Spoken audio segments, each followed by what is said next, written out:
Yo, hi.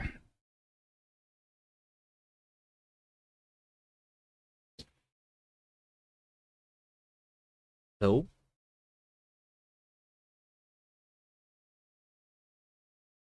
Okay, so we are starting here. Continuing, I mean, the bevy jam. I have since yesterday made this thing in order to prepare my builds so that I don't have to like compile everything right now and wait a lot of time. I did this little prepare script which does the checks and the builds for both native and the web, and it took me half an hour. Yeah, also I just fixed the web because this doesn't work with serving locally. But what I can do right now is I can do just web, and it's going to build and serve correctly. And we have the game, that's what we have right now. Right? And then I think I've just uploaded the each page. Manage.io bevy jam. Loading for the first time. Run. Is it going to just run? Looks like it's not working. Bevy gem was blocked because of disallowed mime type. This is bad. So here's the problem. We do trunk build, right? And if I do this, then we are going to generate this index HTML here, where the reference to the CSS, to the JavaScript, and to everything starts with a slash, but then each IO doesn't really serve everything from the root. So this must be a relative path, which is why I thought I fixed that. When doing the publish to the each, I need to build with public URL being set to dot slash, which turns them into relative URLs. But does it? I guess it doesn't. I guess it doesn't. Yeah, now everything starts with slash dot slash, which is wrong. But then also when we have this thing,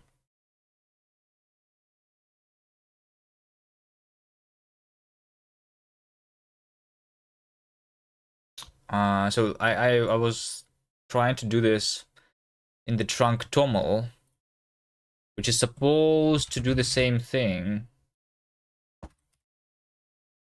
Trunk each toml. So for each, I guess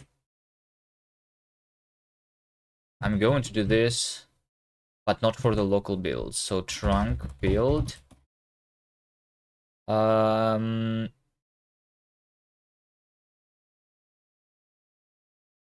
Trunk.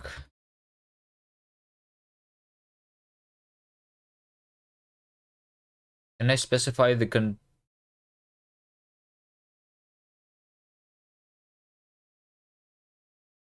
configuration file? I thought that I can, because like this is the issue that they have.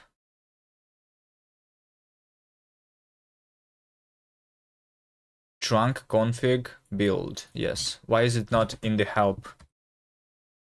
Trunk help. Oh wait, there it is. Config. It's not in the build help because it's trunk config trunk HIO trunk H toml build, right? And then if I do this, then I'm looking at this, and then this is the relative URL, right? So this is weird. So I can specify this public URL inside the config file and also on the command line, and it works differently whether it's in config or in command line. Public URL, this in trunk toml replaces file with dot file. On cli replaces slash file path with slash dot slash file, which is inconsistent and wrong.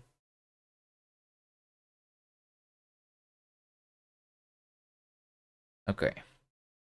This is the main problem here.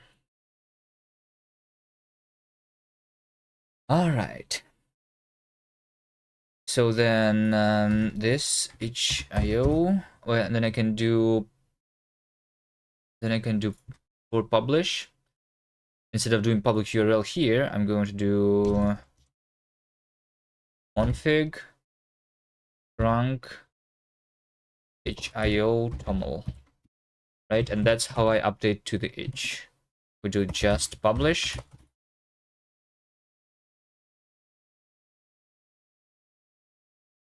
And this is going to take long because like this is a release build running wasm opt.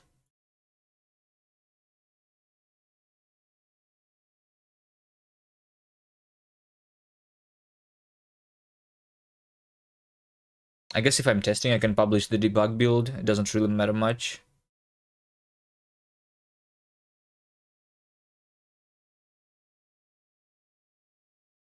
Because I'm optimizing the dependencies anyway.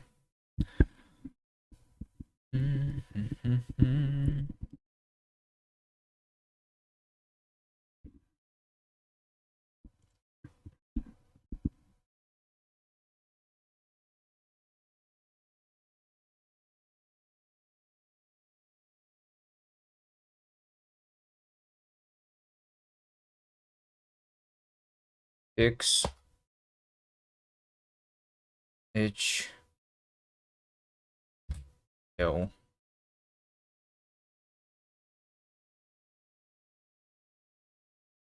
This should fix it. Just wait and confirm.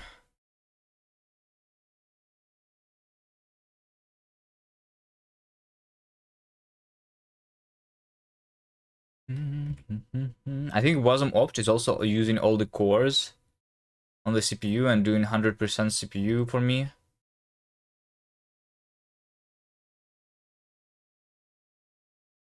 Even though most of that is just OBS. Okay, there we go.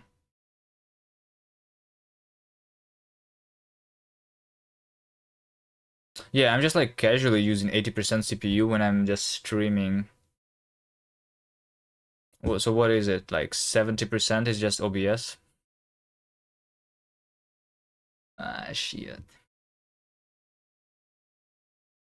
Maybe I start streaming without camera.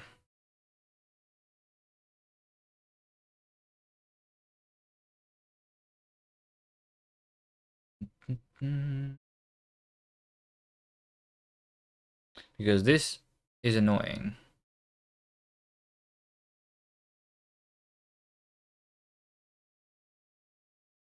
This drops it to 10%, which is much better.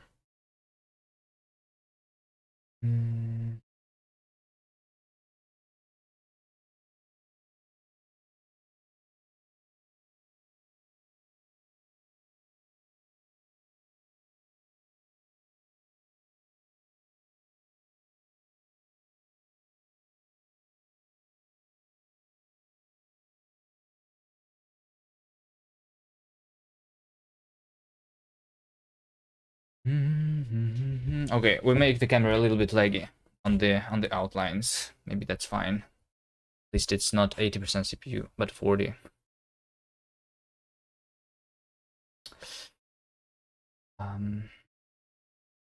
If I just don't move, it's going to be fine. All right, what do we do now? Now let me also check. Kuviman bevy is my actions working? Looks like they do work on the main, which means...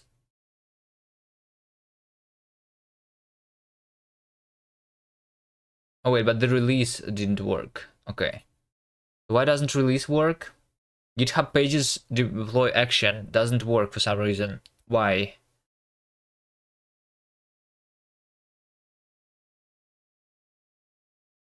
The deploy step encountered an error. Git failed with error with exit code 128. Permissions to kuviman bevy gem denied for the GitHub Actions bot. So I cannot push to my repository using the bot. Even though the GitHub... Okay, permission... GitHub pages. Which one am I using?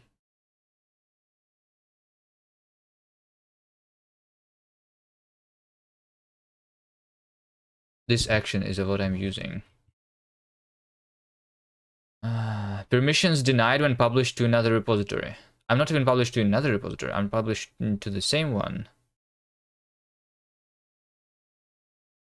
Permissions.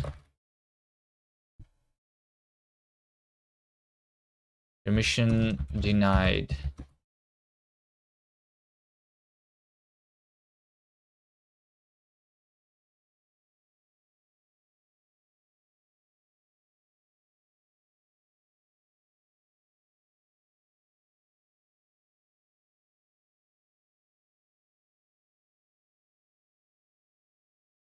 I figured out the issue. It seems like GitHub changes new repository default settings and made workflow permissions read only by default. Okay, so this is GitHub issue. They changed something. They are now control permission for GitHub token. They are now read only by default. Okay, so we need to do some settings on the permissions. Setting default permissions. How do I change permissions?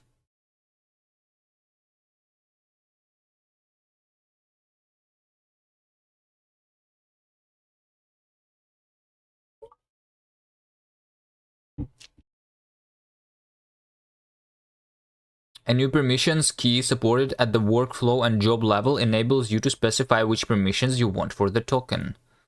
Any permissions that are absent from the list will be set to none. So, what do I need to do? Which permissions do I need? For this, permissions, contents, right? Right? Contents. Where do I read about what this actually means? Contents. What is contents?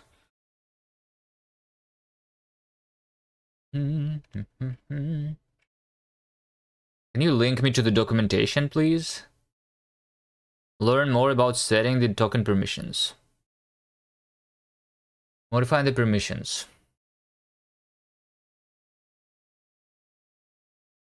Test 3. Hello, rings.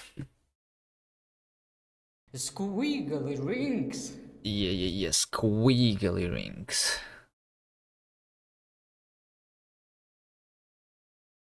Okay, contents. What is contents?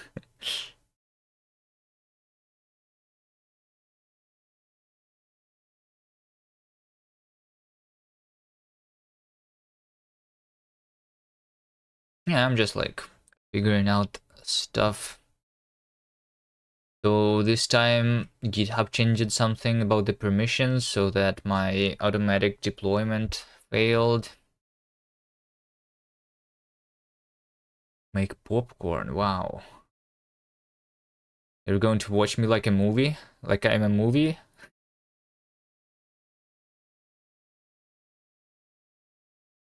Okay, I try my best to entertain you. What do I do though? What do I do though? We need some action. We need some action. I can show you the game.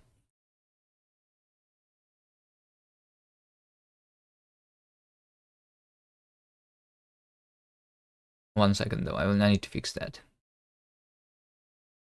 I'm just wondering what is contents. That's the only question that I have. Okay, I think that's I mean that's what I need, but I don't see the numbers falling across the screen like the matrix. Hold on, Linux matrix.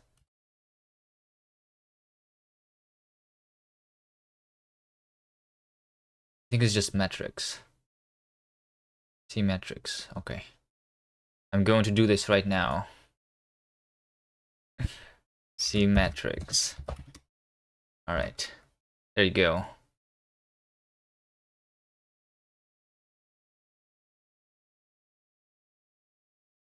There you go. Wait, it's hacking time. Those are not all numbers. There's numbers and like random symbols too.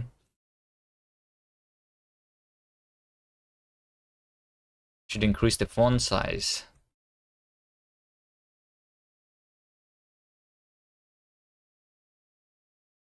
Yes. Hey, bevy man, how's the jam? Jam is going very good. Very good. So like, we're slowly working on the game. We have one of the main mechanics done. I'm going to show you. Okay, contents, right, hold on.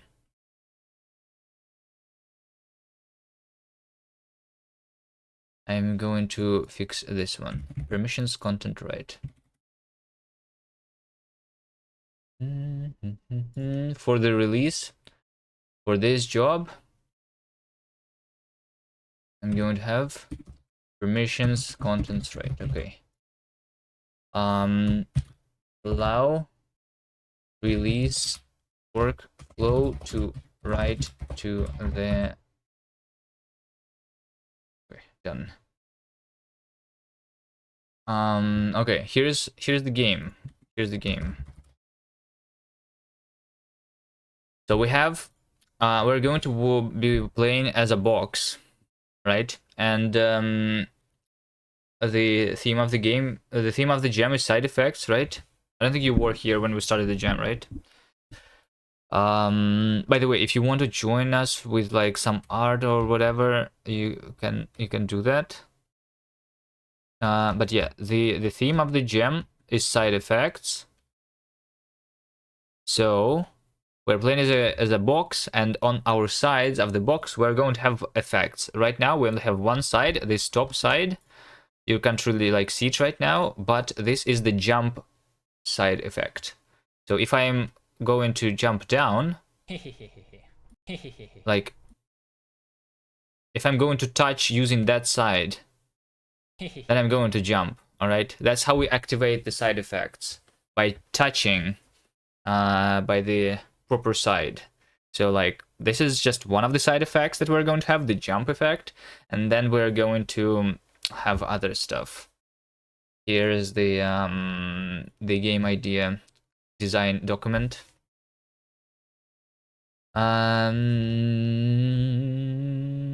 Yep.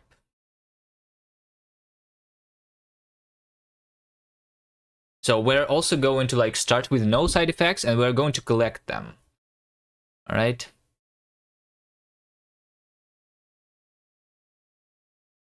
So one of the other side effects is going to be slide side effect. One of the other is going to be like hover effect, and the other is shoot effect. Okay. So that's the game idea, but like it's going really slowly right now because we are trying out the new engine, okay?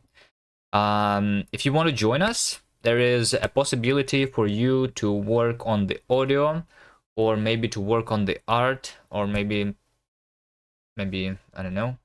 How am I liking Bevy? It feels weird. I feel like the ECS paradigm is something that I have never used before. The biggest problem I have right now is like, how do I make sure that something works as I want? Like there is the discoverability, like, of the things that I need. So yesterday, like I have I know what I want to do, right? But how do I figure out how to do that? I need to. Okay, here's what happened yesterday. I'm just going to give you an example. I spent 2 hours on very simple like task, which is like doing this jump mechanic. We need to figure out if we are touching, if that side is touching the ground, right? We do this by having a sensor on the side, and this sensor is attached to the player. Okay, so we have two entities. We have the entity of a player, which is a box, and we have the entity of the sensor, which is the sensor that is attached over here, right? And I need to detect the events that this sensor is starting to collide with the actual level. And it was not happening. I was not getting any collision detection. So eventually we figured it out after 2 hours that this, even although the sensor was moving, it was considered a static object, and by default, and the level is also a static object, right? So by default, the static objects do not collide with other static objects. So I need to, even although this is not, this is basically a moving static object, okay? So I needed to opt in so that the collision detection actually worked. So in order to do that, I need to, when spawning the collider, the sensor, I had to do active collision types all. Doesn't Bevy have other things for this? Like Godot has bodies versus areas. Well, so I am spawning the collider, but the collider doesn't necessarily mean that it is a rigid body. I am doing the sensor here, the tag. So like my entity here is consisting of multiple like components. One of them is the collider. This is like the same for both the rigid bodies and like the sensor areas, right? It's like by default, even the sensors, the problem is that by default sensors are still like static, right? Because usually these areas, even in Godot, they are not moving, right? It's usually just being used for detecting if the player has entered the area. So you usually don't do collision detection for area versus the level. But that's what I want to do here.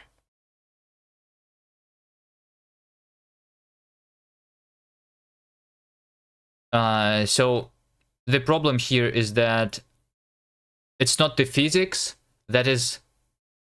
You had areas on your player that moved. Okay, but how do you connect the player to the area?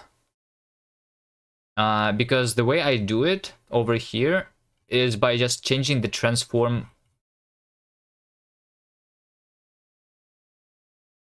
So like, okay, over here, this is the system that updates the transformation of the side. It's physics layers. There's a thing that's like called a joint that I can use to connect two bodies together. So I tried using that at the beginning so that like my sensor is connected to the body, but that made it so that my actual player was affected by this joint, and like it screwed the physics. Connect as in moving it with the player. Yes, exactly. It should be like rotated same as the player, right? It should always be connected to the same side of the player. And like because I'm doing this manually, right? The physics engine does not detect this as a moving object, I guess. So I had to opt in to doing this collision detection.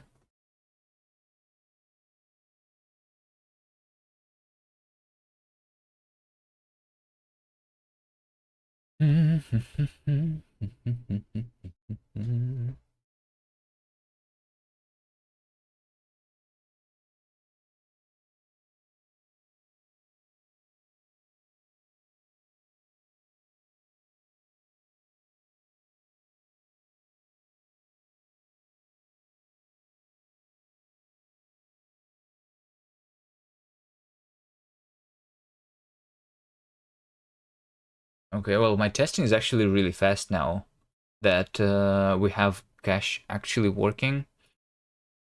Just 2 minutes. Some of the things are still being updated here, it seems. That's fine though. Ask ChatGPT, not even joking, lol. Sounds strange. You would assume components get entities transforms. What do you mean? Although it might not have enough data on bevy. I think what I would have liked here is that like I need to not do this myself, but instead they should detect that I am like changing the transformation component manually, right? There is the change detection of the components. They have this feature in bevy. So whenever I'm doing this manually, it should have like uh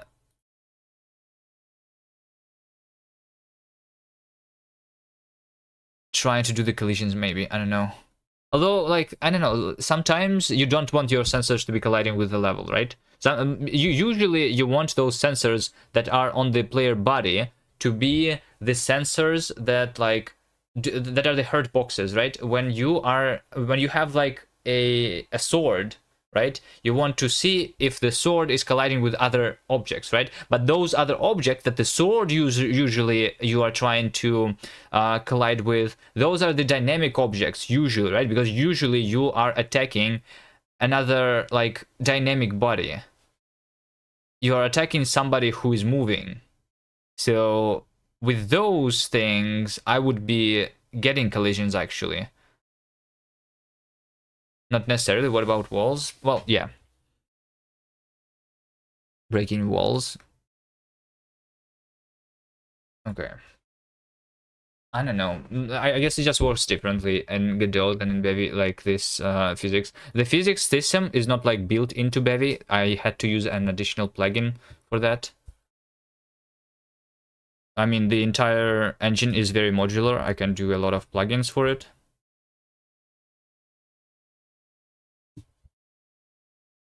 There is no default physics thing, but I think Rapier, the one that I'm using, is like the most popular one.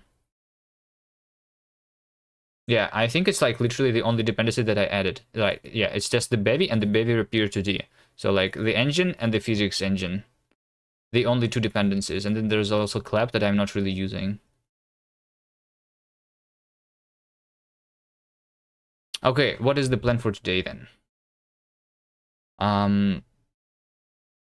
I need to either start implementing other side effects or implement the system where we are actually like attaching side effect to the side. Like by default, we should not have the ability to jump, but there is this jump effect that is sitting somewhere on the level, and we can pick it up and attach it to one of our sides. And then we get the ability to jump. I think this is what we want to have.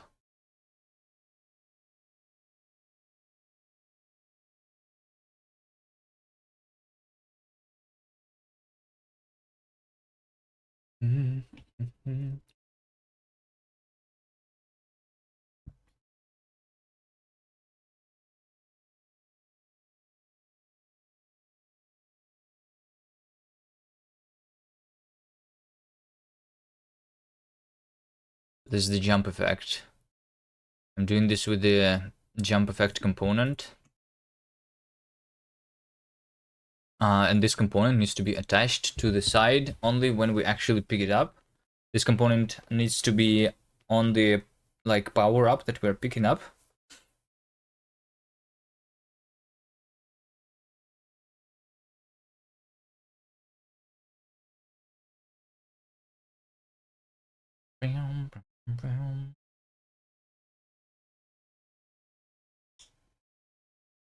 So I'm wondering how do I do that? I'm going to have one entity.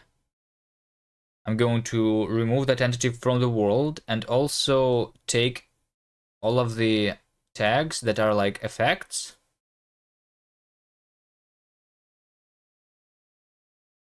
Does this mean that I need to list all the possible effects? somewhere.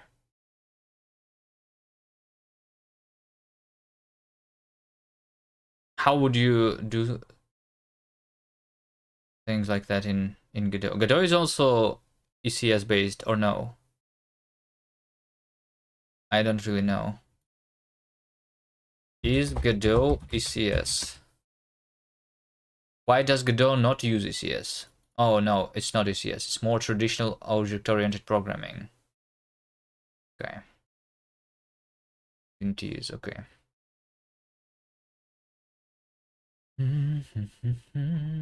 So yeah, I'm trying to like learn ECS here is what I'm trying to do. So I have these questions. I know how would I have done this in my engine, but how do I do this with components, right? Because I have these like little like tag components.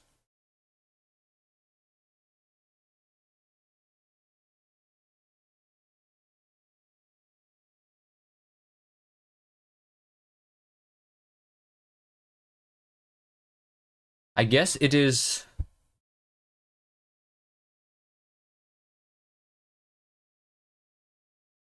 like whenever I'm implementing like the jump effect, for example, one of the things that it does is it's actually applying the jump effect, and then there is another system that like migrates the jump effect from the actual power up that we pick up into the side. So I think first of all, let's try and do this.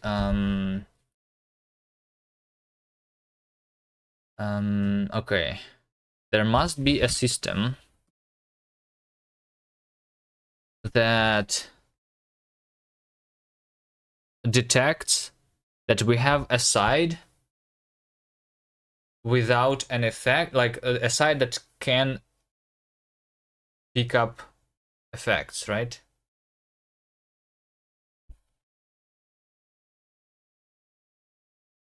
A side without an effect.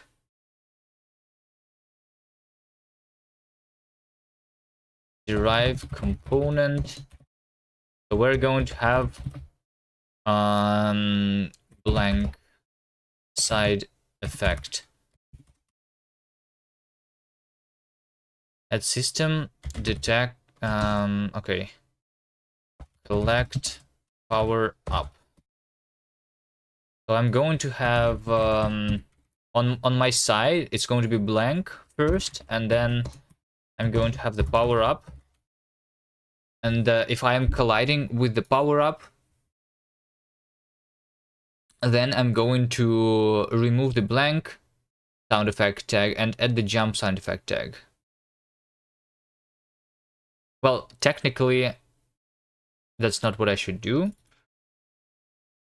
Technically, what I should be doing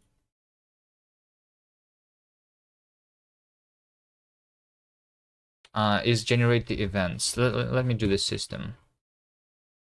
Select power up.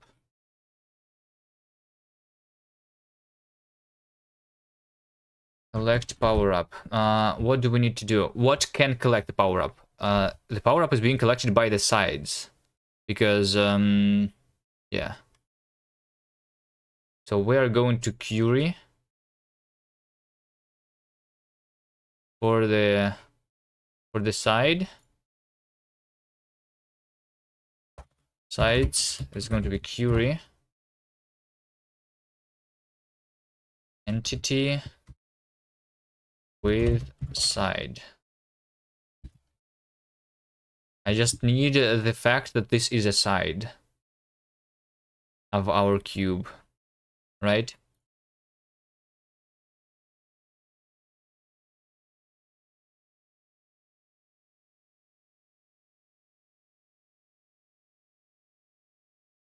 And power-ups is a query of entities with power-up. This makes you want to do a puzzle platformer for LD. Well, you like the idea of our game? It's not me who came up with the idea. It's Davey. So while I was trying to do the to learn to like go through the tutorials of the engine. Davey was coming up with the game idea plan, and also Davey is going to do the level most likely. Have you ever used LDTK? Because I never used it, but I think we're going to try use this one for the level editing, because there is no editor in bevy, and this is like a more general thing, only for playing around inside it. Okay, seems like a nice tool. If you want something simpler, you can try Ogmo, but then I need to figure out how to load it, because there's already a plugin for loading LDTK for bevy, but I don't think... Oh wait, map JSON, so it's just JSON files.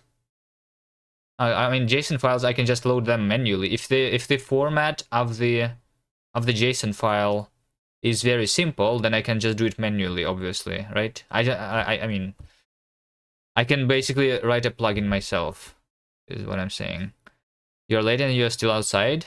Have you tried LDTK already, Davey, or no? Because Arya just suggested that we can use this one, and it looks like they saved the level into JSON file, which is really simple for me to load manually.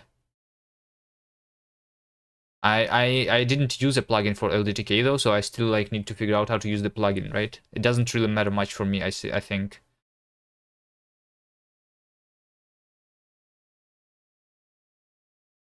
Celeste Makers made this. Nice. Is this something that they actually use for Celeste? Is it open source? Source available on GitHub. You contributed to it, brag. Ogmo edited community edition. Oh, there is a community edition and then there's like a professional edition.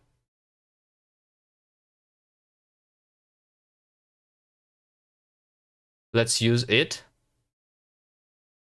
Oh, because you like Celeste? Alright. I give it a star on GitHub also. And Arya and teachers here. Yeah.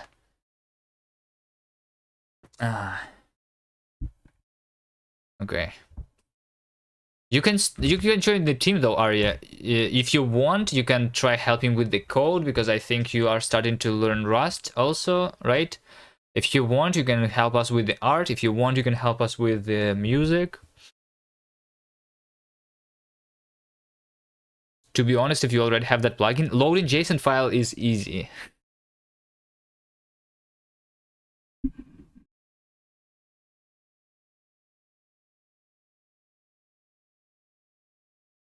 We really need something simple. And I think this looks fine, because like loading JSON is easy, but you still have to do all the parsing. Parsing of what? I feel like the thing is, whenever we stop with bevy engine, what happens next? I'm probably going back to my engine, most likely, right? And maybe it's most likely that it's going to be easier for me to parse JSONs in my engine than it is to write something for LDTK, right? Although there are crates for LDTK for us, so it doesn't really matter much, I guess. And also I don't support it if this supports diagonals. Does LDTK support diagonals? Crates IO. Let's take a look at this. Ogmo. 30 definitions for Ogmo level editor files. A Rust crate for reading and writing Ogmo editor 3 projects and levels. See, I don't even need to do the parsing myself. There is already libraries to do that.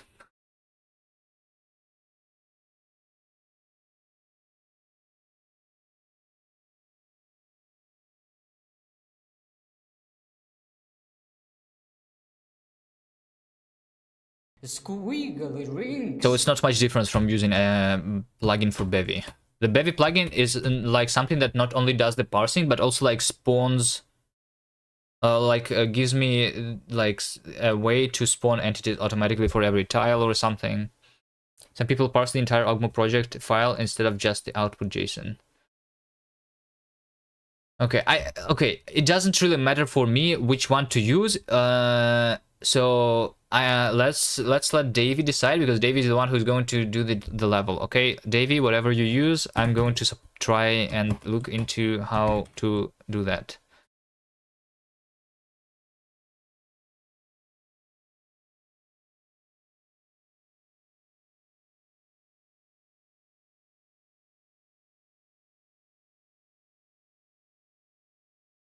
Ogmo also lets you do some pre-post scripts. In what language? In any language? In Bash? Any script? You have to learn anyway. JavaScript probably. I don't know. I think, is LDTK open source?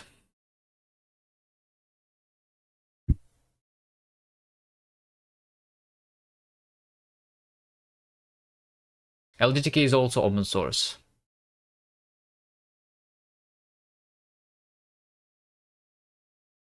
with the MIT. Okay. Was yeah, but there is no professional. There's no professional one of LDTK, right? The Ogmo is like simplified on purpose. Okay, LDTK just does so much more. Okay, so if LDTK is more powerful in theory, then probably it makes more sense to use LDTK then than to use Ogmo, right? If you want to do auto tiling. Okay, I don't know, maybe we want that. Ogmo's auto tiling is not merged in yet, okay. Have you contributed to LDTK or only to Ogmo? There is only 21 contributors on LDTK, and on Ogmo it is 12. 12 versus 21. Let's see, there's Arya somewhere in here. There it is, 2 commits. Let's take a look at what commits Arya did. Expose ID in selection panel, add custom attributes to create field. Don't look? What do you mean don't look? I mean, what do you mean don't expose me? Alright. You said it yourself that you contributed. You exposed yourself, okay?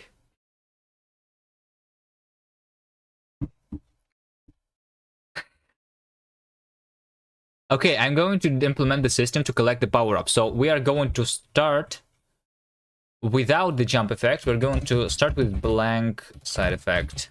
So blank side effect is the one that actually like collects side effects, right?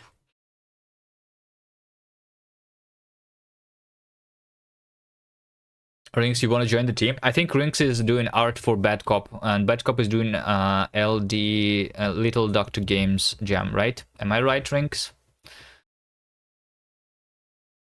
I just don't think you have the time. I mean, you don't need to like make a lot of different art for us or like whatever you want to do, right?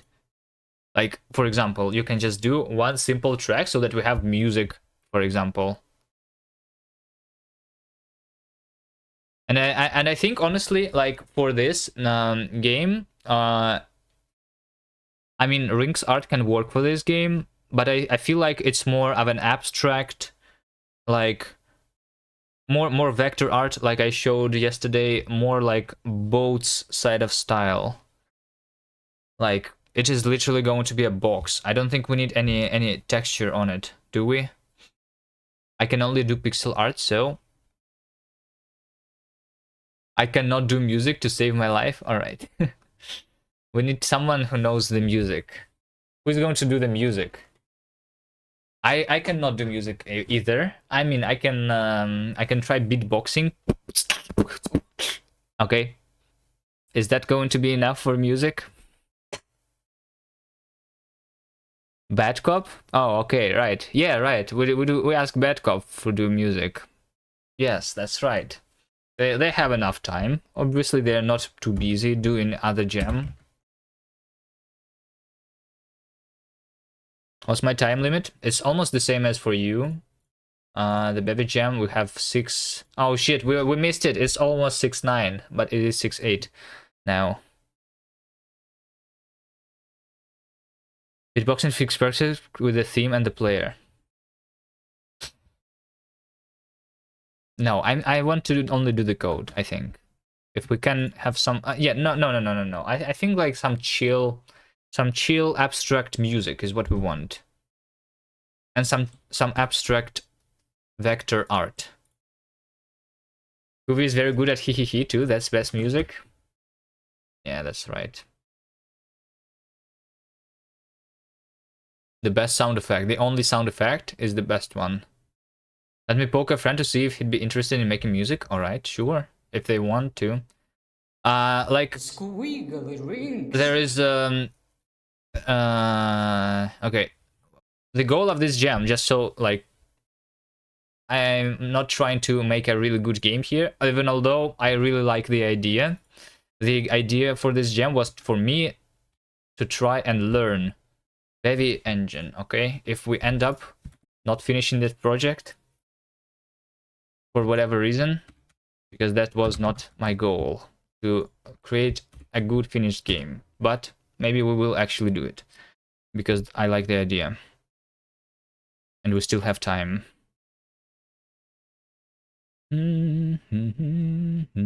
It's just like usually it's a bad idea to try to learn something on a gem and try making something good at the same time, you know?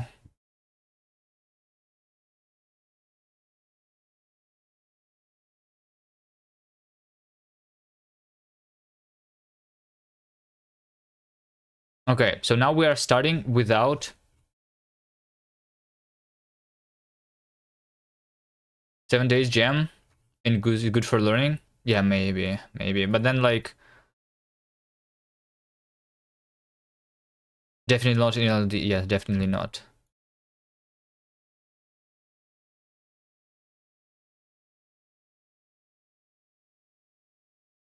Yeah, maybe you're right. Yeah. I think we can do something good here. I mean, we already have the jump mechanic and it's almost all we need, right? We just need to create the level and do a couple more effects. And I need to like... So like I started writing this how long ago? How long ago? It doesn't really tell me. But I feel like we've been just like doing the just chatting section here for half an hour. So that's also why we're not progressing much. I did a platformer puzzle for GMTK that was 1-bit art. 1-bit art is good. The more limitations you put on yourself, like, the easier it is to do the art, right? You just need to not overthink it. Crabbed? Wait, you made a game about crabs? We need to play this. Can I play this on the web? No, just download? Alright. If there is no crab in this game called Crabbed, I'm going to be disappointed.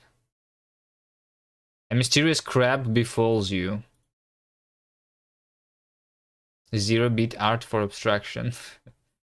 Yeah, yeah. We can do something like this, just like black and white. We don't need to do colors.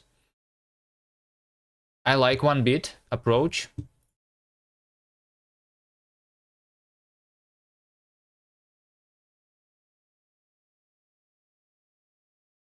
How do I do full screen?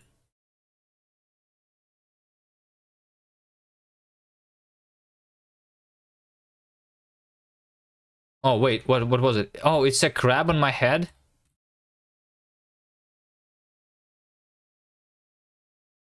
WSD and space. What do I do now?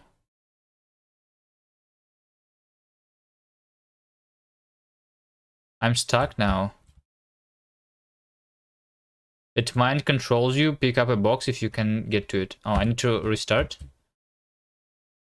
Okay. Oh, it mind controls me. No, don't mind control me, the crab. I didn't even touch it. I'm not even touching the box. Hello? Shit. I guess what we need to do is to pick up a box from over here. Because we cannot hold two boxes, right?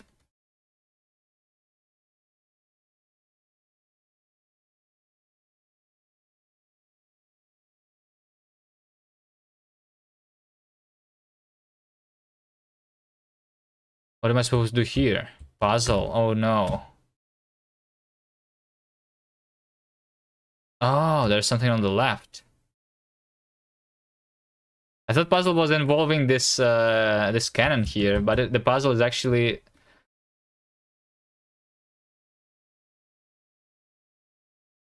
that there is something behind the level.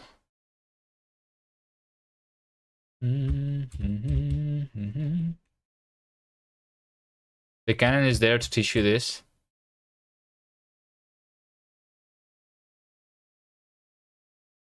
Wait, what happens? Oh, I get rid of the box. Nice. Oh no, shit. Okay. Oh. No! Wait, there's a floating box. Shit.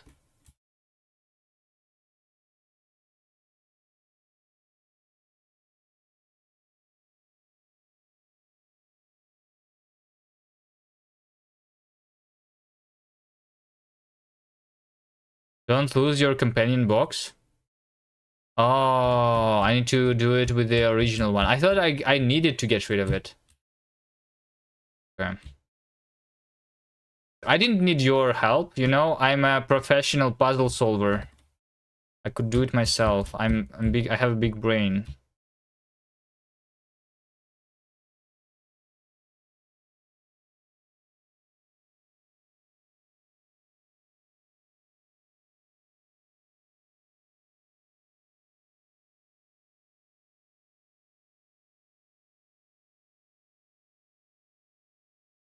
This was my first Godot game. Nice. Thanks for playing.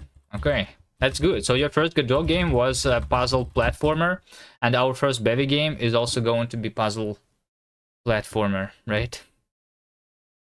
Brain too big that it functions poorly. What do you mean it functions poorly? No. Sides power-ups. Okay. We're going to do collision events. So basically over here, for example, right? We have the side events. When we have a side and this side is colliding with something that triggers a side is colliding with something that triggers a side, then we are generating the effect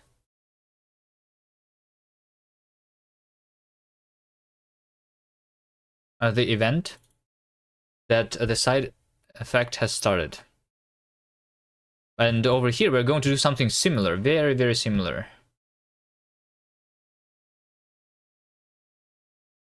We are going to instead have the collisions, and the events is going to be power up event.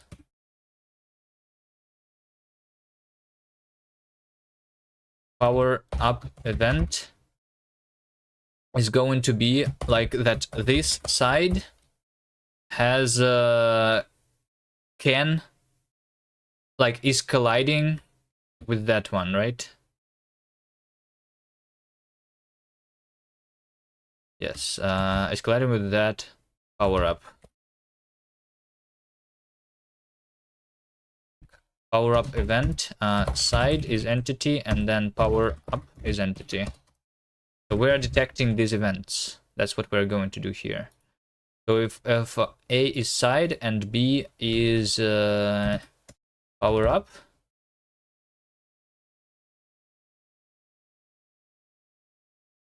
I saw a similar game where you had a frog wearing a hat and all the puzzles were around the hat. Gain height or lose height was pretty cool. I think only when the collision has started, I'm going to Yeah, this is something that I'm going to ignore. Well, actually, yeah. I'm going to ignore.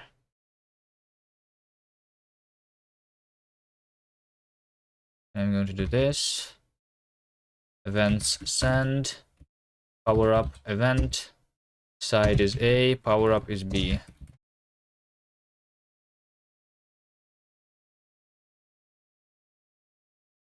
And then change this into an if let. Okay. Nice. So now we have these events. And okay. Now we have jump, power up, system. This is going to, so this is how we're going. So now that we have these events, this is just like us detecting that like we can pick up the power up, but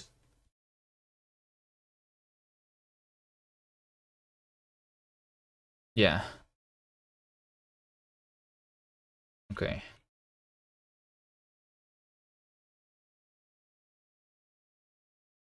I'm going to read the events of power up, and I'm going to have my side. I'm going to query the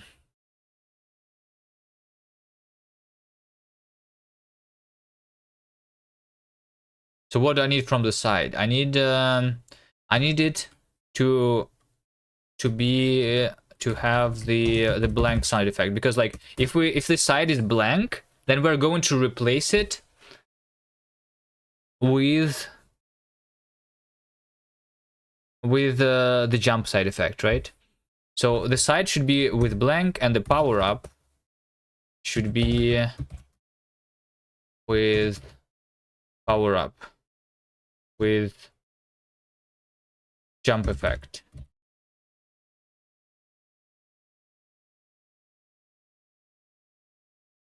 So the side with blank side effect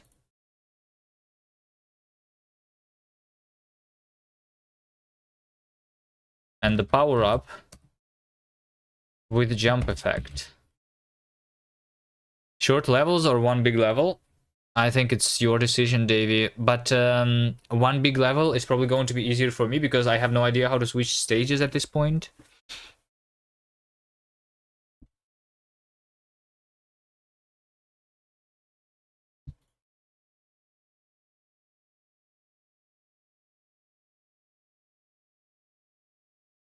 But we like, it's probably a good idea for me to look into this,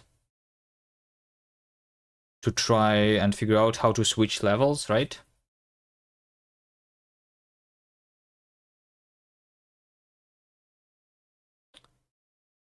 Sides, power up.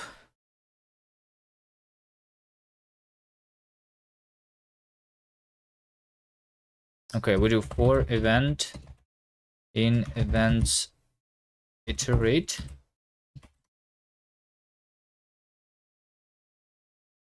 Okay, so we have the side and the power up. And okay.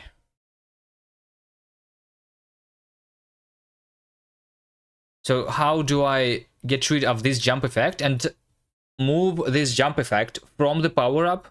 And like the power up should be also despawned, right? How do I do this? Is this like using the commands? Let me see. Commands dot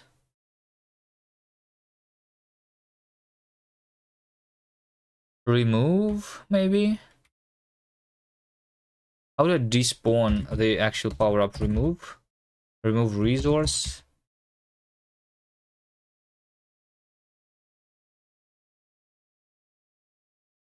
How do I remove an entity from the world? Bevy ACS remove entity.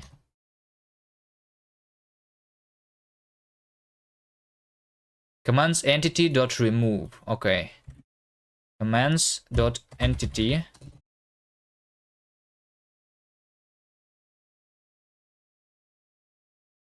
event dot power up dot remove. So we're going to remove this power up.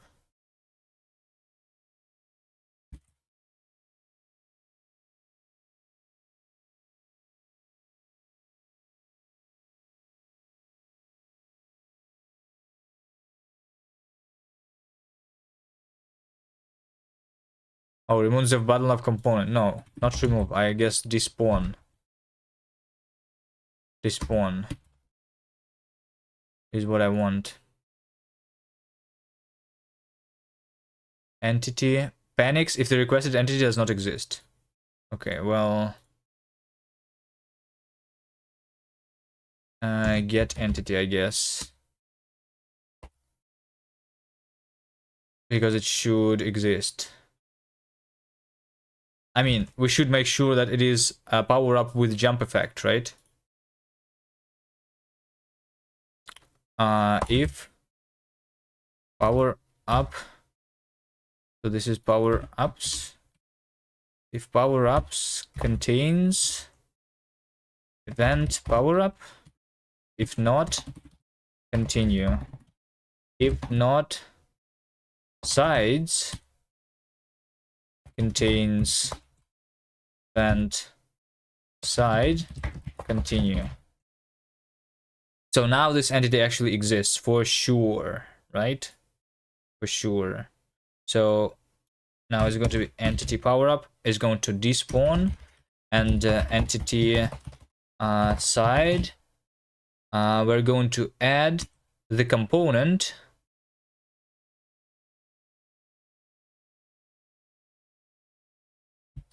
No, how do I add component? Insert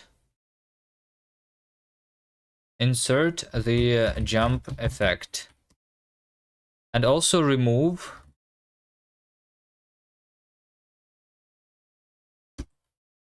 the blank side effect.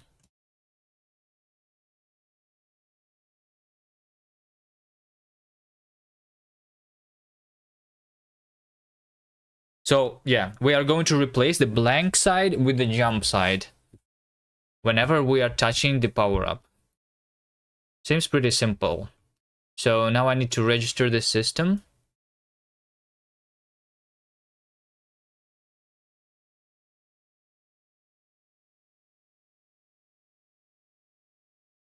Jump power up. And I'm also going to spawn this somewhere, right? And I'm going to spawn actually, whatever. Let me see. I can also spawn on all the 4 sides my sensors. They're going to be empty, right? For I in 0 to 4. I'm going to spawn actually 4 sides. So the transform of the side is going to be transform from rotation.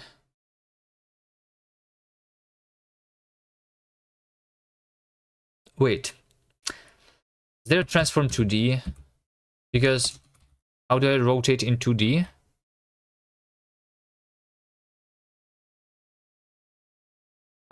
I guess rotate from rotation Z. Rotate this transform across its local Z axis.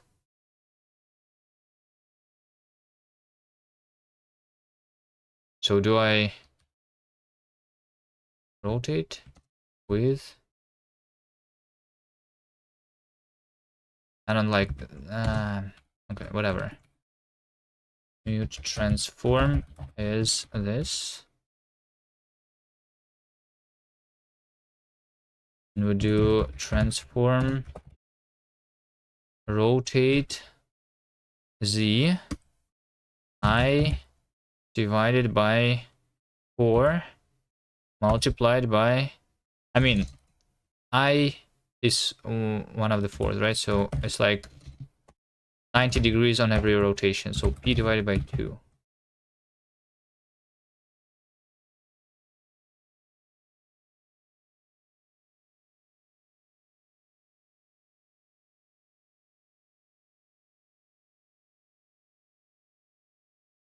Okay, and then we're going to also spawn the power up.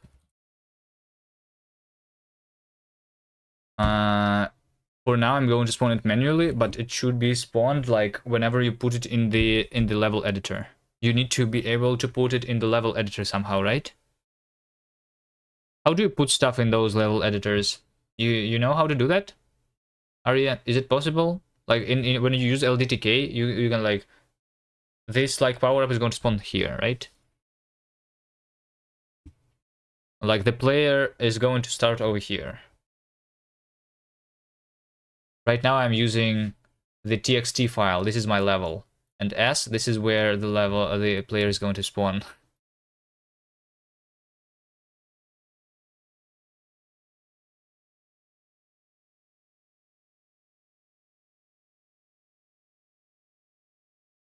Okay, it's going to be the power up with the jump side effect. And yeah, I just need to do the collider. Ball of size 1, for example. I think it can be pretty big. It doesn't really matter. We'll see though what exactly this is going to be. I guess 1 is too big. Let's do 0, 0, 3, whatever. And transform. Transform bundle from transform from XYZ.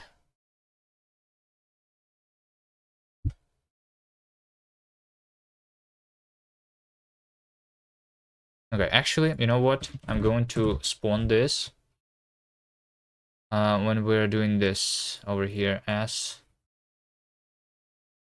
and J. J is going to be the jump power up. In Ogmo you can place entities like that. I can define them however you want. Read it out in your person, press the player there. I assume it works similarly in LTK. Can you only like do them inside tiles, or can they be like any like floating point number coordinate?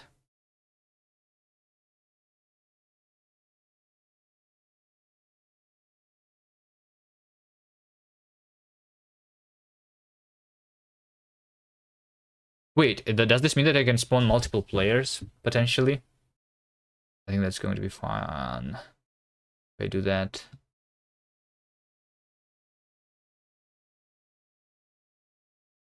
This is the player.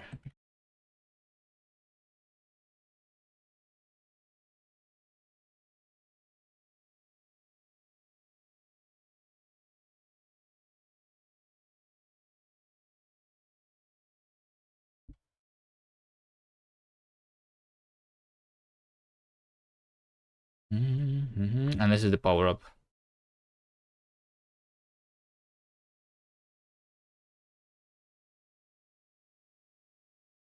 Okay. Let's do the level. That is going to have the jump power up over here and the jump power up, let's say, over here. I'm going to have 2 jump power ups. I'm not really like supporting 2 players, but that also might be fun. Like when you are going to try to control 2 players at the same time, because that's what we can do easily with ECS, right? We just spawn 2 players. You just need to make sure that my system works with multiple players.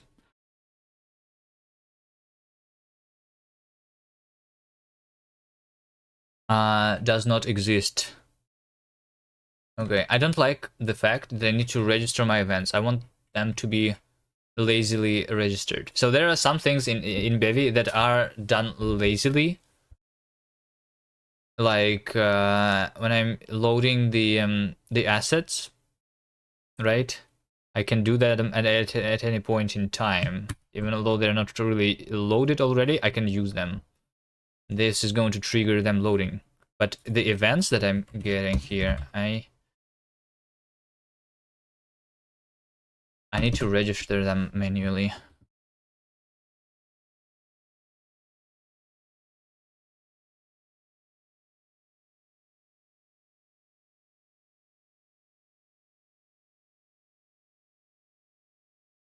Okay, so this is a power up and this is a power up. Both of them are the jump power ups. Let's see. Oh shit! This is this needs to be a sensor. They need to be not colliding. The power up should not have collisions, right? Sensor.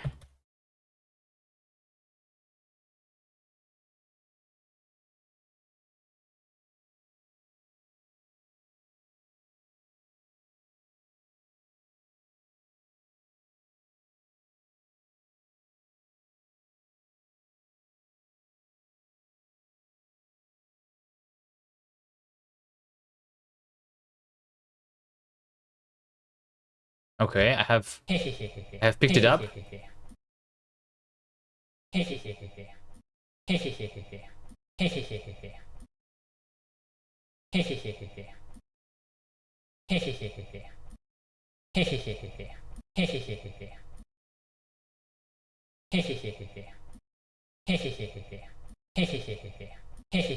I'm pretty sure though that like right now I have spawned all 4 of my sides on the same point.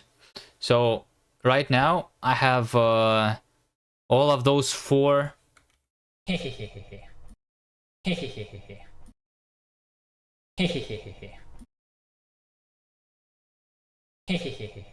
Because I think I'm hearing multiple he's right now. Or am I not? I'm not sure.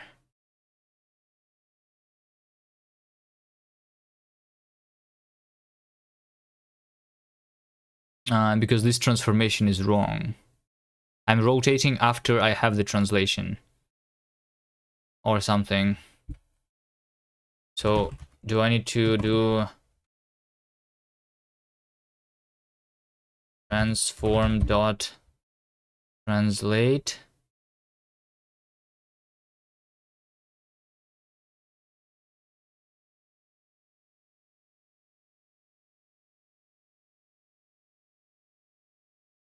Wait, there is the rotate method, but there is no translate method?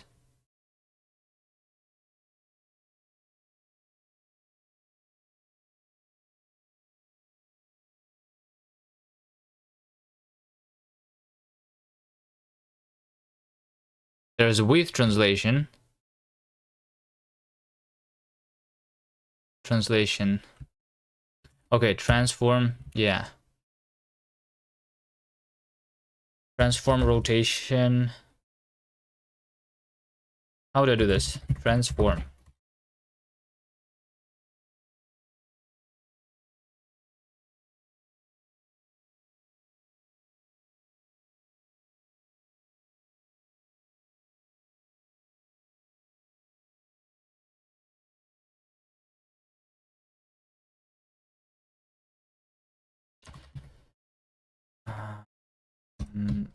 Transform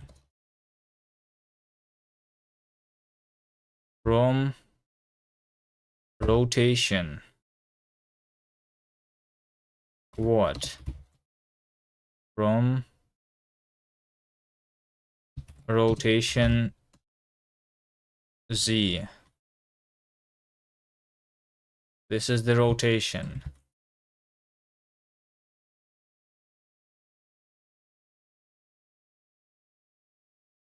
Multiply transform. This by transform from translation.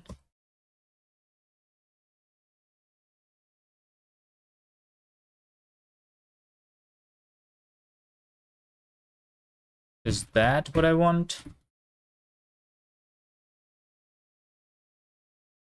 So rotation and then translation. is going to be rotated already. So either this or the other way around. Okay, yeah, I see the 4 points on 4 sides. So now I can attach this to any side that I want. Now this side is actually being the one. And now we have 2 sides. This side, the bottom, and the left side of the crab. Okay. I think we have implemented this mechanic basically now.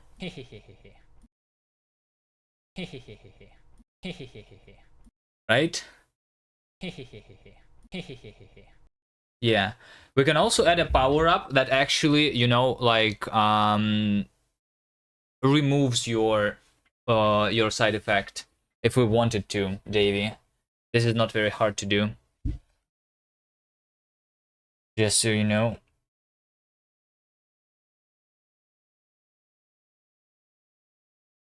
Yeah, I also was trying to do the cuboid instead of the round cuboid instead of cuboid.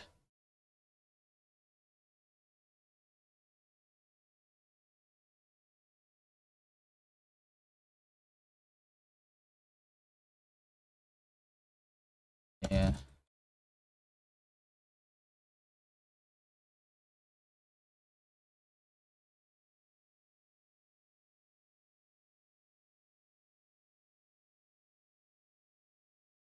And this, like, why? Why does this happen?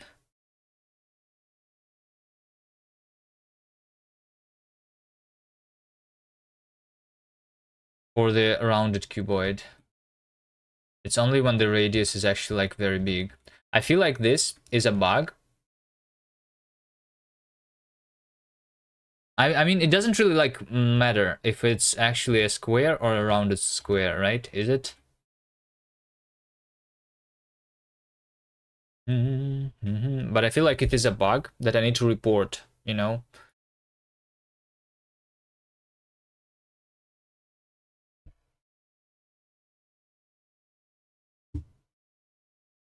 Because if we don't report it, it's never going to be fixed. And the bug is, let me see. Repeater RS. GitHub. And let's see. Source.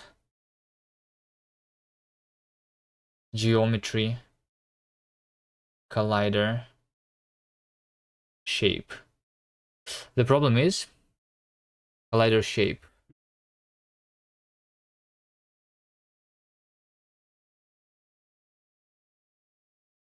Where do we get the shape from?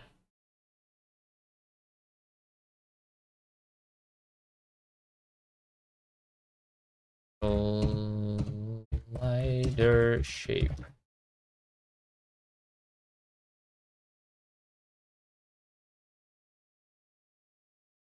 Shared shape.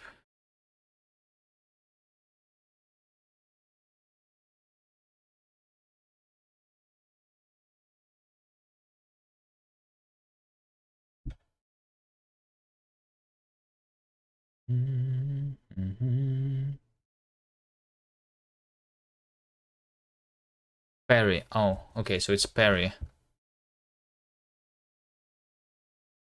But then hold on. I like okay. I want to. I feel like I want to report a bug here. Round cuboid, but the problem is the mass, right? Like, how do we calculate the mass of a physical object here?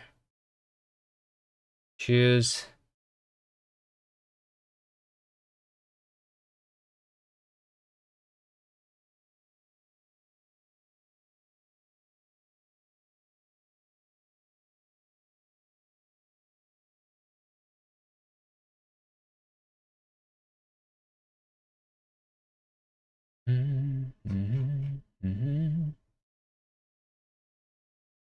Mass. Collider mass props.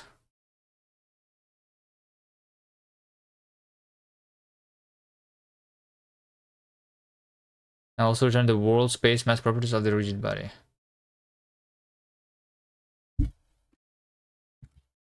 Here, 2D. Mass. Rigid body mass. The mass of this rigid body. Self mass props.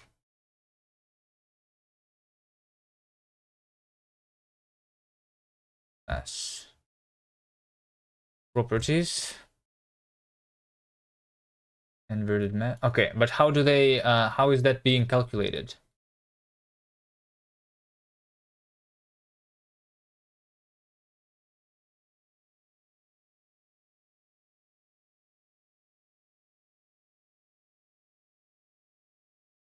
Yeah, so like when I have density, the uniform density, this will be, yeah. So how is this being used then? Collider mass props density.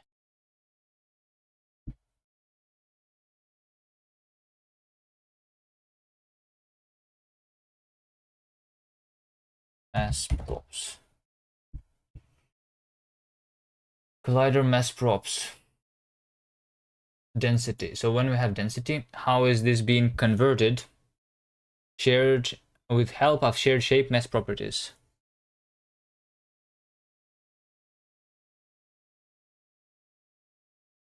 Compute the mass properties of this shape using this uniform density. Yeah, this is what I want.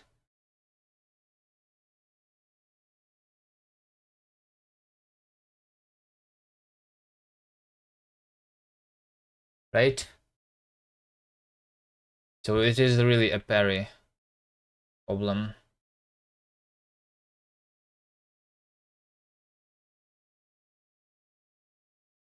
Rounded.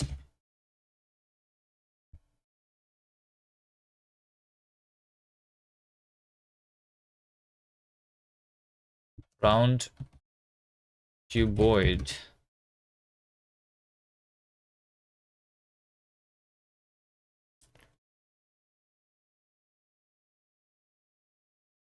Parry 2D.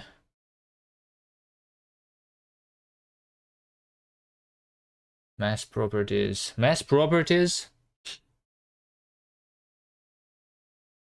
Cuboid. Wait, how do we do round? What is round? Is there round? Round shape.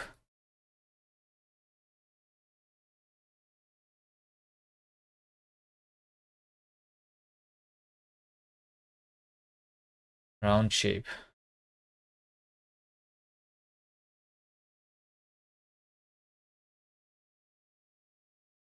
Border radius.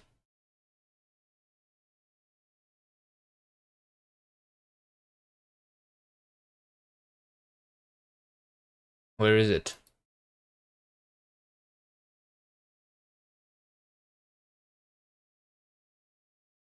I feel like, yeah, okay, I understand. I feel like I feel like I do understand what happens now.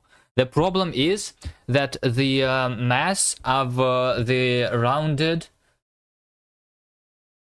shape is set to be exactly the same as the, like, it's not being affected by the border radius.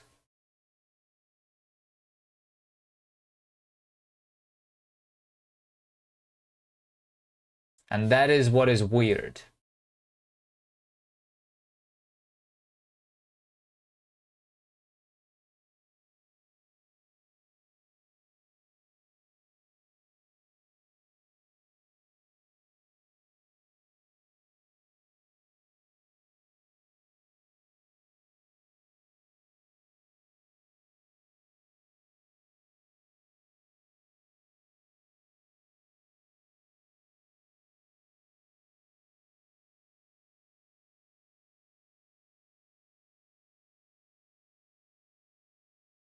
Mass round. Yeah, there's nothing like that. I just need to make sure that that is what is the problem. Shape. Like when is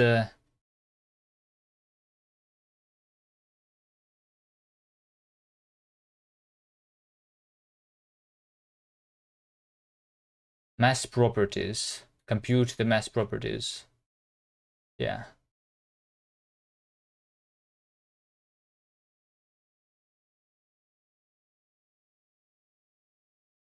Trait shape.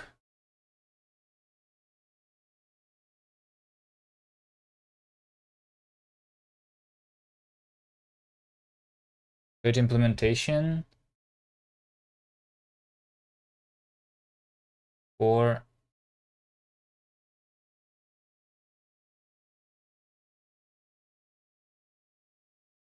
anything that can be a dynamic shape. Right? No. Implementers.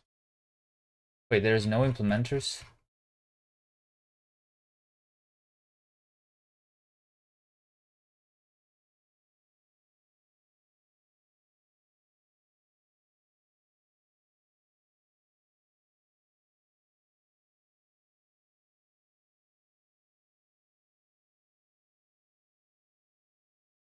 Implementers? Oh, yes. Okay, over here. Implement shape for round shape cuboid.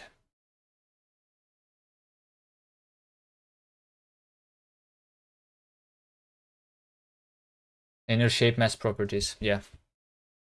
So this is the problem. The mass properties of the rounded shape is exactly the same as the rounded properties of the inner thing.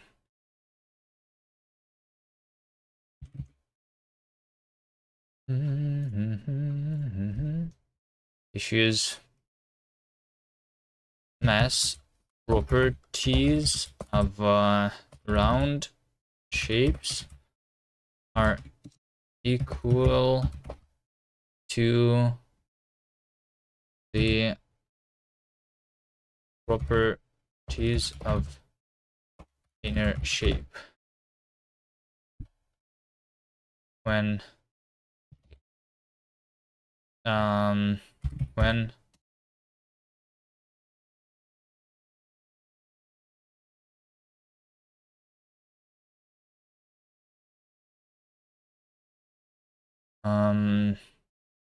using round shapes, quite the area of the shape can change a lot, especially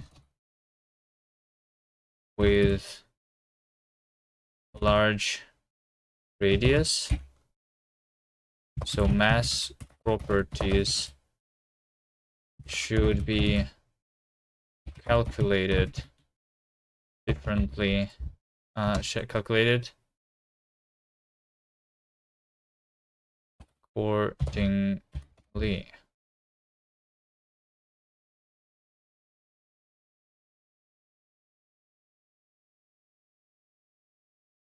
Submit. Okay.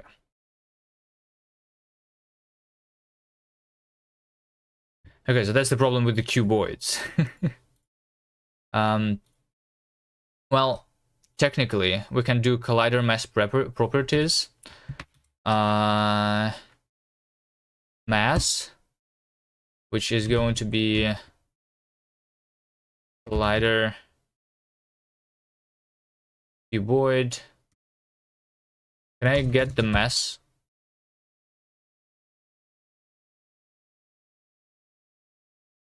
The mass properties from here?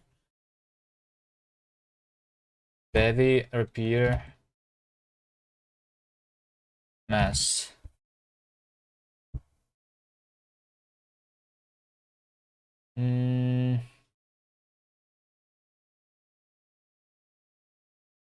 Wait,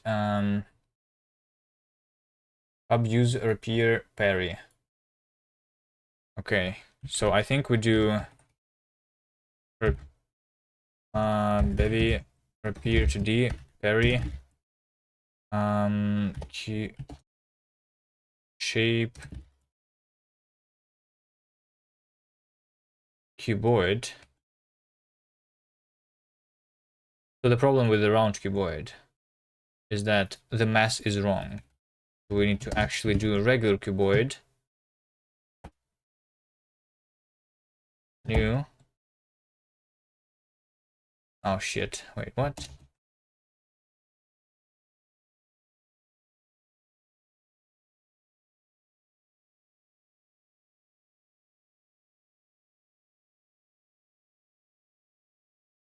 What is a vector?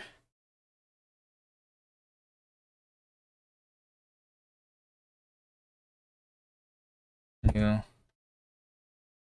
vector to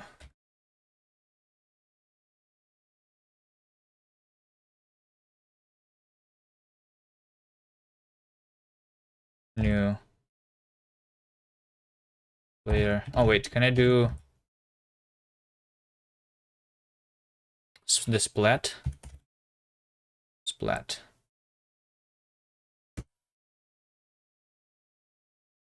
The value. I don't. So this is an algebra. I don't like using that because reading the documentation is very weird because of all the generics. I think splat player radius dot mass properties density. Wait, what was the density?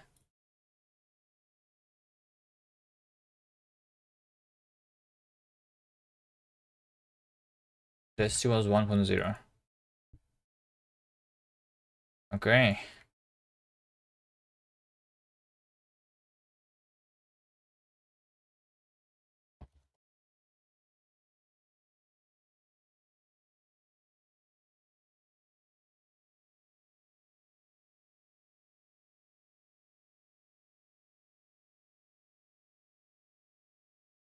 But at 32. Okay, yes. Dot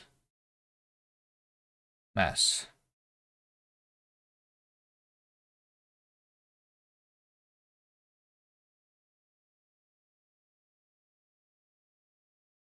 Mismatch type expected bevy and algebra matrix.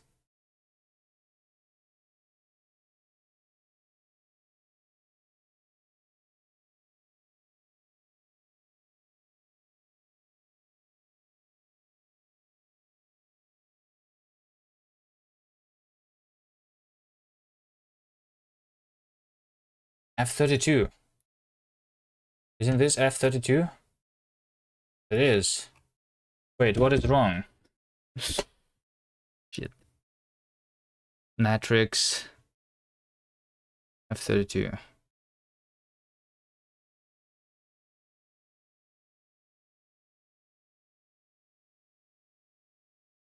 Expected struct matrix. Okay, well, okay, let's do not the splat. Let's do new. Player radius, player radius. Fine. Unused. Oh, is CMD value? Alright. Yeah. Yes, makes sense.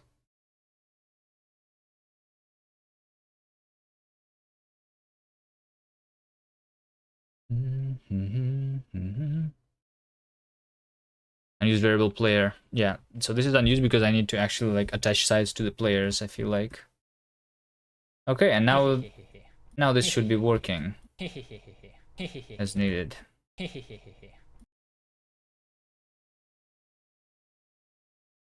Okay. To do.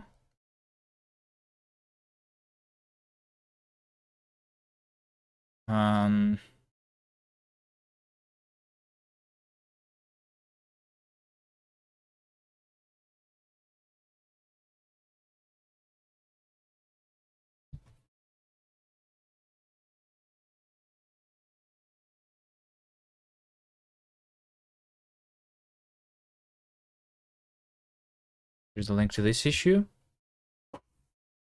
Okay. So what did we do now? Actually like attaching power ups two blank sides. Okay. There's no like visual representation of that. The fact that this side is actually like has the jump side effect to it right now. Or is it blank? Or is it what? Right? We need some sort of visuals. And also, let me try spawning multiple players right now. I'm going to spawn a player here and spawn a player here. What is going to work now? How is it going to work? I have two players, right? But the yeah, the sides, they're only on one player. And only one player is actually yeah. I'm not sure if I like need multiple players, but why not? Maybe we're going to do multiplayer, and maybe we do local multiplayer at least.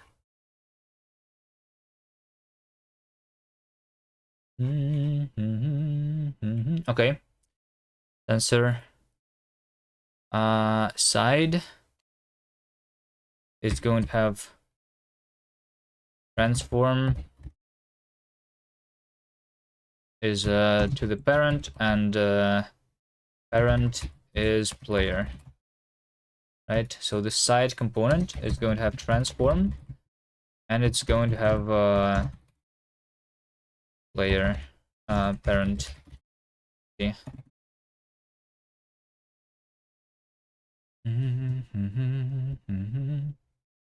This is the players.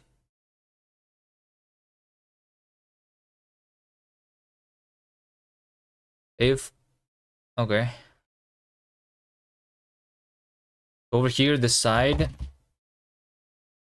has the parent, and we do players get for the parent, and this is going to be optional, right? Result. So yeah, we do if this one exists.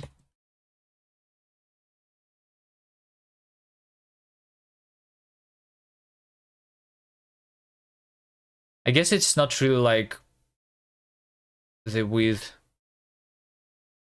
player.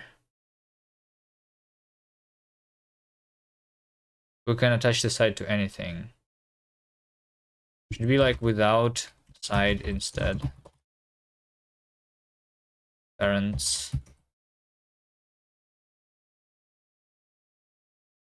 Player is the thing that we are controlling, I think. Sides can technically be attached to anything. So that's the proper way of doing ECS, I think.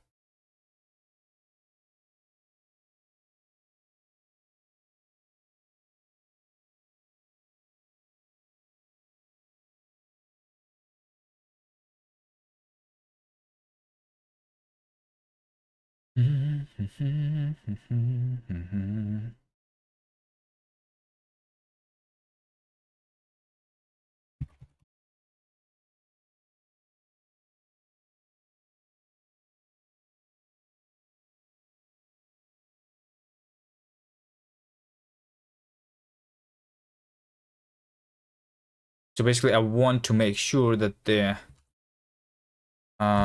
player. So right over here, for example, the jump effect, right? It doesn't really like.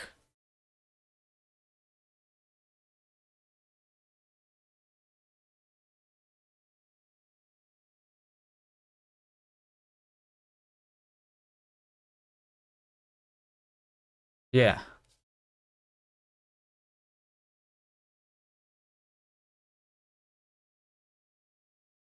Yeah. Okay. It's not even with the players. It's like the parents.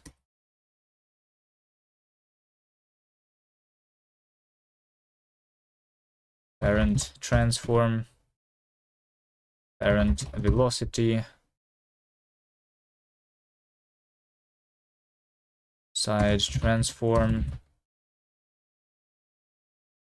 Okay, yes, okay. I need that.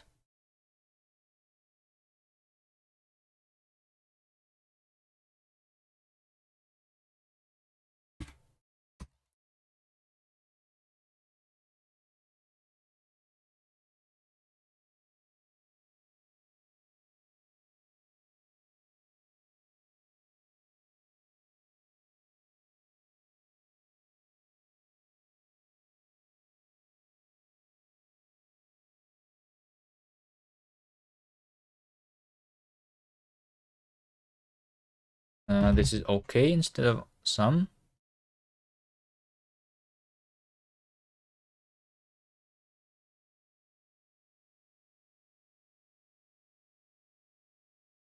Update player input. This is for the player. Yep. Update camera. This is for the player. Yes. But we're only looking at one of the players. I can technically make it so that the camera like looks at all the players and like at their centers, I guess.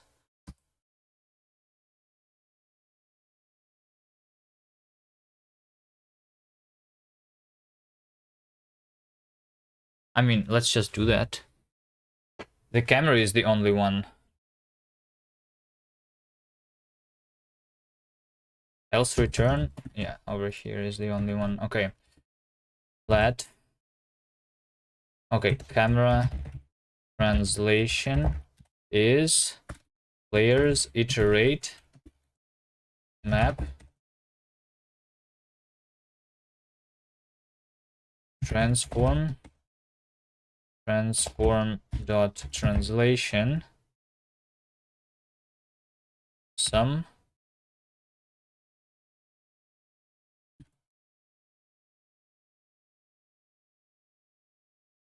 divided by players length. Can I get the number from the query?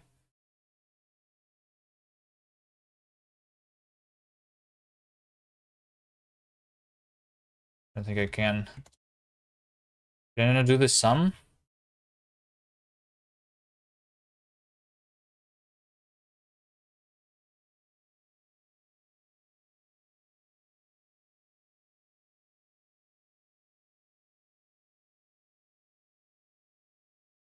No, I can. It's just like, okay, player length. Bevy ECS. Can I figure out the number length of the query? Query.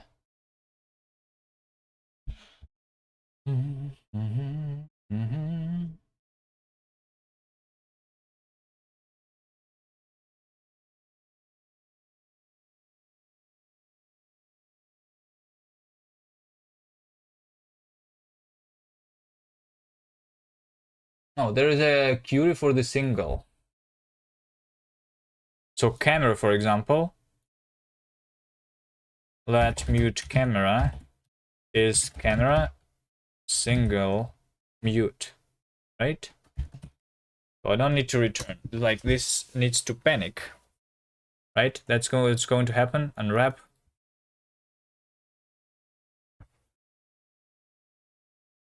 But there is only one camera.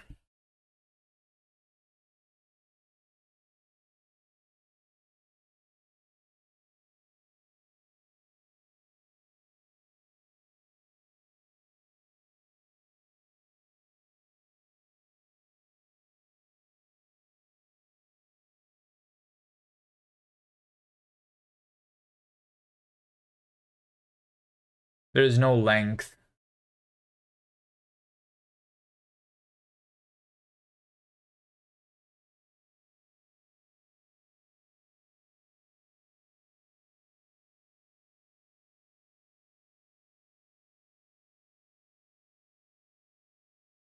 Well, I guess you never know unless you let's start iterating. Can I do like How do you do this? Reduce.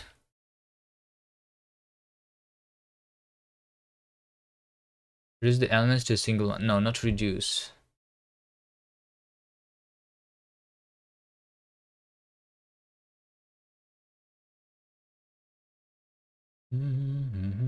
Like, how do you implement sum? Using like a different API. Fold? Yeah, it's probably fold.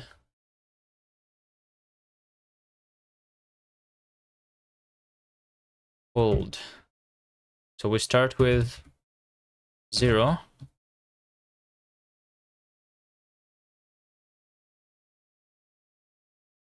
0. We take some number and transform. We do sum plus the translation and number plus 1. Right? Let some number is the fold. And then we do sum divided by number.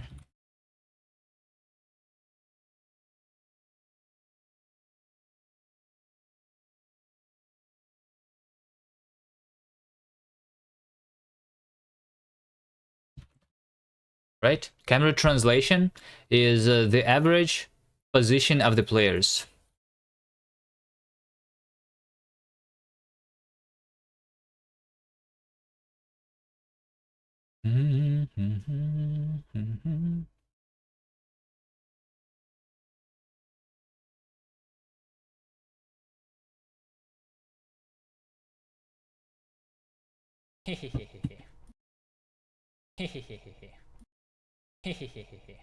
Okay. Now we have this. So, like, this is how it can work potentially, and potentially I can even make the player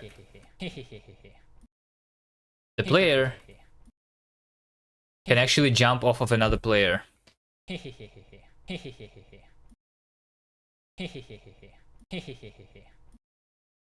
we wanted to.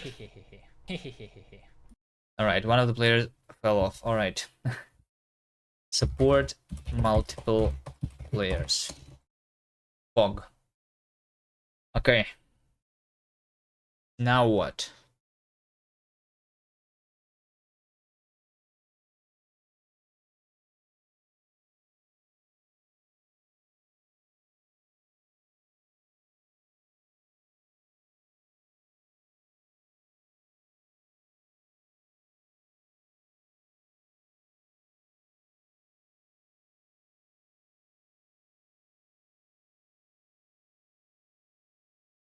Who's doing the art?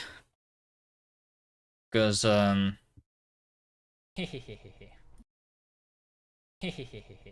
right now we have like this debug.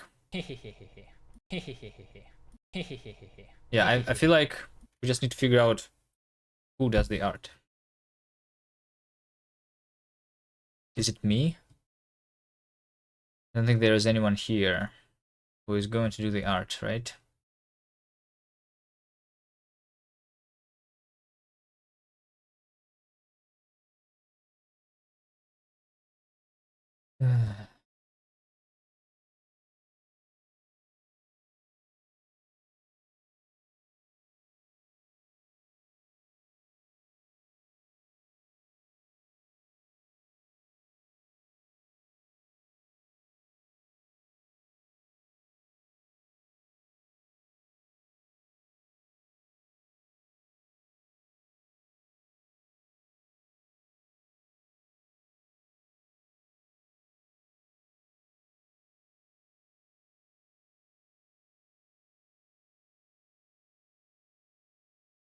Ah, sorry.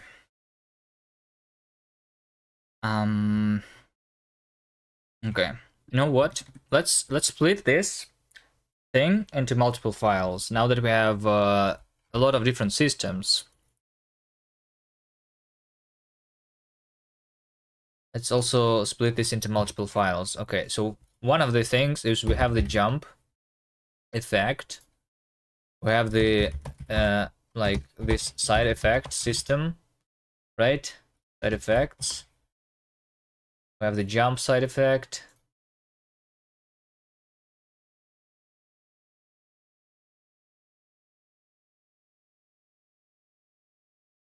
Rust file does not belong to loaded current project. Don't show again. Just adding it right now. Mod.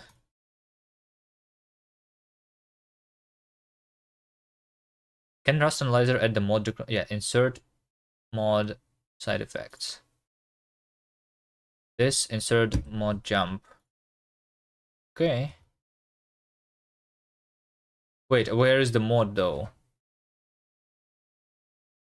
Oh, okay. I see. So I guess it's inside the game. Game.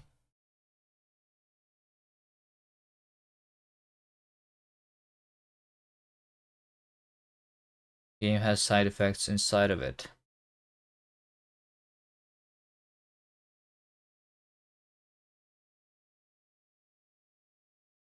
Right?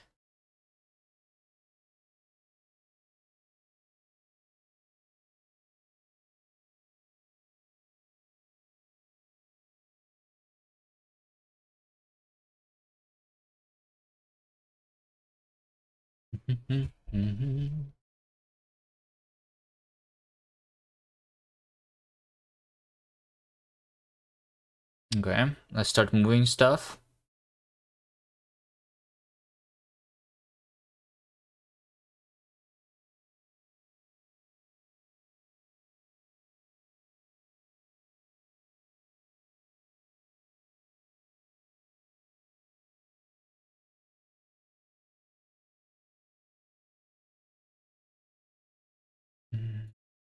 Okay, side effects. There's the blank side effect, obviously.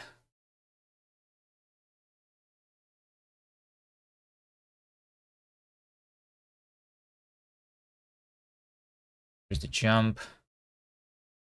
Power up is technically the side effect. Side effect trigger.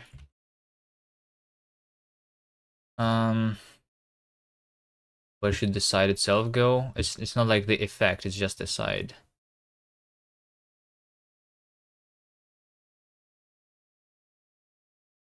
Okay, so over here we do side effects.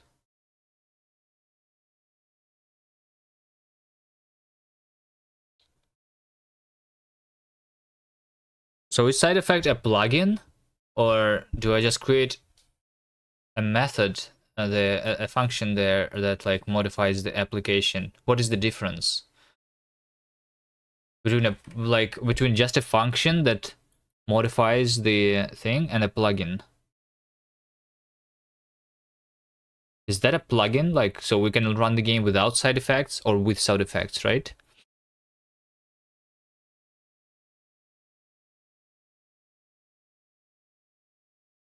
Is that how it works?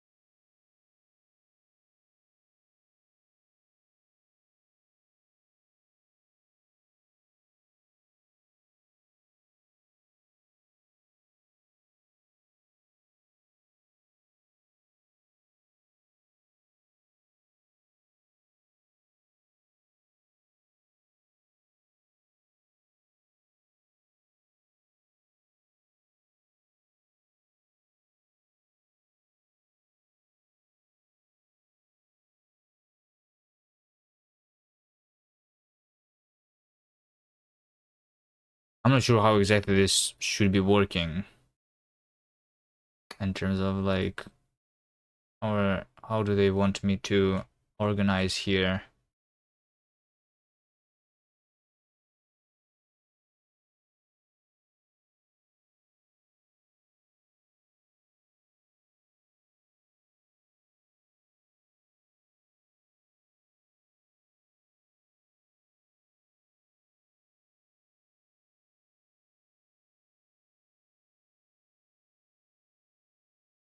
I'm going to remove the he.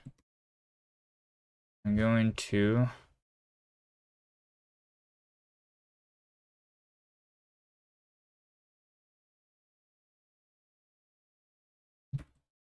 just have the game.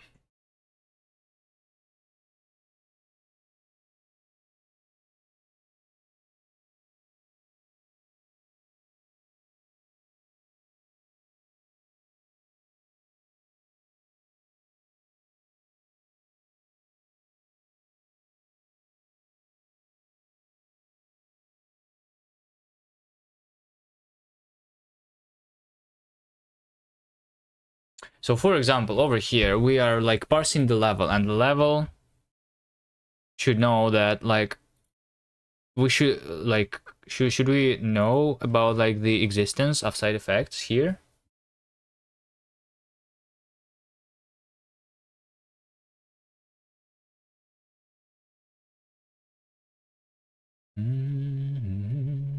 I don't understand.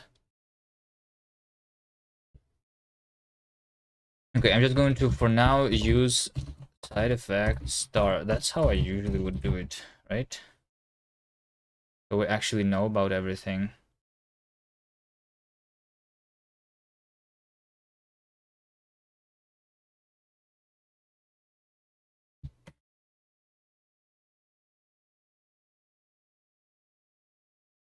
Side effects blank.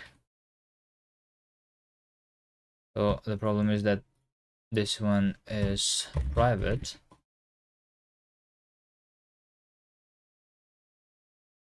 Blank. Power up. Trigger.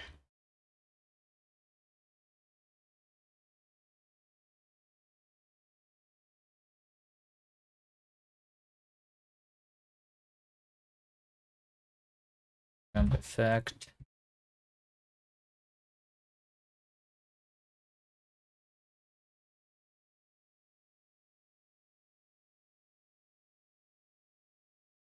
Side effects.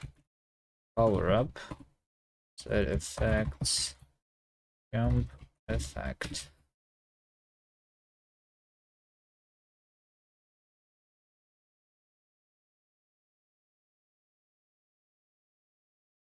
This is trigger.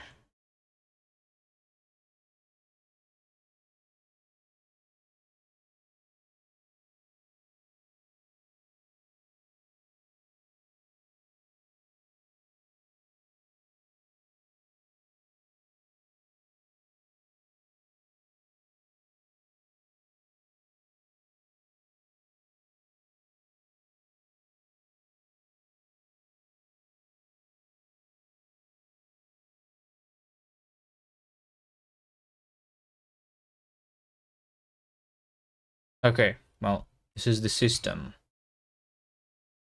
So this is the side event that starts as a side effects, right? Okay, side is also here. Public struct side.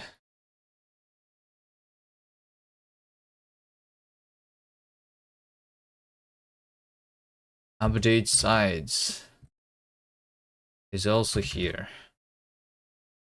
Ooh, baby jam, yo, yo, yo, hello. I'm like, right now I'm trying to reorganize my code so that not all the systems is like in just one file, you know? I like the split of everything into like small systems.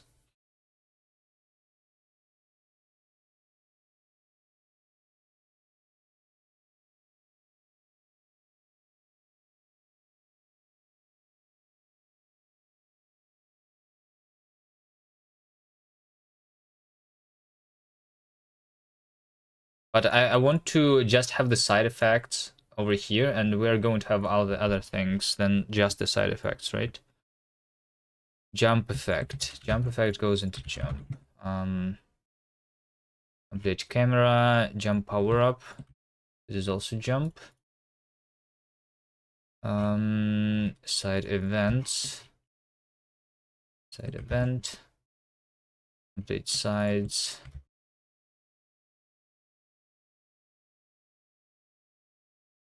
Are you using the latest bevy version? Well, I just did cargo add bevy, so probably, yes. I'm using bevy for the first time though, so like I have no idea how to use it properly. Probably. But okay, I'm just not right now in the process of moving everything, but we have something working already, right? We have the side effect system.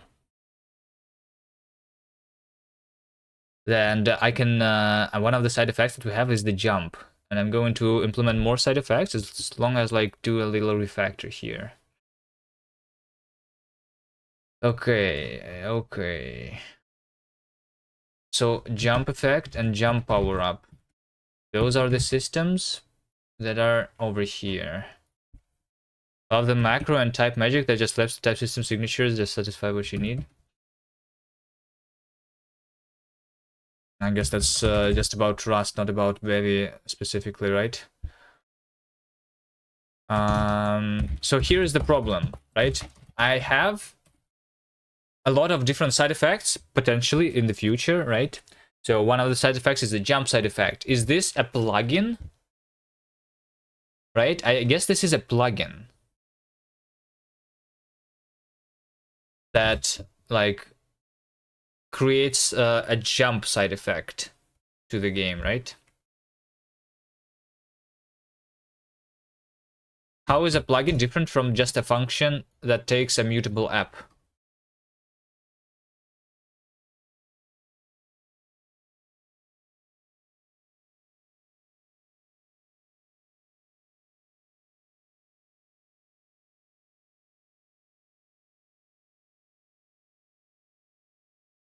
The collision event is from bevy repair to D.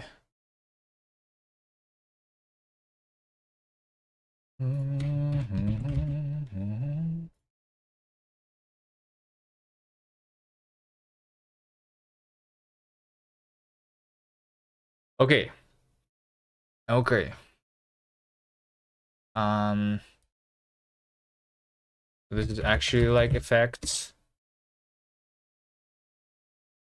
We do side. We can have side effects and side power up and side trigger.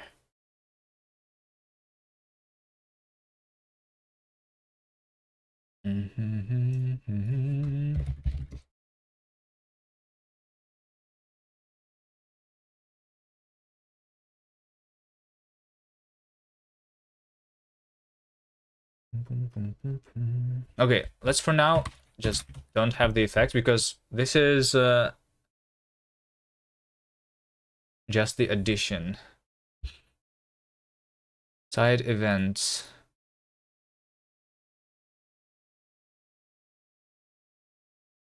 Okay, yes.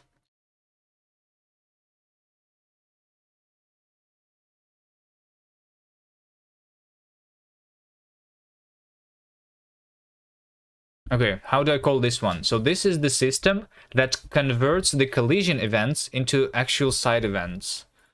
So side event. So side is activated when we touch the something that triggers the side, basically, which is usually just the level, just the ground. Right?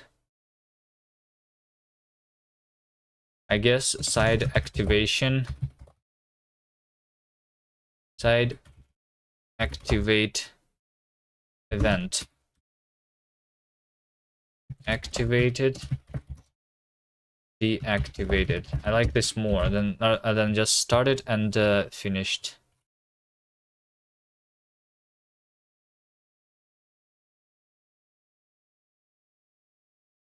Update sides. Update side transforms.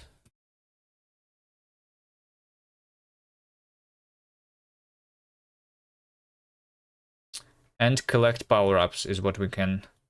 So power-ups, for example, power-up is something that I want to be in a different module. Power-ups.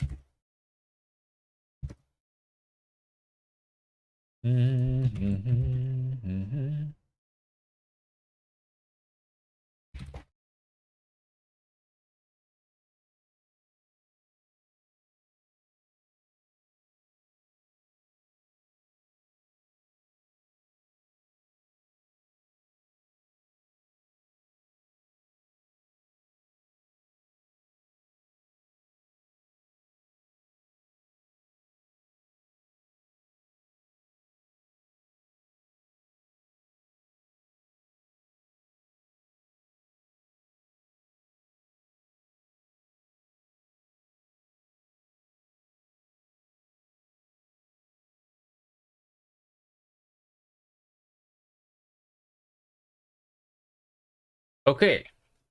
All right. I guess collect power-up and power-up event. Something that goes over here.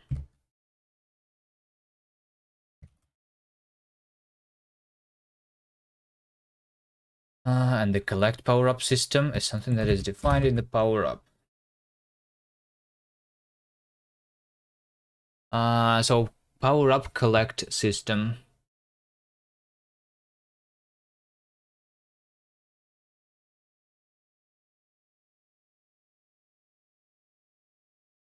Use superstar? No.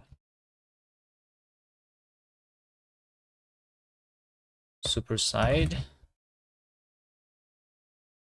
Collision event.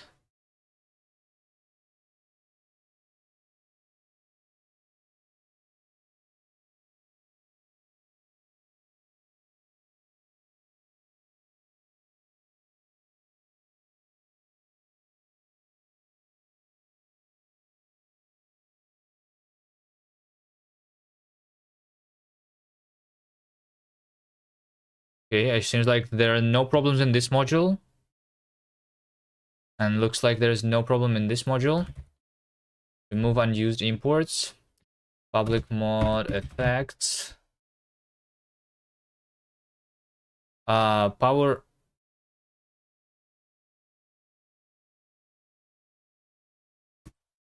up.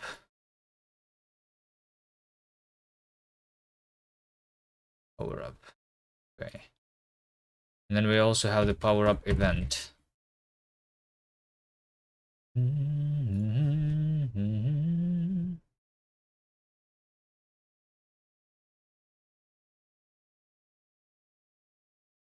Okay.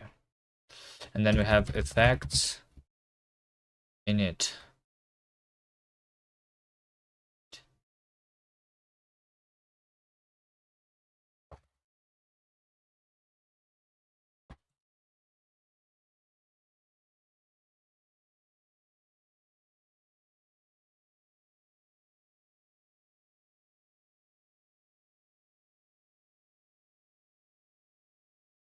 Okay, well, technically I can just do it manually. Effects jump in it.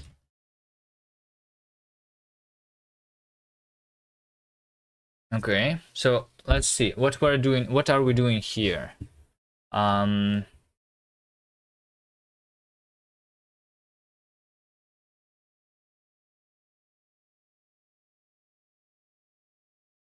Side event. Can I import that? No, I cannot. Event. What is a side event? Activate event.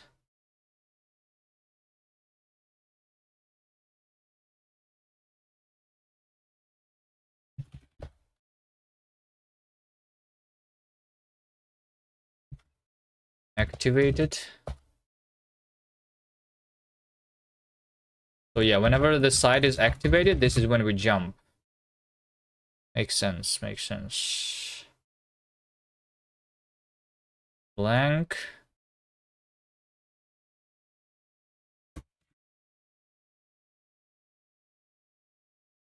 Side. Power up.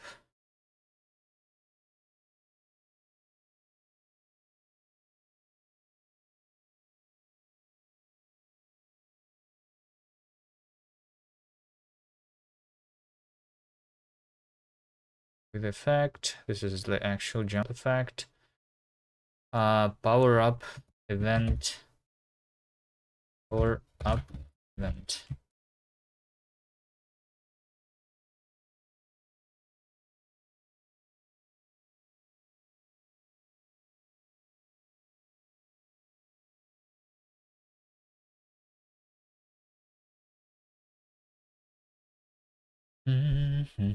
Where's power up? Not a word, really? Add to user settings. Insert effect, remove blank.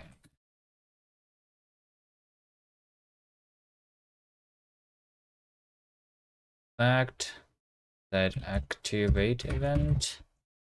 And velocity is from bevy repair 2D. Right? Okay, almost. Where is my error? XY, because we need to use bevy math vec3 swizzles. All right, we're done. Okay, running doesn't work. Okay, side.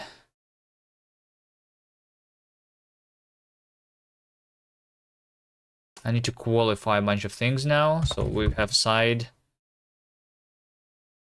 Okay, add event to the side power up event. This and the power up event also. This needs to go in a different position. Side initialize. We're going to add event.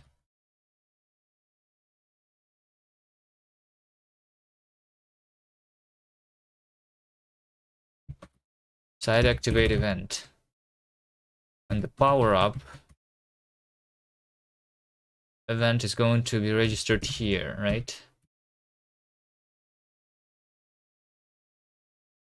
Just call it event because we use full qualification. Okay.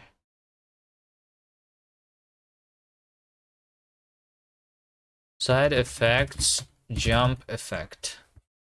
Okay.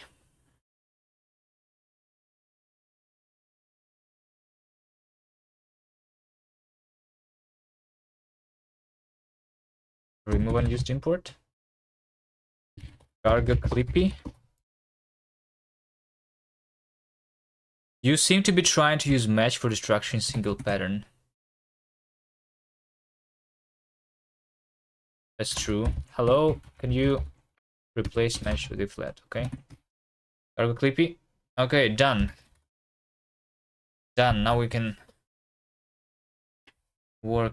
continue working on the game.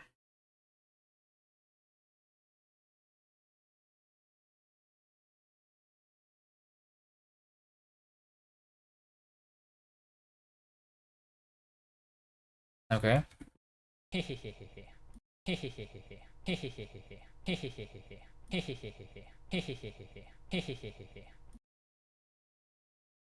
Seems like everything is working. So by refactoring, I did not break anything. Okay. Show unlinked file notification. What?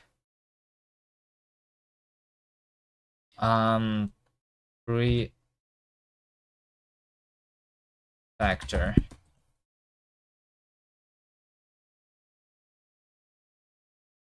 Okay. Now what? Now what?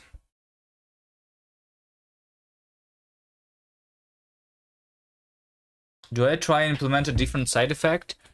Or do I like do some placeholder graphics at least so that we see something else? At least like I need to understand what are the sides, right? Is this the side that does that like is blank, or is this the side that is that has the jump effect, or is this the side that has anything else, right?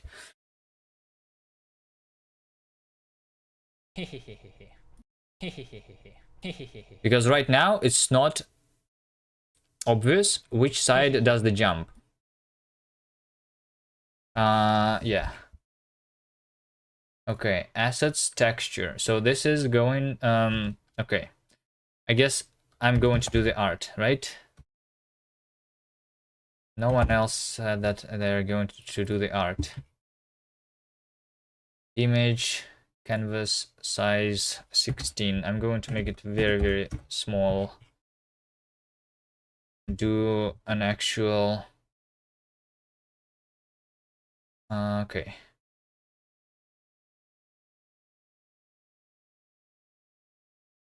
Something like this. Should be enough for the player, because it's literally just a box. Okay. Maybe it's going to be better later. No crab now, sorry. Okay, how do I make the all the textures pixelated? There is a way to do that, right? I think I remember seeing something like that somewhere, like over here in the default plugin set. We can set image plugin default nearest. Yeah, so that we default to the pixelated textures. Maybe we change that later.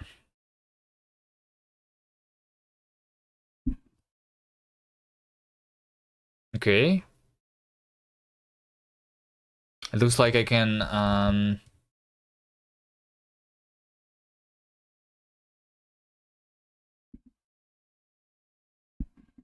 change my border radius to be something.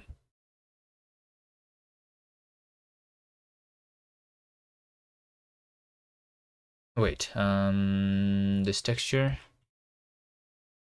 Okay. I think I did it 1, 2, 3, 4, 5, 6, 7, 8. Yeah, 16 by 16 and like 2 pixels is 0.25. I'm not mistaken. 0.25. Is this going to be looking like?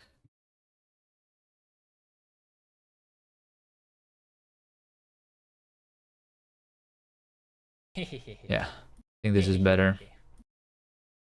All right.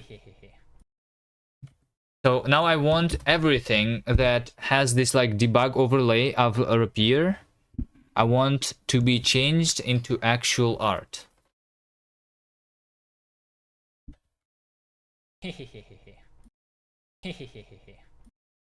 I'm not sure how to do the level though. I need to import some level from LDTK. Yeah, I need to work on the level if I want to change how the level looks. I guess.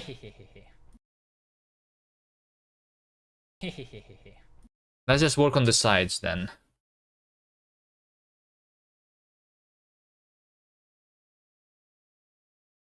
Let me call this player PNG.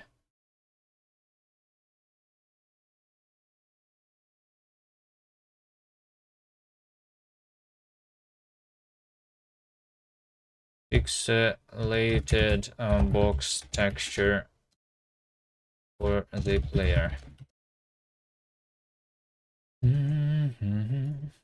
Okay, so we have just a box, right? And I just want to highlight the side, maybe just like, you know, different colors, and that's just going to be enough for now. But eventually, maybe, probably, it's going to be actually different art. Assets, folder, side effects. So I'm just going to make a jump PNG here.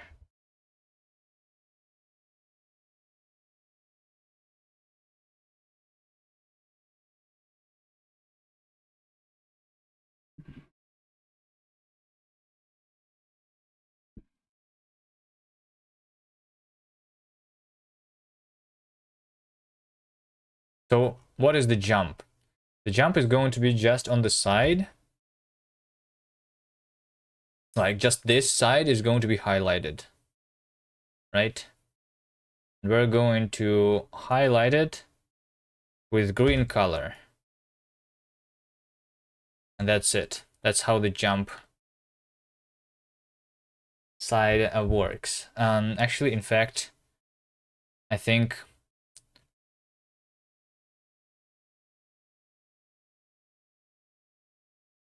I want the way I want to work here.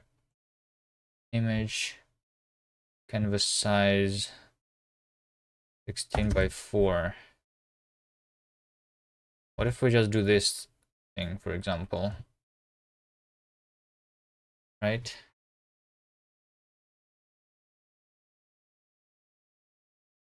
And then the semi-transparent on the sides.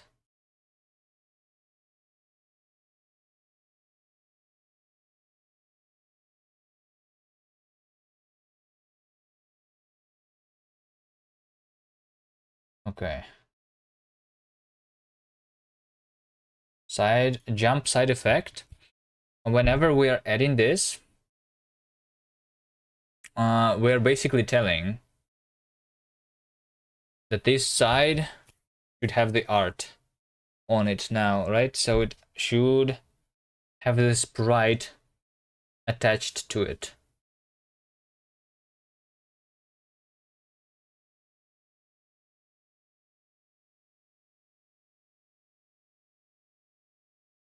All right.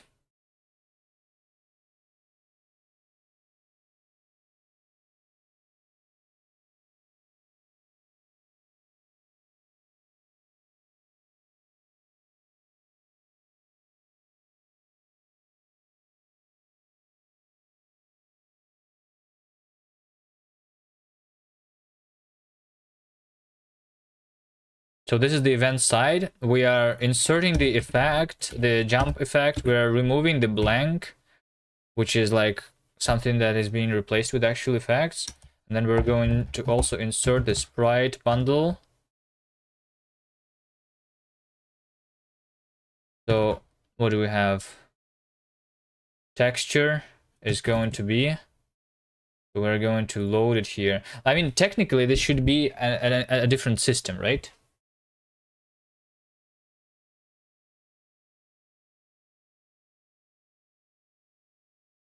The one that adds the graphics, because the graphics are not always there.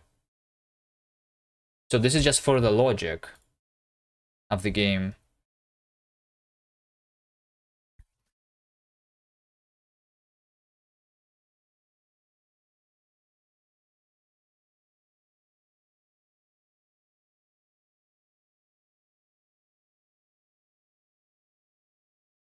So how do I do this? Do I do another event? I write the event that power up event. Yeah, because like the power up event does not give me the type of the power up that we picked up, because I don't really know which one is it.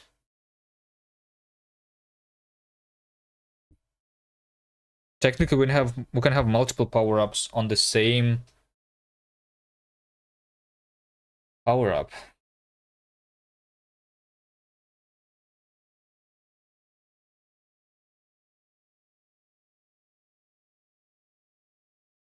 Okay, commands entity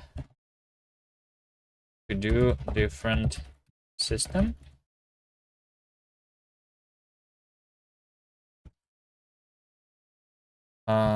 Asset server.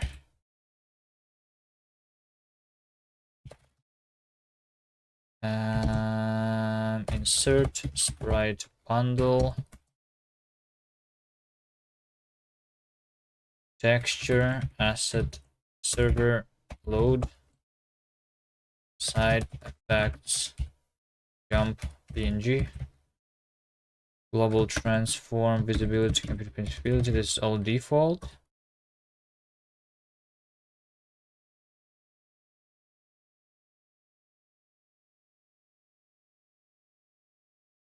Ah, but the transform is already there. Hold on. Can I insert the sprite bundle without the transform? So I want to insert everything.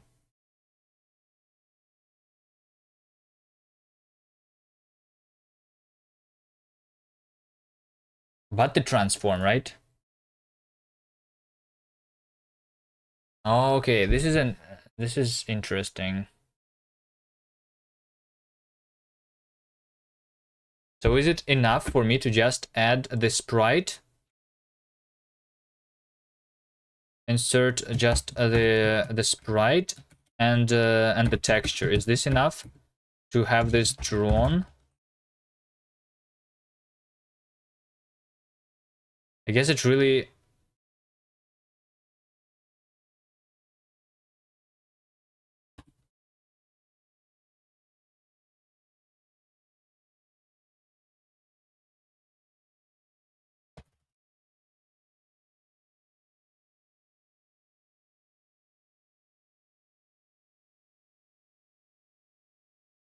depends on how the system is implemented.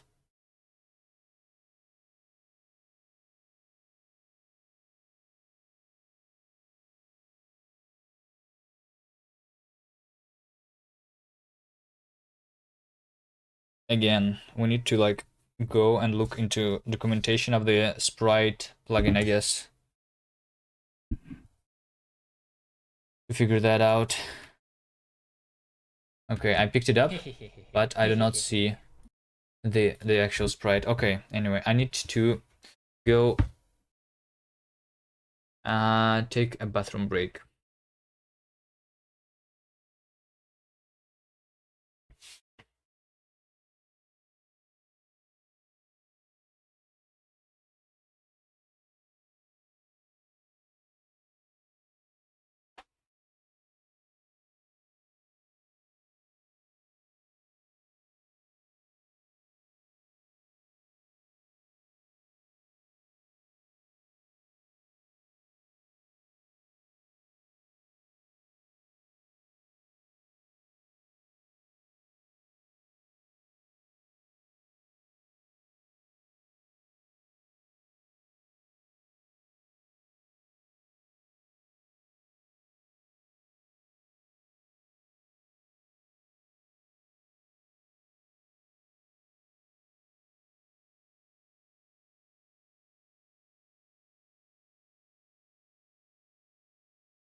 Right, I'm back.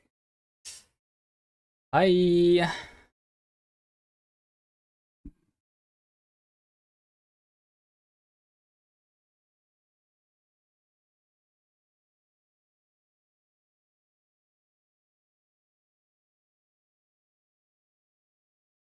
Okay, what do we have? I'm trying to do the jump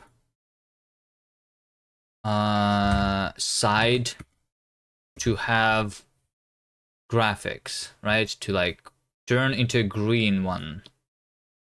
Um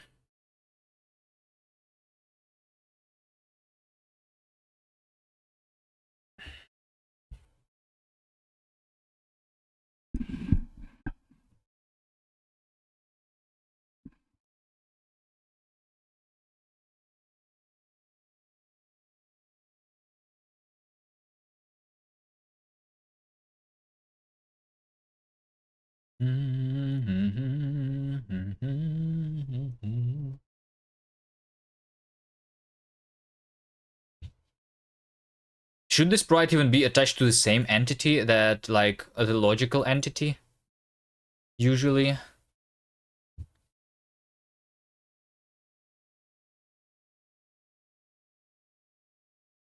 Okay, I need to see the bevy sprite. And why am I not seeing it?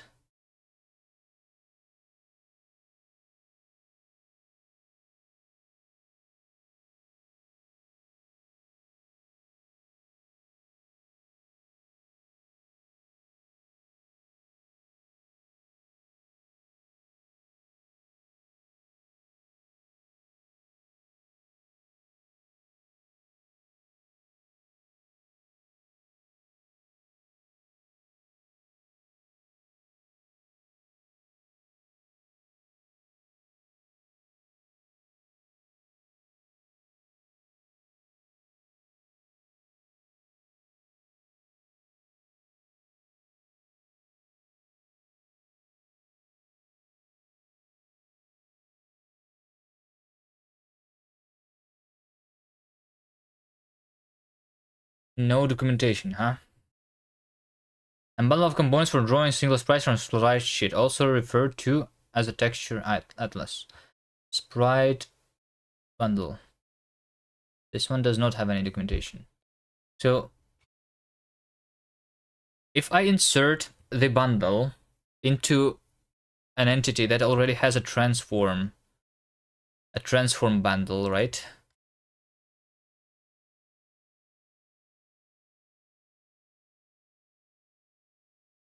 I have transform bundle, which has local and global.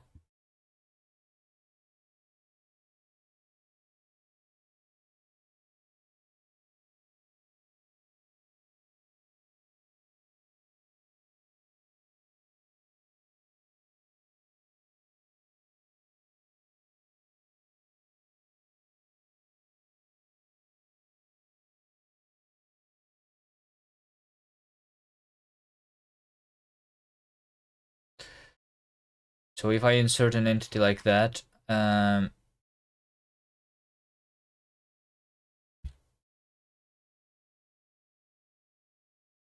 guess I need to figure out if we are inserting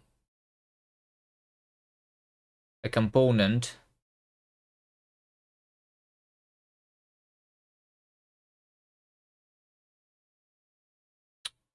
commands entity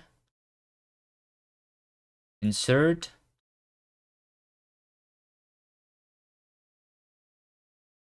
this will overwrite any previous values of the same component type, which is something that I don't like. Although at the same time we have this system that actually makes sure that the side is transformed accordingly to the parent. Like technically we can just do a sprite bundle.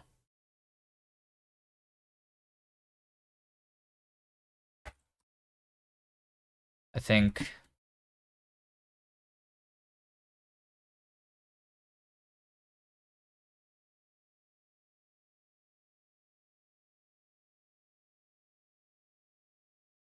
So bad cop. How's your game going? So transform, nothing matters except for the sprite itself. Actually, let me just do the sprite, also be the default. I'm just loading the texture here.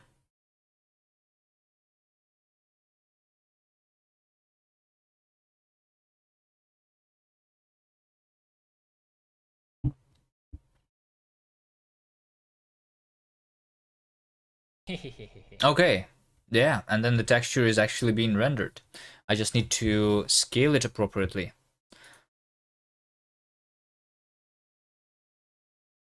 Sprite.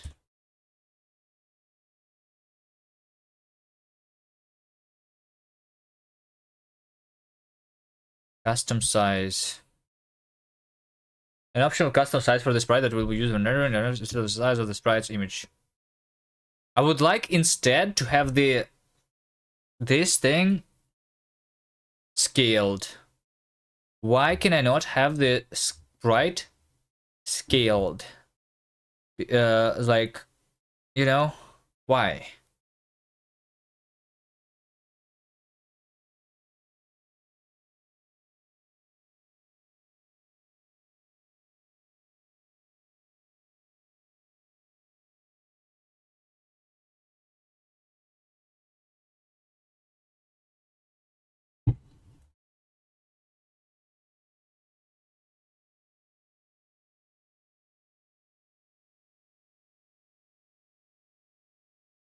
Because like I don't know really, like the texture is not loaded yet, right?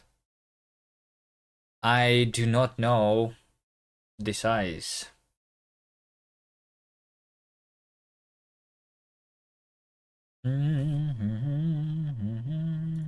Okay, the size is going to be, this is 16 by 4.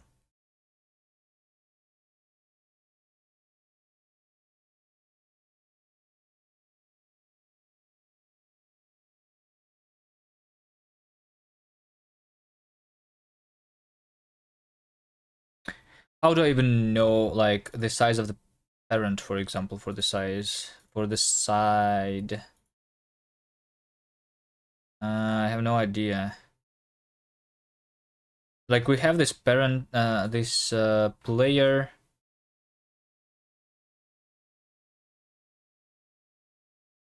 Player size 1.0. Wait, is player size 1.0?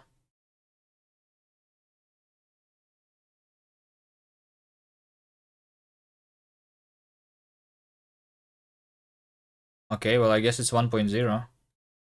But if I change the player size, it's going to be inconsistent then. This should be synchronized somehow to the actual player size. And how do I make them synchronized? I turn this into a constant that I can use from other modules. This should, but I want this technically to be a config file.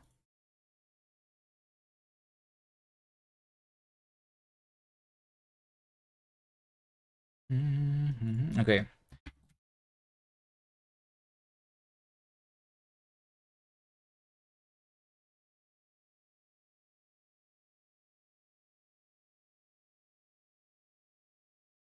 Maybe there is something that I can scale. No. There's nothing. Okay, let's do sum vec2 new 1 0 25. If I do this, and it's not going to be this big.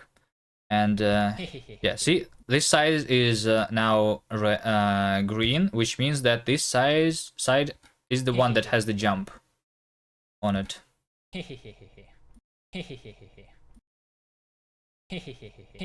Now we have two sides with the jump.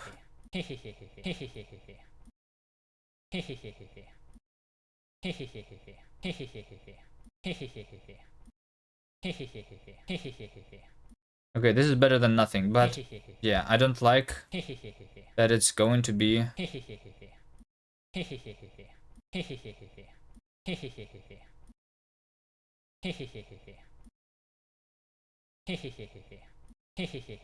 Desynchronized. I wonder what is going to happen if like the player size is actually like 1 always. You know?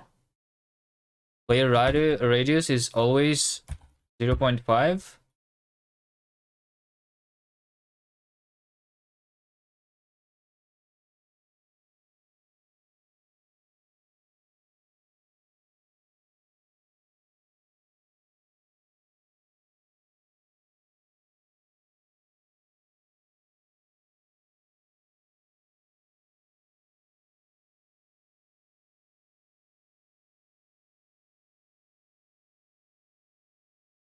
What if instead, for the entity itself, like for the player itself, I want to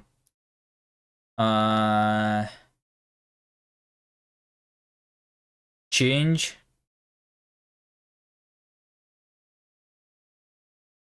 its scale to be something different. So if I'm going to change the scale of a physical body, how is it going to work? Because we are defining the property. Oh, the mass.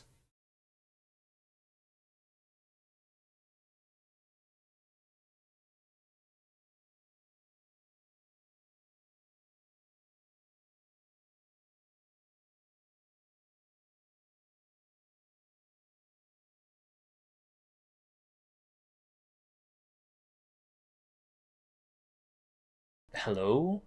Hello, hello. So we have the mass properties that are calculated from a cube with this density of the density of 1.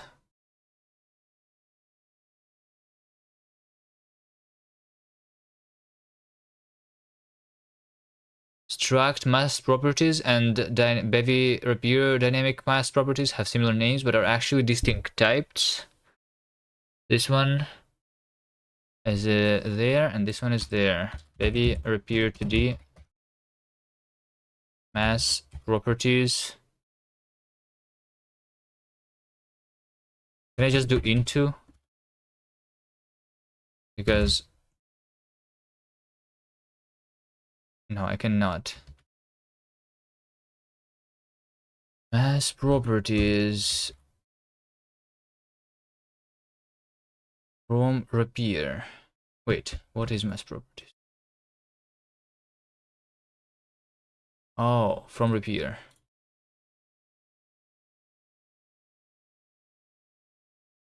Mass properties and physics scale. Oh.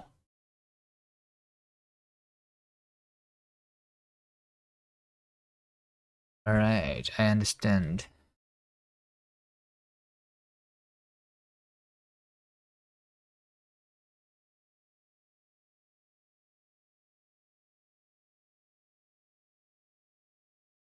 Into repair from repair.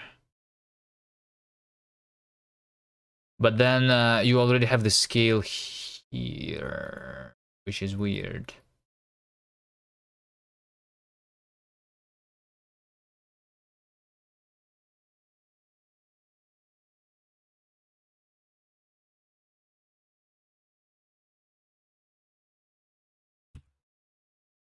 If I do the scale of 1, then it's going to be the same mass properties independent of my actual transformation scale.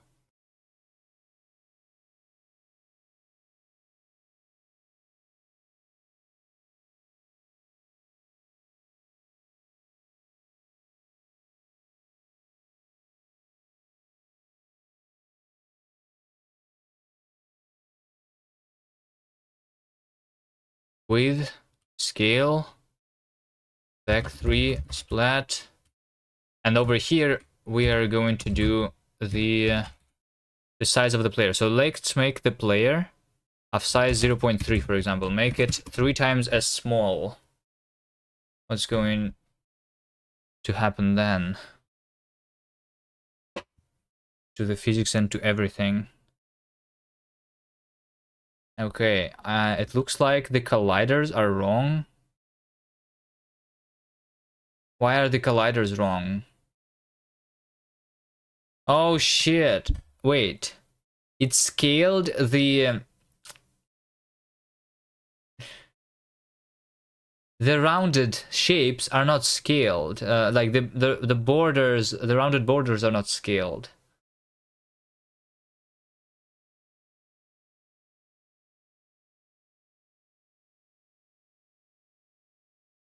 Yeah, it looks like rounded shapes do not really work very well. You know what? I'm just going to use cuboids.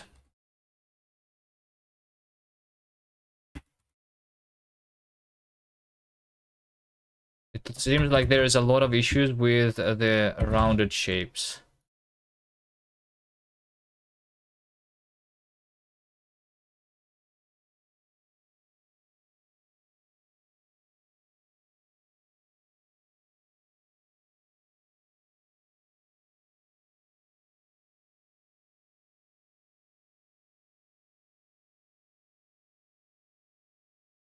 Yeah, see? Now everything is... Well, not everything is fine. Because we're smaller now, we have the mass at the moment of inertia, everything is slower. Everything is smaller, so when we're updating player input, when applying the torque, is going to do more acceleration, which means that I want to maybe not even modify the force directly. I want to modify the velocity instead. Do I?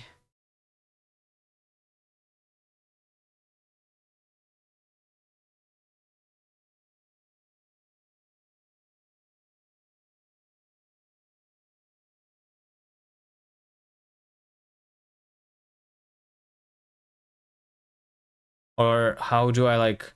Or otherwise I need to like multiply the torque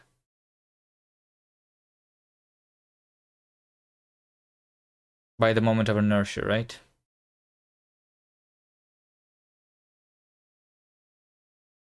Or rather divide it maybe. Or multiply.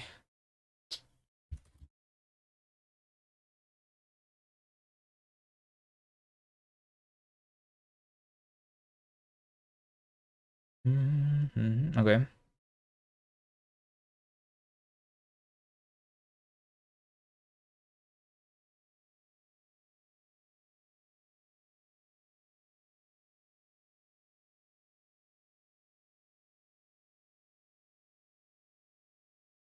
Okay. Okay.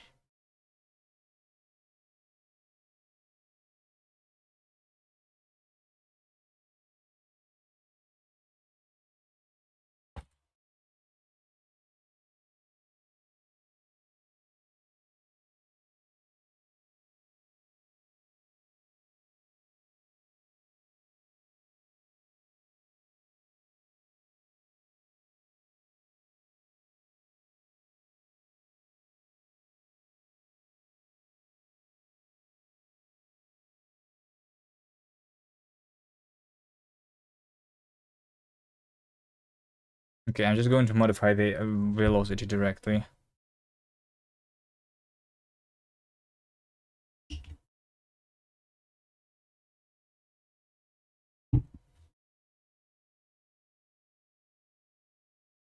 Wait, did I actually crash?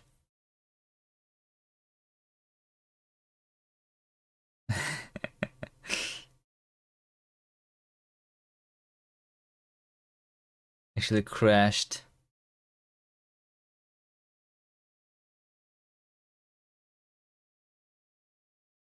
Is there a clamp?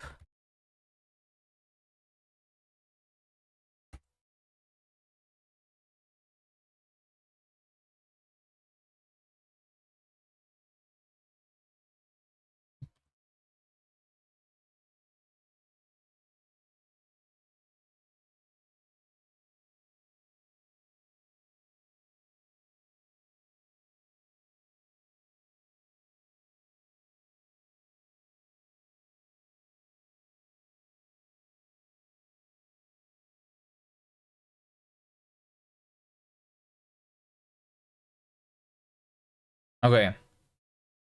How long should it take me to like start rotating through 60 degrees a second? A second?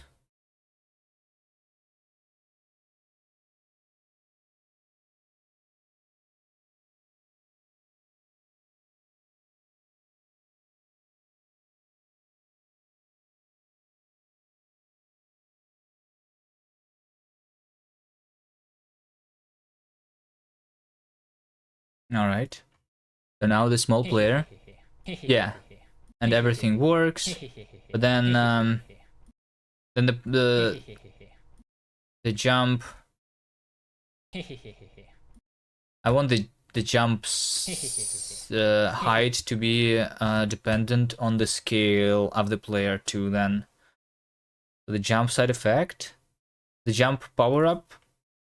No, the jump effect. We're adding the linear velocity directly. I want to modify it. So I modify this thing. Multiply. Shadow crushers. Hello. I multiply this by the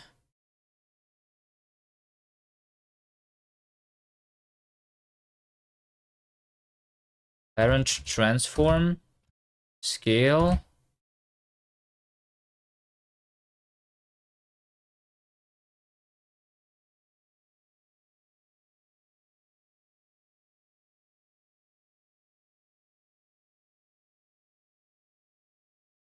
Oh, wait. Parent transform with translation, multiply transform, side transform, transform point, xy, and normalize.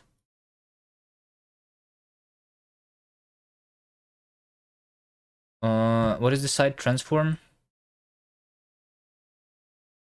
Side transform should just be the rotation, I feel like. So I think I don't even need to normalize here, and that's all I'm going to do. What am I trying to figure out?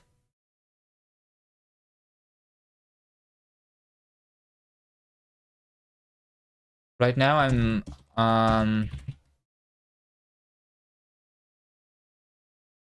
ah, okay. Have you seen the game? Or are you here for the first time? We have the side effects.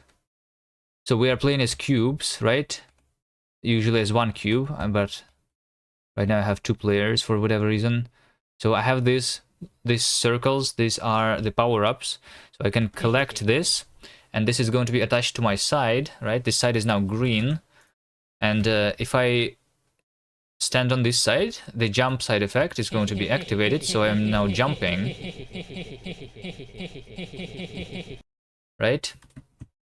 So I tried trying to like easily configure the actual size of the player, and I want everything to be relative, right? So if the player is smaller, then like the jump is also going to be smaller.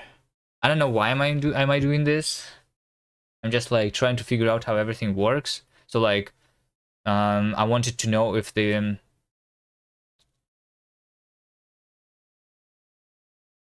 scale of how does the scale affect the physics, for example, right? Does it affect the physical size?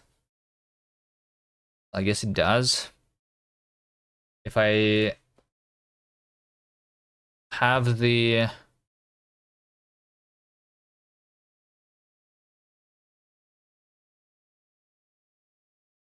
player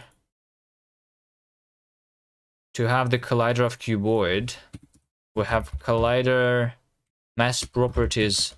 The density is going to be 1, right? Is this density affected by the scale? Probably is.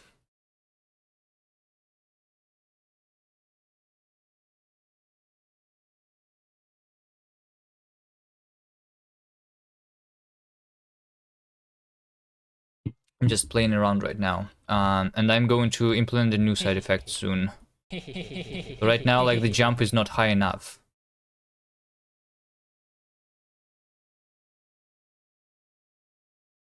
The jump is not high enough. If I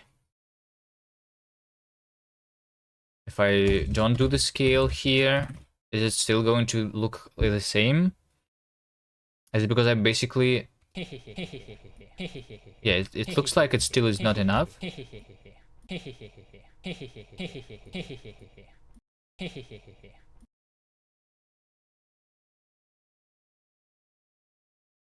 Wait, hold on. Does it look different now? No. Oh, yeah. Okay, it looks like it should have been looking. Okay. We're just not jumping as high as we were before.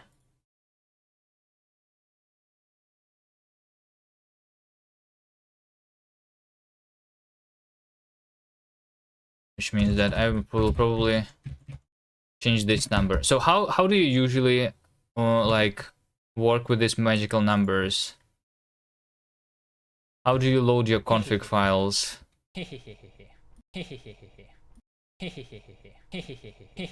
I cannot just use the std file because it's not going to work on the web. So I need to do something else, right? Is it like the job of the asset manager to load the config?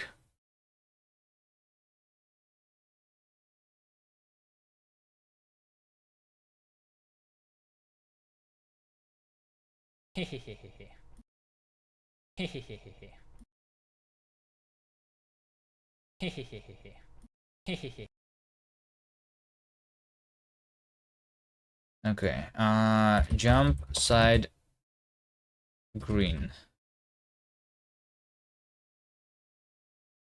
So the jump side is now green. Let's just implement some other side effect.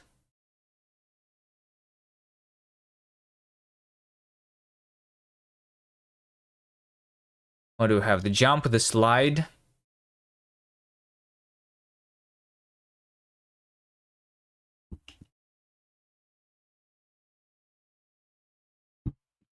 The anti-gravity.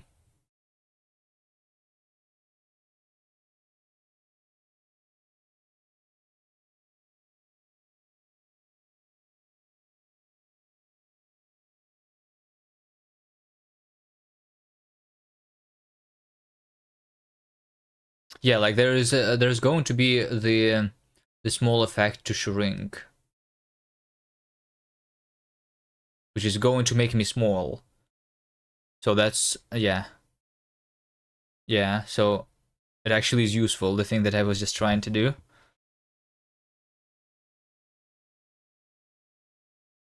Wait, if I use the small effect to shrink, how do I become big again?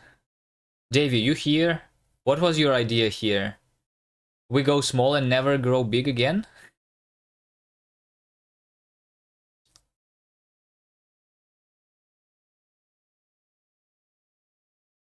You only get smaller and smaller every time you activate the ability?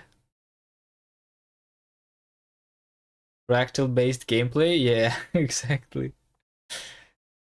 Like, remember that puzzle that someone made for LD when the theme was deeper and deeper? Right? We do something like that.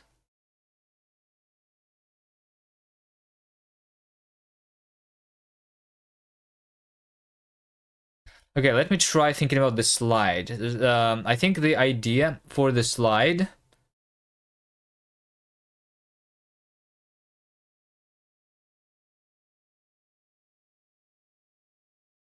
Oh, turn small for X seconds. Okay, that's the ability.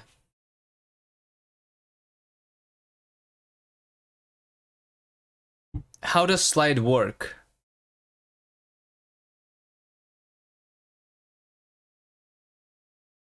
How does slide work? When you hit the ground wall with one of the sides, it will trigger the effect. For example, jump effect here, side effects, you get the side effect on the map and equip them all yourself. Slide can also stick to surface, even upside down. So like slide is the thing that's going to like connect me to the surface.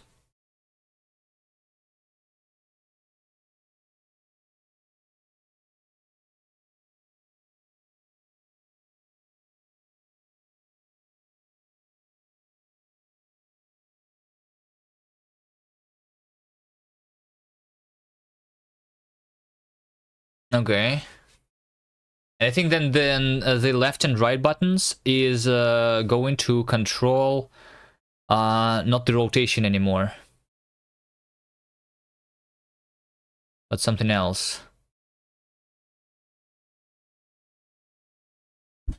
Right? We could do like there are some levels in which you need to purposely go small. Yeah, that's literally over here. You need to go small to like fit into the hole.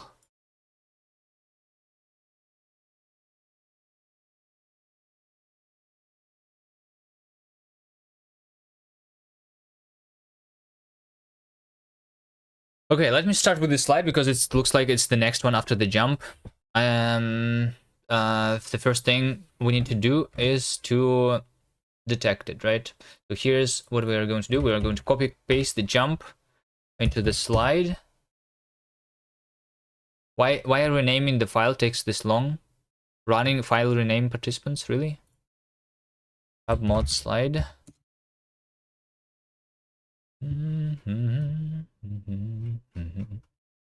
Okay.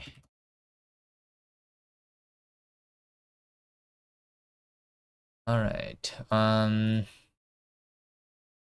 So first of all, the power up and the effect.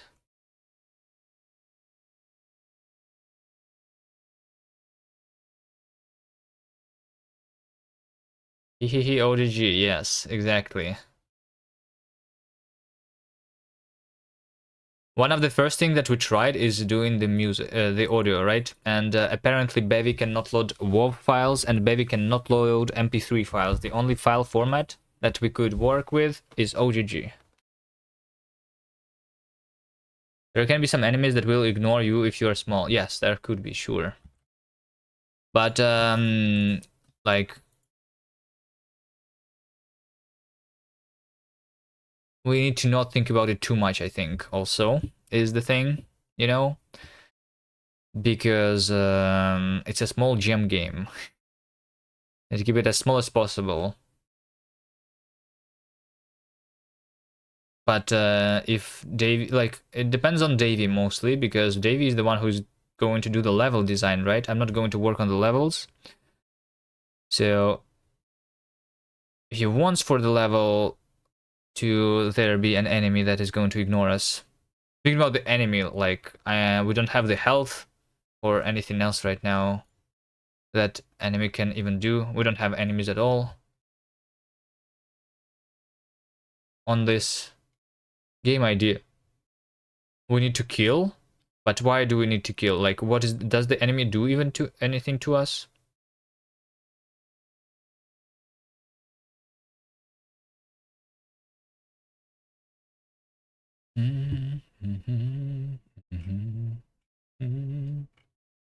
Okay, the power up is the system that actually like lets us pick up the effect.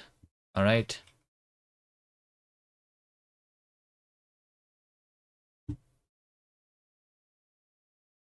We have the power up with the slide effect to make your game. Just the time, yeah. But you were working on it the whole time you were here, no? Is that not how it works for you? You don't just like open the stream and work in the game at the same time?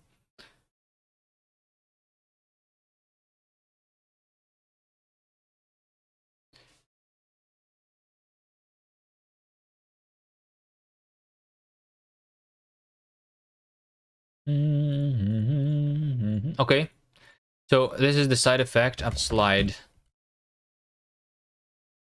This is literally copy pasta. Which means that I should probably do something about it. Let me see. Just looks exactly the same. Adjustments. Hue. I'm just going to change the hue here. So what color should be this slide? The slide is just like honey from Minecraft, so it's orange, right? One more time. You was asleep for a few hours. You're constantly reviewing my code in real time? Okay.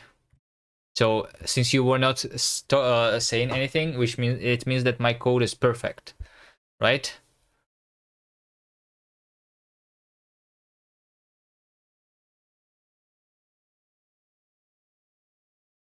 Okay, let me only have one player. This is jump and this is slide. What is slide? Underscore. Underscore is slide. Okay. Google Slides logo is also yellow? Makes sense. It's not unsafe enough for your taste?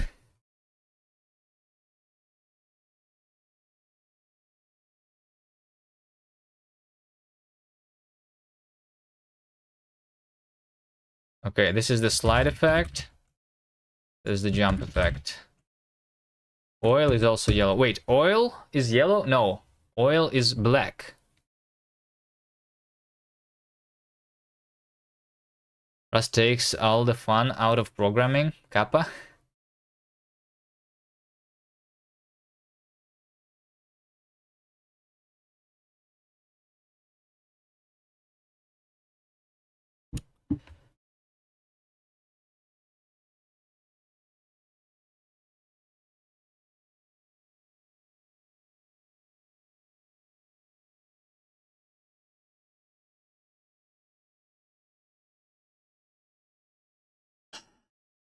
Okay, so I'm not going to do anything here right now. Right? Not even the he, because it's going to work differently, the effect itself, but we can pick it up and we can have different effects. It's like the slide effect is not doing anything right now. I need to register it. Also,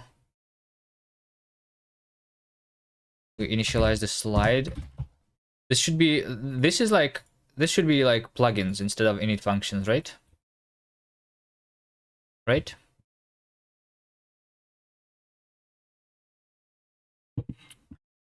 But I don't see how it's any different. Could be yellow. Honey is sticky, is slippery. Yellow is good. Nice. Okay, we have this the same error again. So what do I do about this one? Any one of you working with Bevy? Eventually my linker breaks and I need to recompile something. But what do I need to recompile? Everything?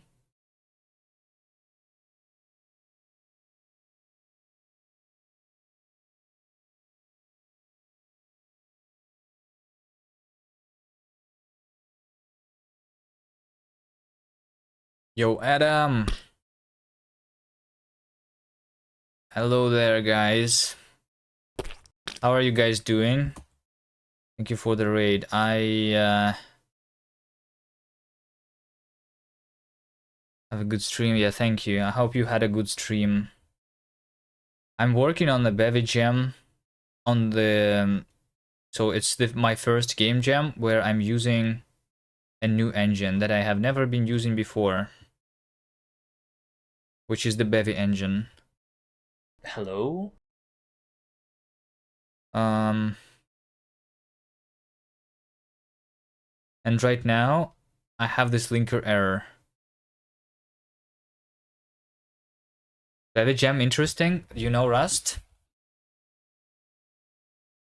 It's happening still, and you are interested, there is like 6 days left.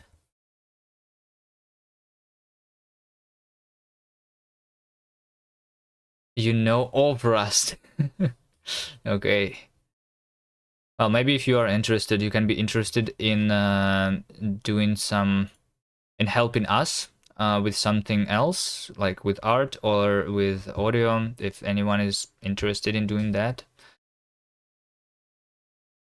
Right now, it is me who is doing programming. It is Davey who is going to maybe do the level design and also came up with the game idea. So it's the two of us for now. What do I do about this? And also let me show you the game, I guess. The game jam is Bevy Jam number 3. The theme is side effects. So the game idea that we have is this. This is the game idea. We are playing as a cube, and on every side of the cube we have a different effect. So one of the effects is like jump effect, one of the effects is the slide effect, and like other things. And we need to use that to complete the level. Pretty simple. And what we have right now is just the jump effect. And I am starting to implement the slide effect. But for some reason, my compilation doesn't work anymore. Let me try building the web build. It's probably going to work on the web so that I can show you at least what we have right now.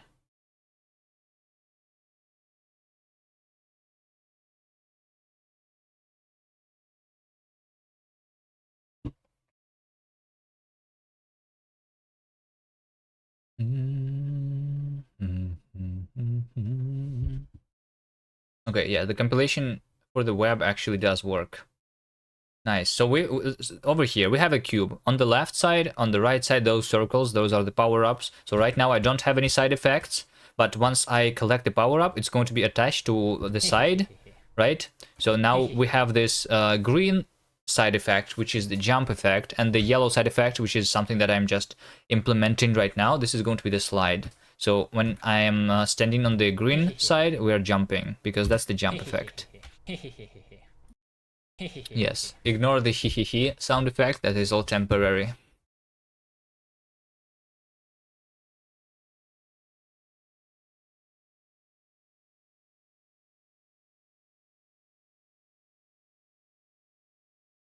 What is wrong here? Why can why it all suddenly stopped working? What is the linker?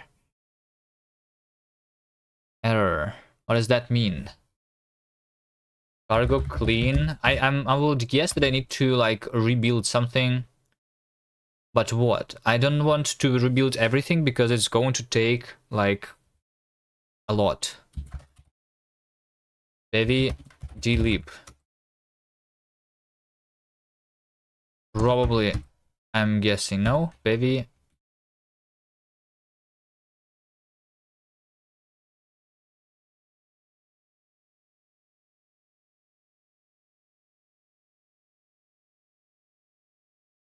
Well, there is the Bevy deleep. Package ID specification Bevy deleep.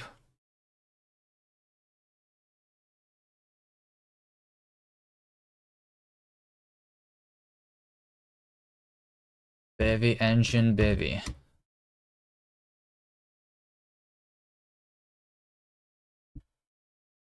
Could be caused by cargo's internal state being broken. Yeah, I think I have seen this before, but like usually I don't really see it. I think it's the problem with incremental compilation.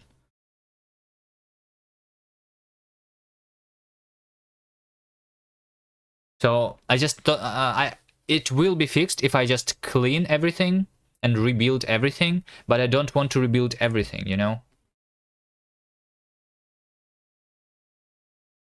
This often occurs when transitioning your project between the release and the Git versions of Bevy.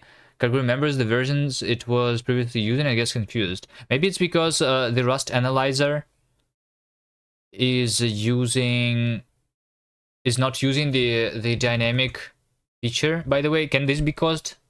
Is this? Can this? Are you using Bevy? So like I'm usually running using the dynamic linking feature, but the Rust analyzer is not using this. It's just doing the regular check, I think. Right? Although this should not matter really, right?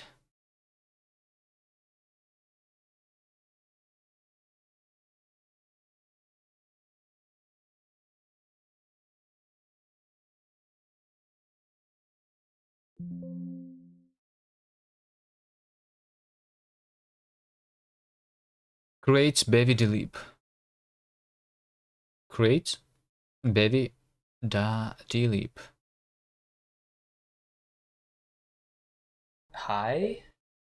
Bevy delete. I mean, this package definitely exists in my dependencies, right?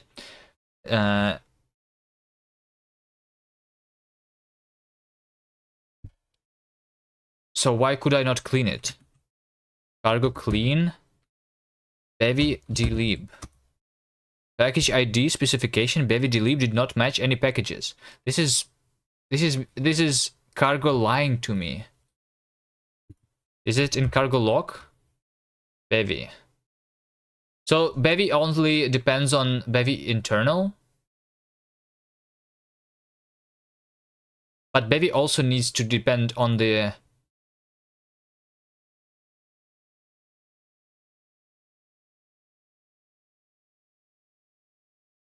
What? Why in the cargo log it only depends on the bevy internal?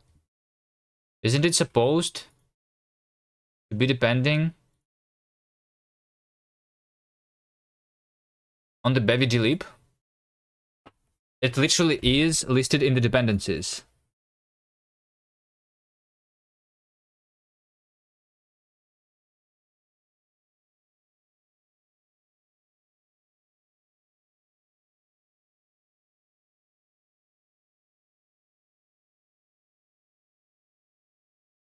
Why is my cargo log not have this in the list of the dependencies?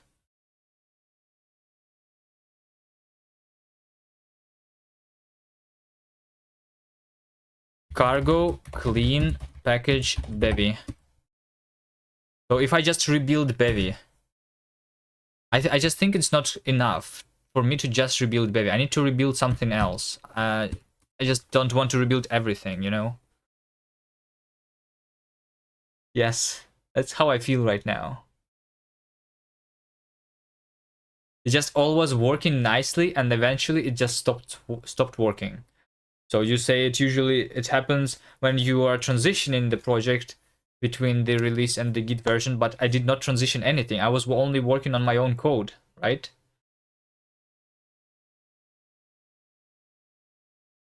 So nothing should have been should break.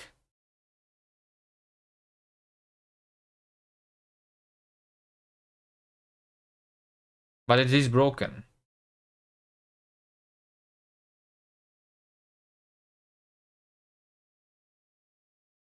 But mm, mm, I really do not understand though. Why is Bevy not dependent on the... You're using Rust Up to manage your Rust implementation. You can run Rust Up update. I am using the latest stable. I did Rust Up update like a couple of days ago. It's not going to fix this project.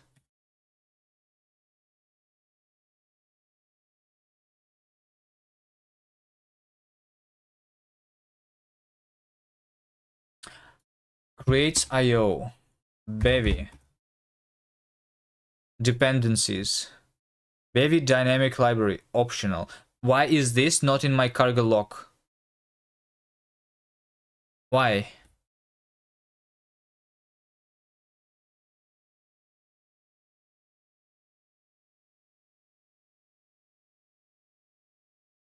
Can you explain that? If we have a dependency, even although it's optional, it should be in the cargo log. Reach out to the Bevy community via GitHub or Discord and ask for help.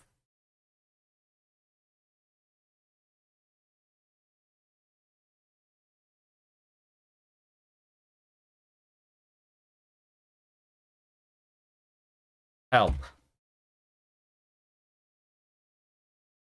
My linker. My project is now not linking. What do I do?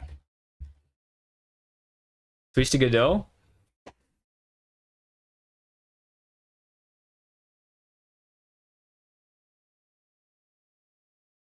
Okay. This is actually like stupid. I should not be asking for help like this, right? But maybe somebody is going to help me. How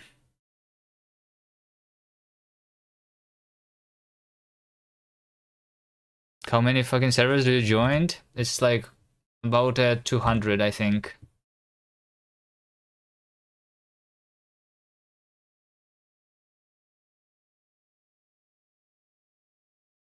Unresolved external symbol.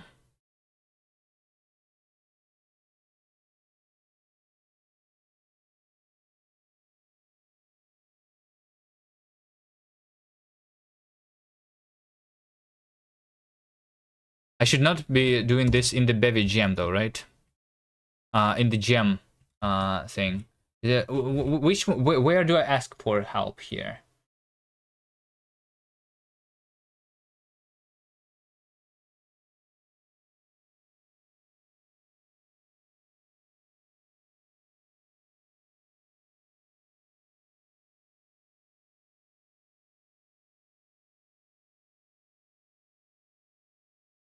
It's not engine development, no.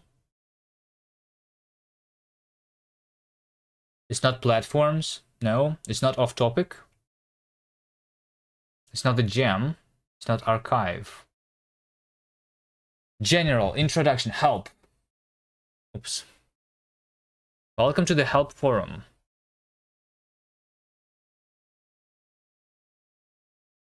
This is the new place to ask bevy related questions. The old channel is still available. If you have a question, just create a new thread.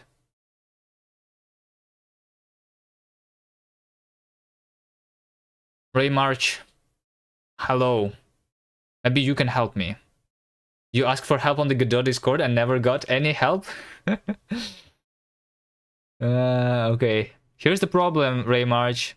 I was working... No, it's just a regular. It's not a bevy related problem, okay? I think it's just a general problem with Rust. My linker doesn't work anymore. I just implemented, like, I just changed some parts of the code and the linker doesn't work. You know, it is not resolving the symbol. Sprite bundle. I'm a crab now. Hello there. Can I change it back? Wait, is it really? Wait, hold on. Let's take a look at the error specifically. It's unresolved the symbol component, init component, unresolved symbol bevy ECS component init component. Wait, so I cannot initialize components anymore. Referenced in function sprite bundle as bevy ECS bundle component IDs. Gotta love Minecraft nonsense. I'm pretty sure that if I just like rebuild everything from scratch, because literally when I ended the stream yesterday, the same linker error happened, okay? Or was it the same? Like, and then like I rebuilt everything from scratch, but the problem is rebuilding everything from scratch is going to take me 15 minutes. Do I want to wait for 15 minutes?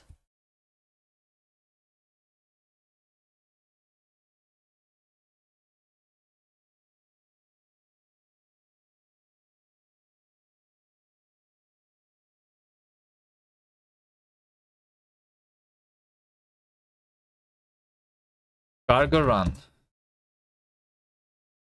15-minute build is kind of hardcore. Well, it's because I am going to rebuild everything from scratch, right? I have a Ryzen 360.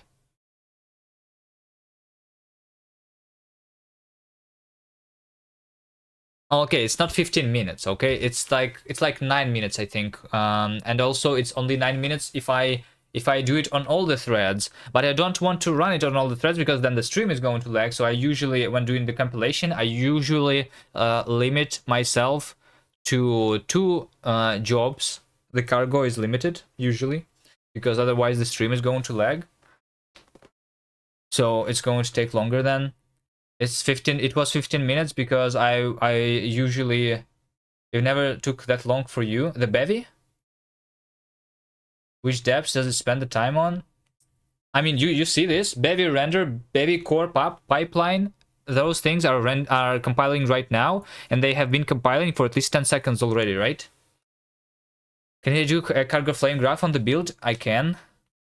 You want me to do it right now? You want to like stare at the compilation for 10 minutes? I mean, okay. Okay. Technically, I am compiling the dependencies with high optimizations, right? This is why it's taking longer than usually. But then, if I don't do this, then the debug builds are going to be slow. 3 is excessive. I tried to do in 1. It did not seem that the compilation, like, was much faster, but I only waited for the first couple crates to compile though. I didn't really like measure the compilation time of the entire project like from scratch.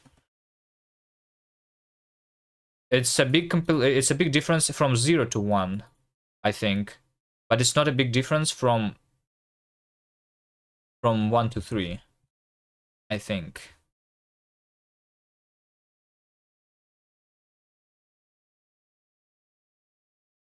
Is 0 that bad performance-wise? Okay, you know what? Let's try. Let's try. Let's comment this out. Let's comment this out. Let's do cargo run. Let's run with 10 jobs. The stream is going to lag. Let's see how long it's going to take. I'm also going to close everything here actually. You always use 0 with bevy? Okay, let's see. CD projects bevy gem.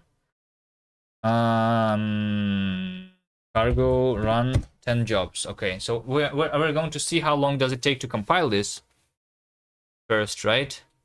And also, how is the stream lagging already, or is it not?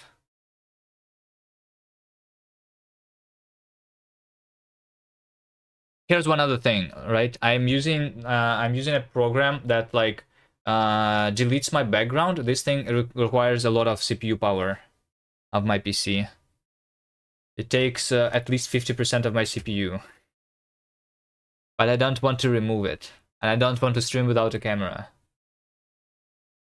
I could use a green screen, but the green screen, the problem with that is that I need to set up lighting then also. And this like automatic way is working better.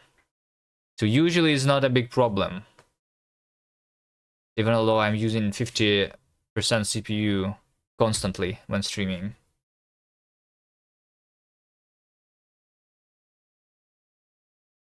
Okay, well, looks like it's going to take about 5 minutes here.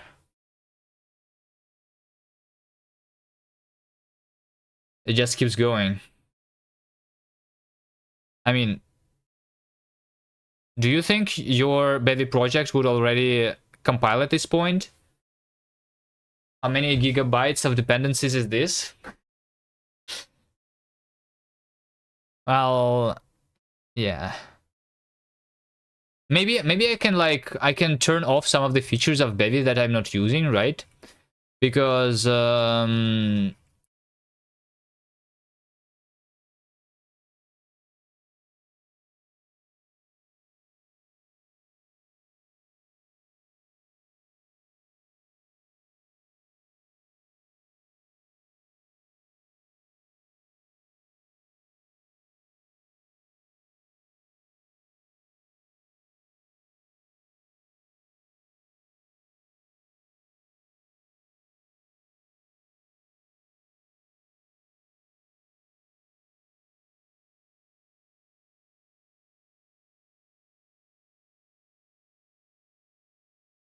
compiling all of cargo. Yeah. What was I saying? Okay, well, this works, right? It's not that bad performance-wise right now. Yeah, but we don't have much in the game also. Okay. So how long did it take to compile this? 2 minutes 26 seconds. Okay, it's not that bad. It's not that bad. It looked bad, right? But it's not that bad. It's just like 2 minutes 26 seconds to compile everything from scratch. And like the next build is obviously not going to take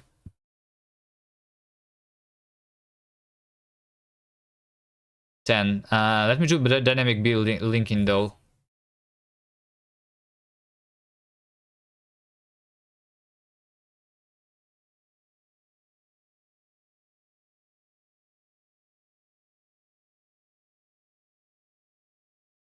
Because with dynamic linking, if I never recompile bevy, my incremental builds should be better, right?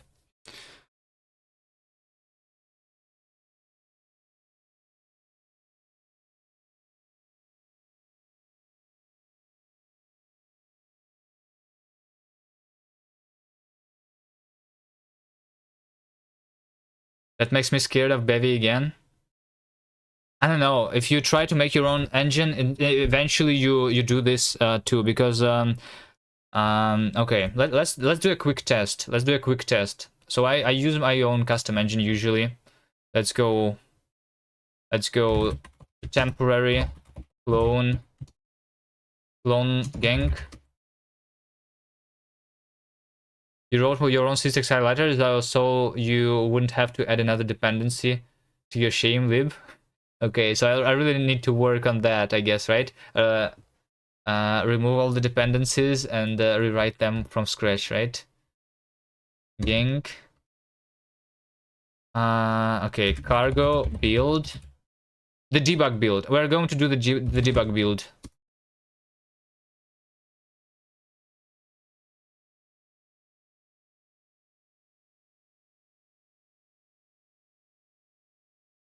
Let me do the fetch first, so that we don't really like spend time on this part. Okay, build from scratch. Let's see how long it's going to take. I don't want to contribute to other people's pile of dependencies. Where am I from? I am from Russia. I want to contribute to other people's pile of depths. Yeah. I mean, no, actually, I don't know. If not the compilation times, it makes sense, right? Usually, more crates is actually better. It's literally so. Bevy. Oh no, not bevy. Rust cookbook or something.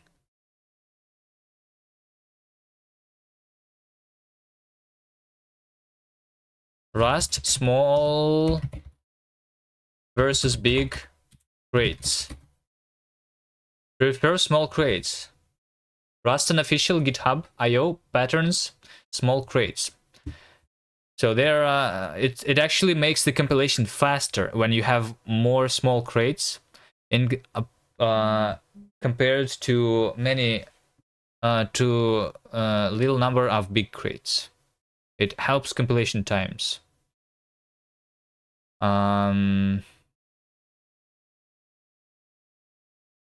Because it does more parallelization, right?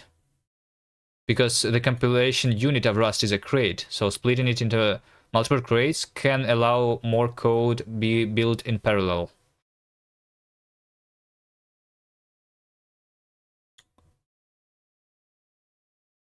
Although now that I'm thinking about this, is it really true? So for example, let's say that we were using the same generic library, because of the way generics work in Rust.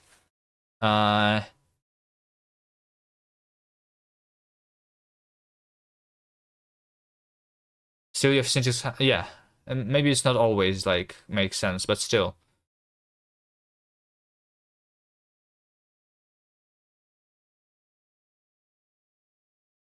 I think it may be actually an issue, because you know how generics work in Rust, right? They are actually instantiated in the crate that uses the generics, right? So if two different crates both use the same generic library and both instantiate like the same generic function with the same generic arguments, it's going to be instantiated twice, which actually going to make it like to like bloat the code with like duplication, right? Isn't that bad then?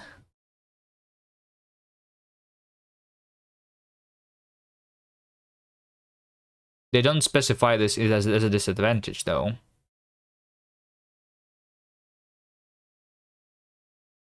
Oh shit, hold on. This was wrong. Clean. I'm going to do this again.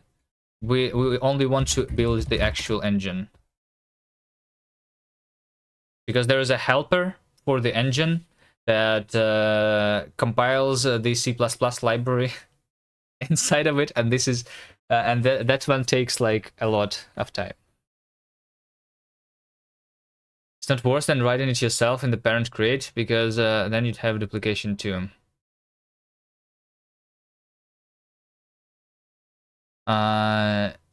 Yes. But it's worse than having all of those in the same crate, right? You only have this error, quote and scene. Those are your dependencies. You are using quote and scene. So this means that you're writing proc macros. I'm using also the Darling library. You use that one? Darling. This one helps you write your derived macros by using derived macros inside your derived macros. So you use a derived macro to write a derived macro. Derive shame field, so you can use rastructs and shaders. Yeah. So I like using that. It saves a lot of boilerplate from your like stuff. If you can make it work with it like parses your attributes for you.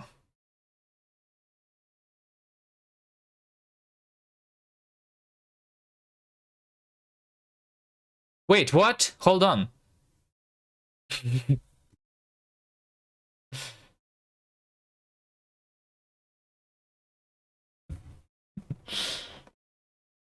I think we have an issue, guys. Shadow Crushers, thank you for the follow. Okay, yeah, I actually remember that. Something's off. No, it actually is an issue. I remember now. We actually have to enable those optimizations, because if you don't enable the optimizations, then you are hitting the limit. This limit is only there on Windows. I'm guessing you are using not Windows but Linux, right? So on Linux, I think you don't have this limit, but on Windows you have. Rage CPP, hello. We're over here raging over Rust. So yeah, on Windows this is this limit. I remember actually. Okay, here's one other thing. I remember one other issue with Windows that I had before.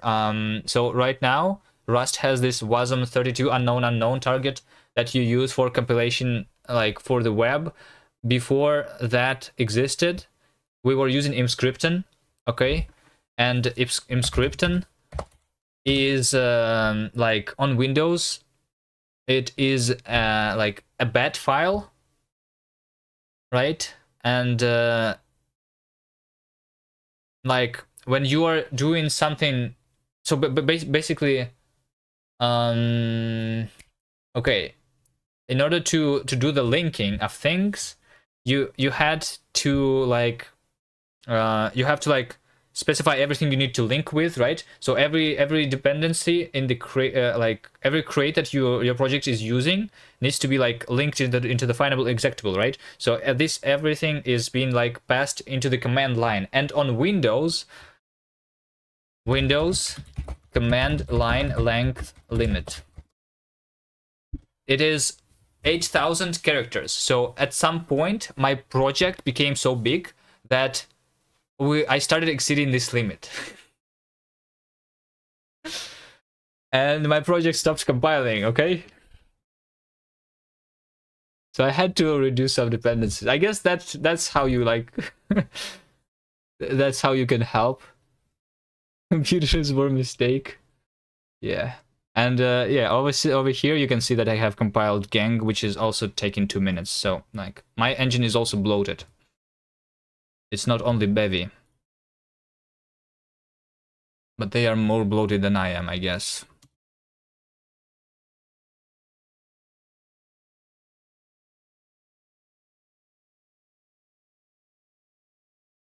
Okay, so basically this issue that we have right now, by the way, it actually is listed in the issues. Right? What kind of issue we have?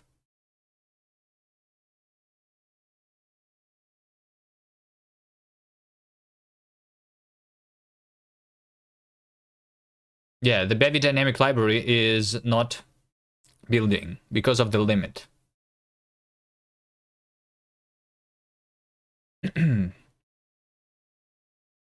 Right? Library limit exceeded. Did you try Firefox? Is it also a Rust engine? No, I did not try it, because usually I use my own engine. The reason I'm using Bevy right now is because they are doing a game jam and you have to use Bevy to participate in it. And also I just wanted to try some other engine. The whole reason I'm doing this jam is just to try out some other engine, because I never used a different engine in my life. I always have created my own from scratch. You can use Bevy to make a launcher, and then the launcher launches your engine. Yes, actually, yes. There is.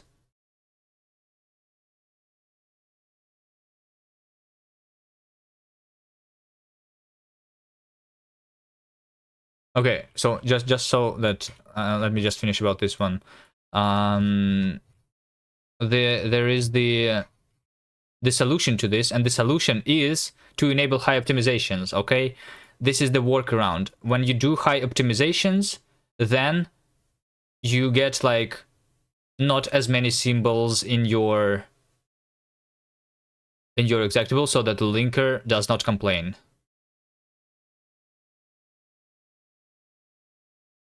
Guess where I am from? Hints are I am in your country's good friend, same continents as Russia, below China.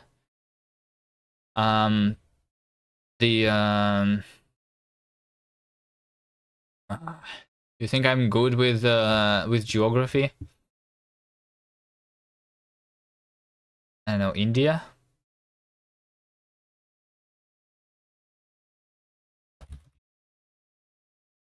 Okay, so yeah, basically I have to enable this. So I have even this prepare script, which is going to. So I'm just going to clean everything and rebuild everything from scratch.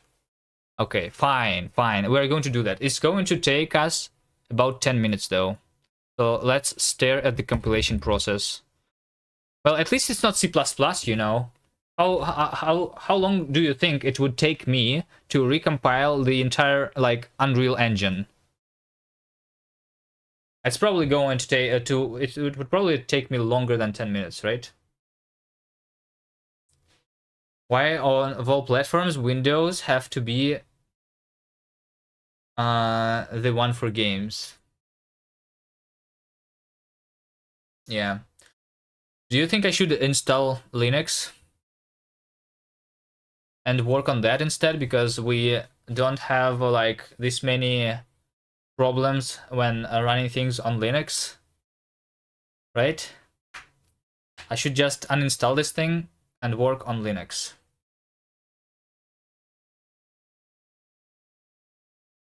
Unreal has some crazy shit. Okay, fine. Not a fair comparison. Why do you run Windows with Arch, by the way, background? Because I use Arch.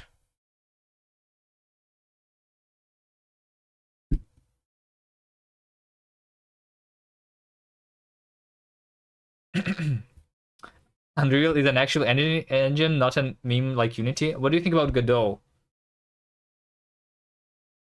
You know, you can use Rust with Godot.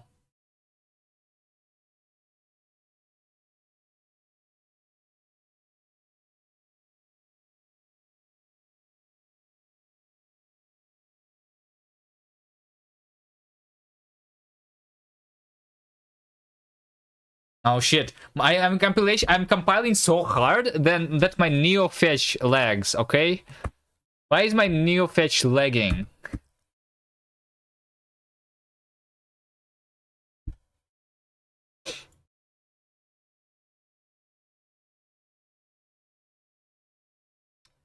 One of my mods works on Sonic Colors Ultimate, which shipped on consoles and was made with Godot. So does that mean that you like Godot? Because your mods use Godot, so because you don't want to upset your fellow mods, right? So you say that you like Godot. You said they basically had to rewrite 90% of Godot just to get it. Oh, okay, it actually sucks. Okay.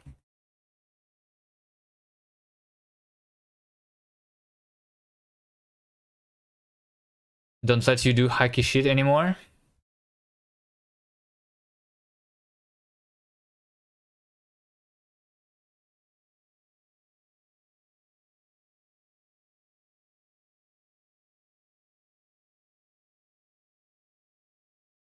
So what engine would you be using if you were making your own game? So right now you are just creating shame and that's it. When are you going to actually start working on the game?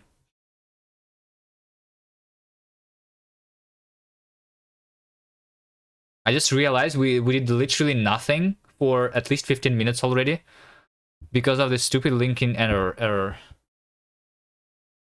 Bevy ECS, SDL2, and shame and girls. Okay, girls are good. I use that too. Yes. I don't think there is any other like. Is there like any other thing than girl? Wait. Yes. If you're using SDL, why do you need girls? Right? They already have the gamepad inside of it. And why are you trying to use SDL2? You don't like Winit?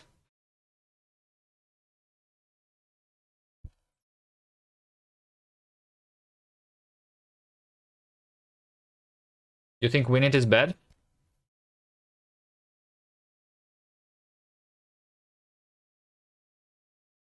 Okay, actually, this is no longer than needed. I think I have. Wait, what?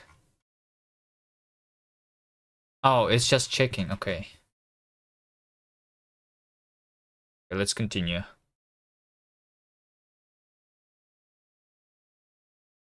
I'm trying to make a competitive platformer game. I don't want to unpredictable input latency. SDL2 is proven shipping on all my target platforms, even Switch. Alright. So are you a professional game developer, right? You have yeah. You have any actual games released or no? No, you don't work in games?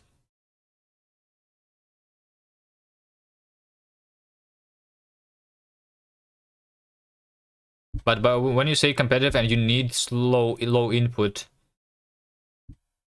have you tried that like using other libraries is I guess it doesn't really matter. It really doesn't matter, I think, what library you use.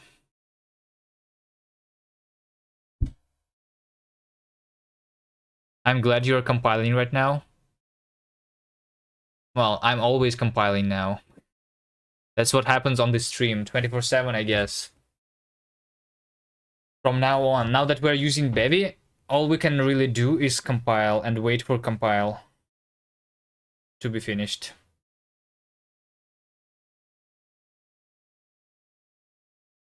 I tried and measured Winit and Gilres. Also Winit to get it to do the thing. I am in contact with people to deal with the frame pacing issue. They want to fix part of WebGPU. Okay. So what is the problem? Is WebGPU the problem, or is WGPU the problem, or is Winit the problem?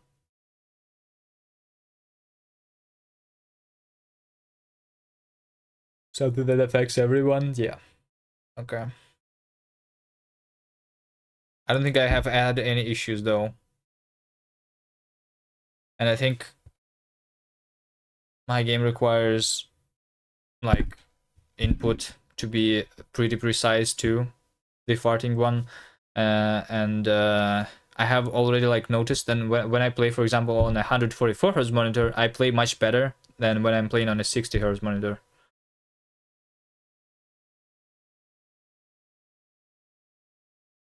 Input latency fluctuates between 3 and 5 frames, would you notice?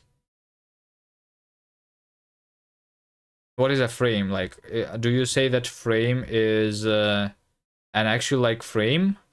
So like 1/60th of a second? Because I think it's faster than that, is it not?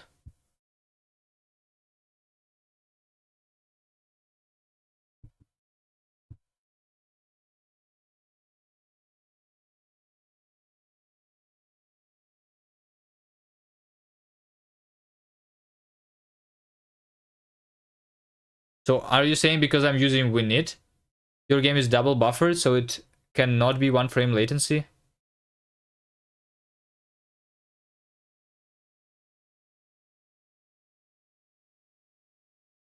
Okay, maybe I'm just not noticing this thing because my brain is not competitive enough to notice the 5 frame latency, maybe.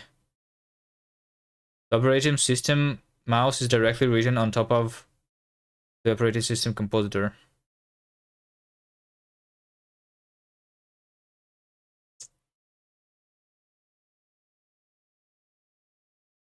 Compare the mouse to the game. I don't know. Maybe you can technically compare it, but I didn't have any problems.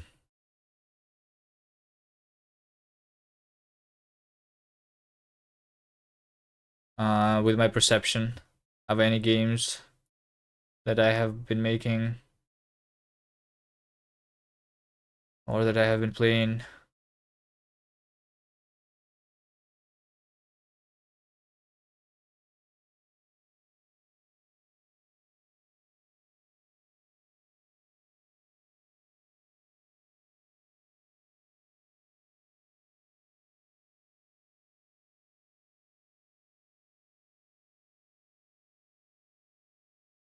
So I guess 15 minutes of waiting is was me underestimating like the power of bevy. It takes longer than that. So the problem is if I make a technical decision about windowing libs and just drawing a triangle, I already have a frame skip every 100-ish frames and 3-5 frames input latency. That's already shit to you. Okay. Like, do you actually notice it, or do you notice it because you have it in your logs?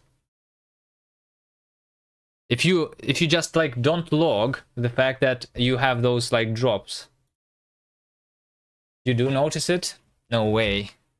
I think you are a superhuman. Either that or my projects that I have tried not have that, which I doubt, because I'm drawing more than just a triangle, right?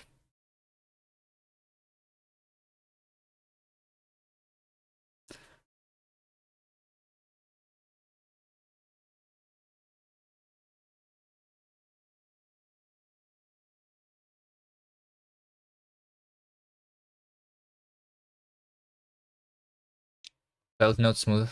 Yeah.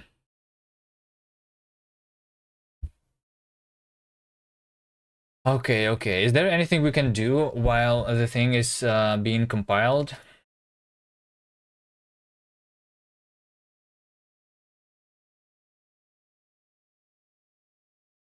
Okay, guys, you wanna play a game?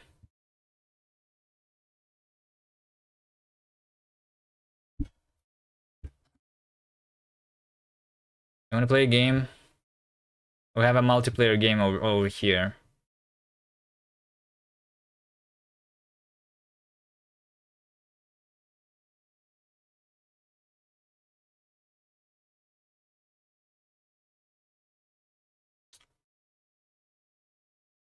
To me, it's like I went to Rust for a reason. That reason is control. I don't have control of how much. I might as well get back to some Unity meme engine or some 2D or whatnot. Well, the reason I was going to Rust is because of I guess the reliability of the code, because usually I write bad code and it still works, you know. That's why I use Rust. When I was writing bad code in other languages, I spent a lot of reason. I also like WebAssembly, yes. I started with targeting the WebAssembly immediately.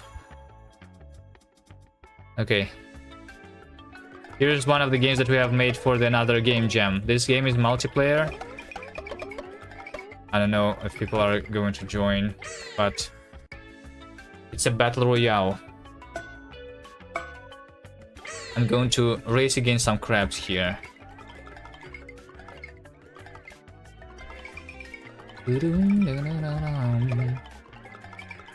C++ has control? Yeah, C++ does have control.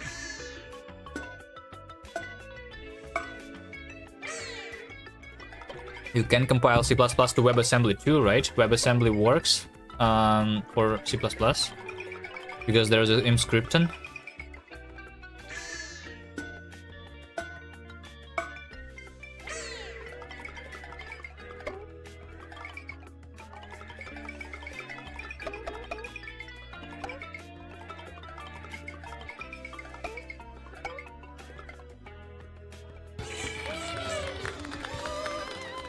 Now specifically, do you write the game loop and the swap chain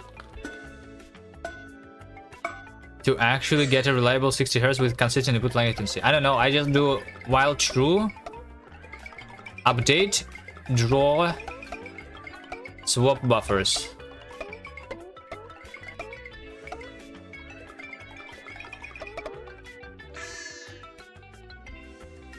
We all do while true. Okay, it's okay, I lied. It actually is a loop, I think.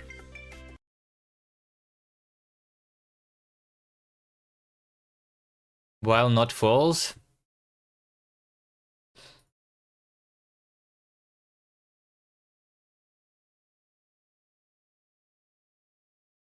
All right.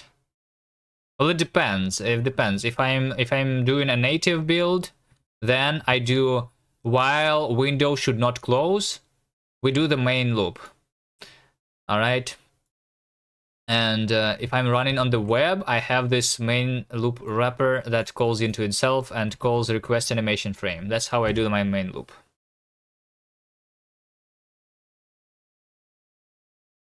We all have the nice APIs which aren't portable, and that's the issue, I think. If you want control, go down to the APIs of your system, don't you think? Yeah, why don't you work with the Windows API directly? Right? This is the GVM, it runs on 3 billion devices. Alright. Still waiting on the compilation. We are like a little past the midpoint.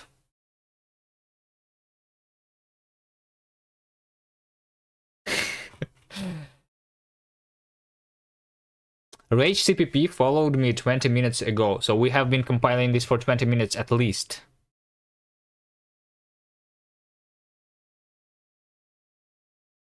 You guys enjoying the stream? The compilation stream? The endless compilation stream?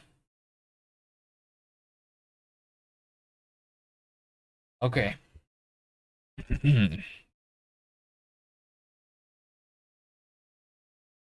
Okay, the question is, do we write the bevy in an even more dynamic way? Maybe there is like, you know, there is a way for bevy to do dynamic plugins, right? Wait, but it still is the same thing though. I still need to compile all the dependencies. Even if I compile my own like game as a dynamic plugin,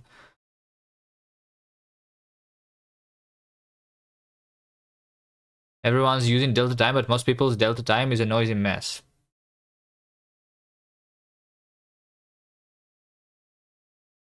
I just use std time instant now.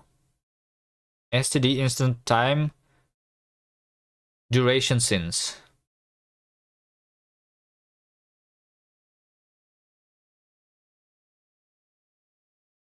That's probably a mess, right? I should use chrono or something, right?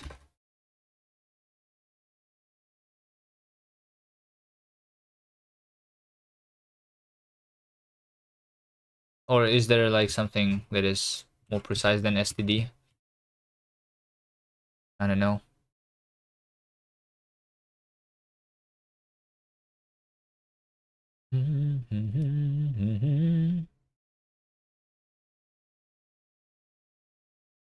You measure how long it took for your thread to get out of the wait loop. If the wait loop has a delayed wake up on the operating system, you're measuring that delay no matter how precise your timer is.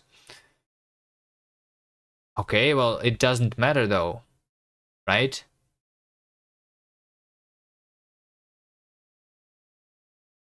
Why would that matter? What exactly is the time that I'm measuring?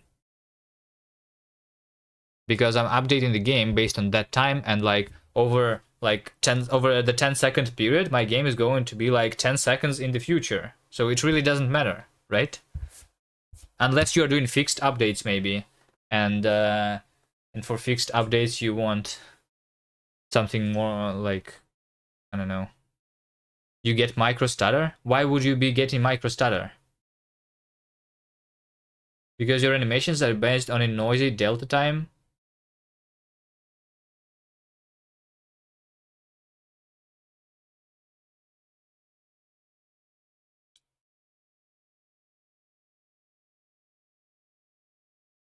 Okay, true.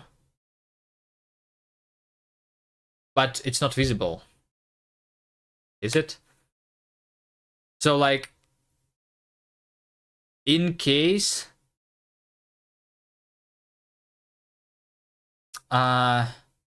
so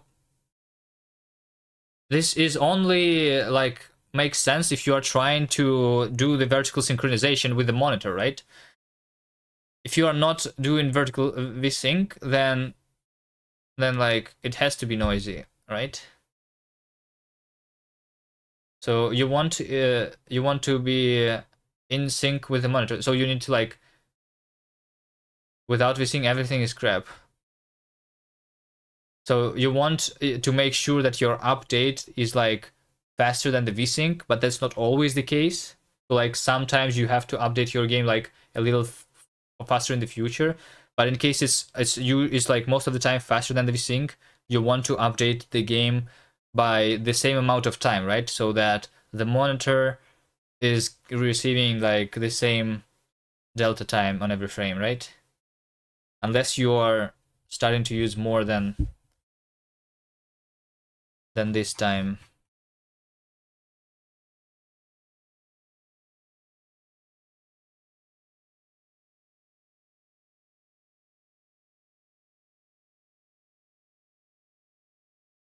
I'm just wondering, can I make a spinning wheel that spins constantly? If I watch it with my eyes, I see a silky smooth animation that my eyes will think is a rotating object and not a jittery thing on the screen. Okay, well, your eyes are definitely more like picky than my eyes, because let me show you what I have been creating for other people's to look at. Like things like this, right? Things like this. My eyes are not very picky, you know? I just do my art in paint and it looks good to me, okay?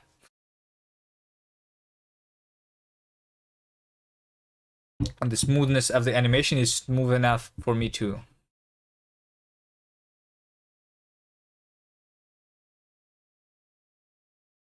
I think you are a superhuman or something. If you... Okay, well, maybe it's just like I'm not really used to like spotting those details. Even although I do like I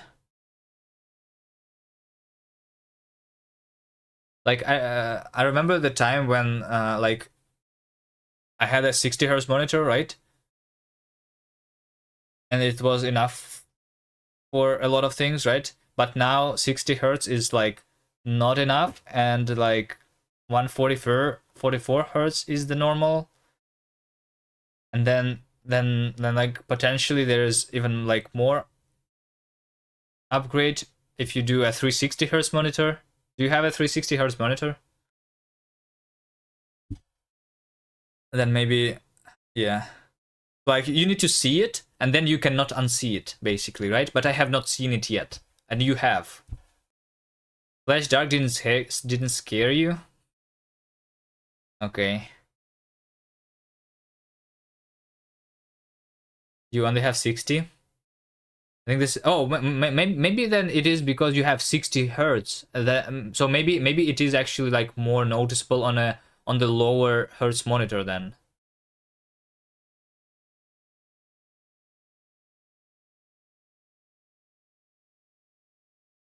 I think that's how it works, right? If your things can't even run smooth on 60 hertz, how am I even going to be happy with a 120 monitor? Well, because the mistake is going to be smaller. the error is going to be smaller, so it's going to look better even to your eyes, right?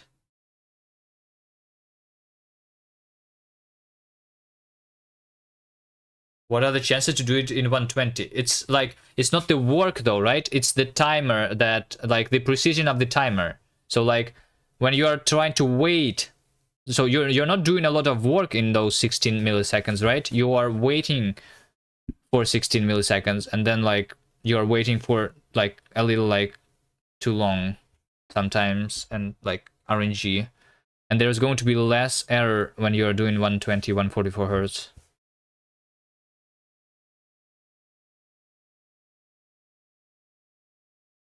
Yeah, the issue is not around the work to be done.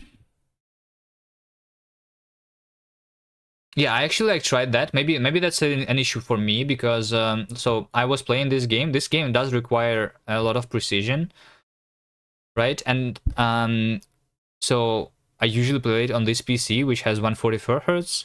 And when I tried it recently on my laptop, which has 60, I actually did a lot worse, and it did feel a little weird. And like, it was hard to play because of that. Maybe I actually do see the inconsistency then. It's just like I usually don't see it because I usually play on the higher frame rate.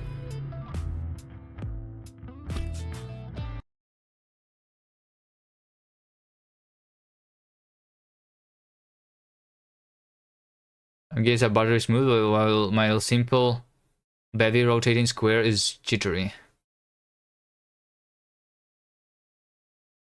It's always tricky when gameplay involves angles, because small angle over distance means huge aim change, and small jitters can fuck you over. Yeah, I guess so. But I mean, it's not like that precise. It's more of a skill issue if you're talking about this game. I feel like I could do a quick speedrun while we are compiling.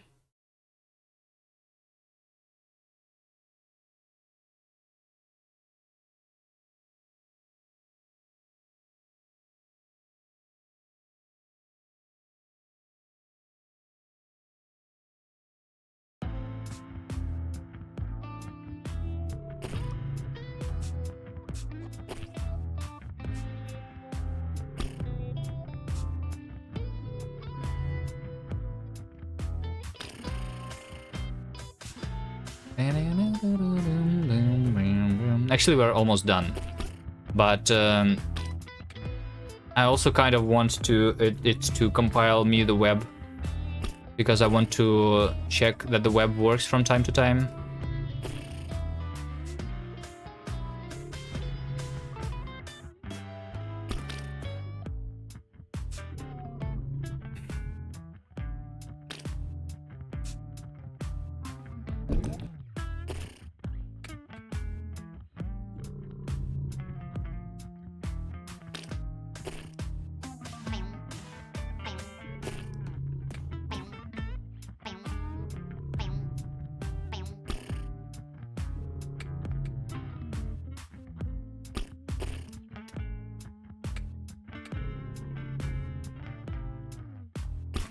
So wait, is this a problem with web GPU? Or is this a problem with Winit? Because I'm not using web GPU for my engine right now. Not yet. I'm using OpenGL.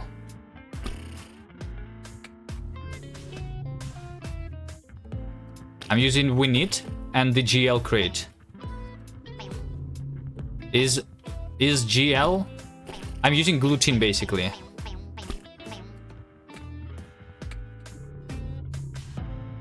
It has to work together. I mean, yeah. Wait, WGP has to work with Winit? Can it not work with SDL? Or do you mean that they need to work together in order to have the smooth, like, performance?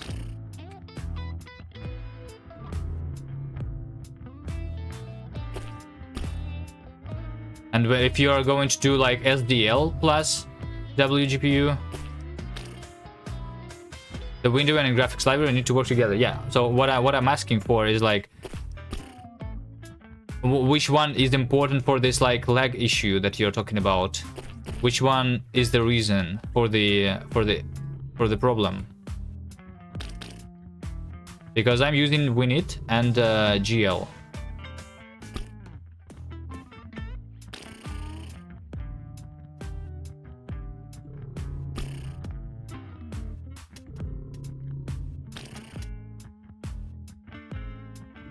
Might be different for different platforms. Yeah. True.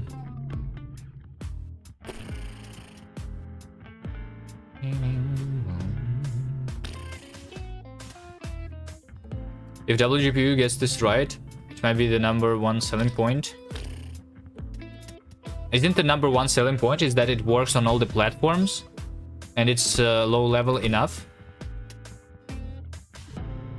Because like the reason I'm using OpenGL is because it works on all the platforms, right? Even the web.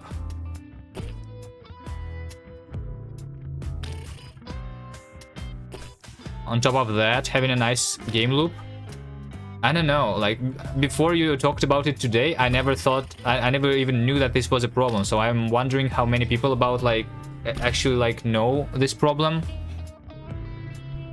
exists to consider this a big selling point of the thing.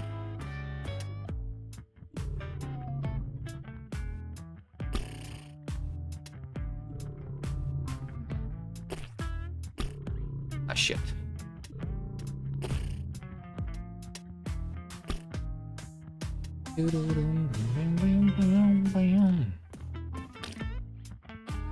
Play Super Mario Odyssey on Switch. Notice super snappy controls. Everything feels instant and reliable.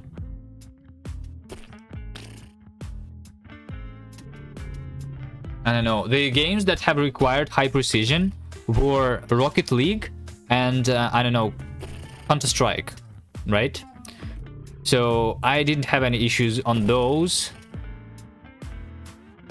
Neither on Linux nor on Windows.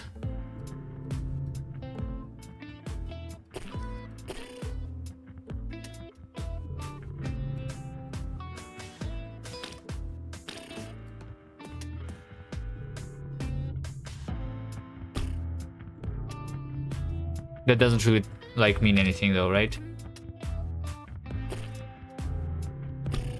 Means that those games are done good.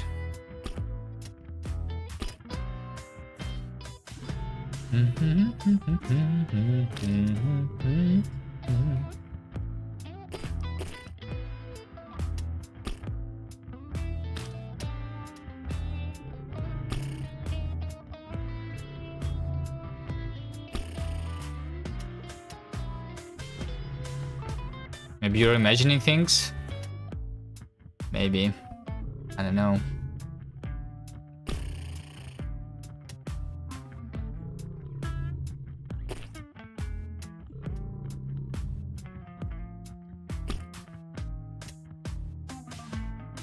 Maybe it's just like I am used to laggy things because I don't want to spend a lot of time on optimizations. So like I'm used to the fact that my game is a little laggier than it needs to be.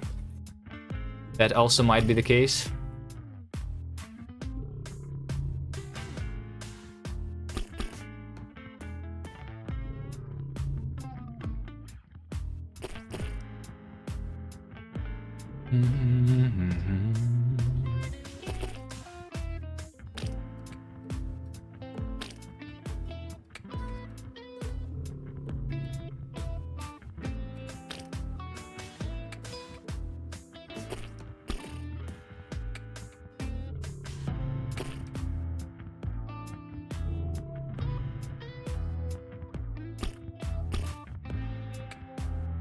I just realized that I have a timer in my game that actually tells me how much we are waiting for the compilation. And it's only the time that since I have launched the game, right? Since I've just started playing. And we were waiting on like quite some time before that.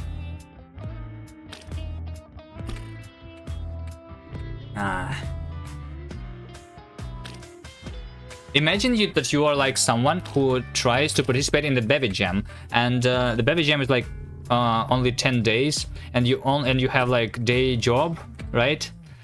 And other life, and you only want to like spend 2 hours a day, and like more than 50% of that time is going to be spent on you compiling the bevy. Am I compiling on my phone or something? No, I'm compiling on my PC.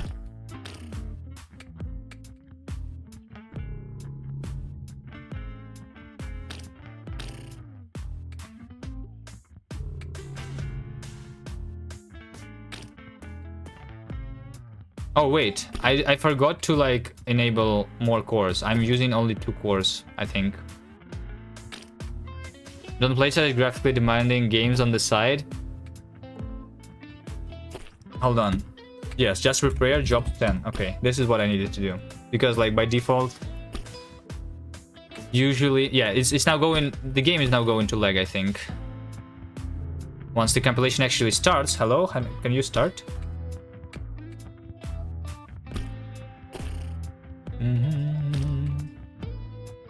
Okay, now the game is going to lag. Okay, yeah, I see it. I feel the compilation is happening now. Look at the demanding part fluid dynamics. Okay, now I cannot even. Okay, now the game is like 10 times harder.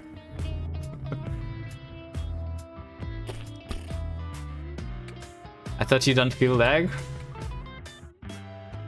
It's not the lag, it's the compilation.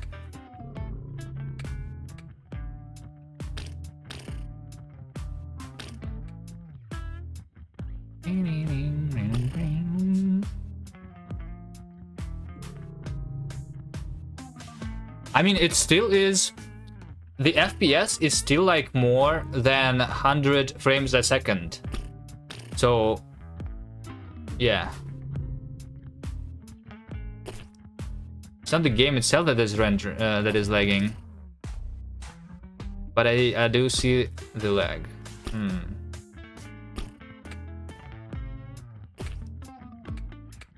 Bashi game engine incoming.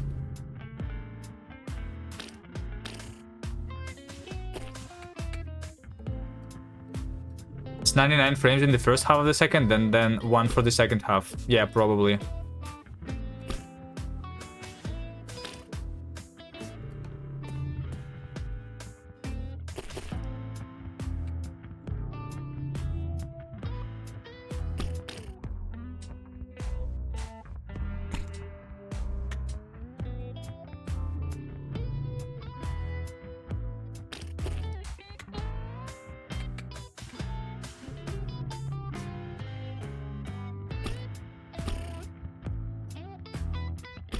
Ah, shit. So funny how games are this never-ending problems. It's just a pile of impossible problems. Yeah, it seems like game development is like the hardest part of the development, right?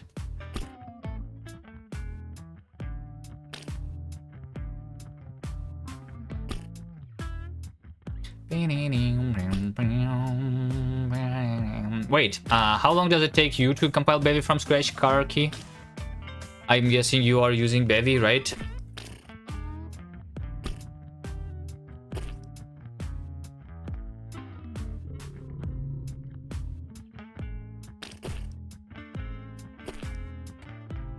Definitely not the hardest, but hard. I recently used the Actix web, and I used it to like do a little simple thing. And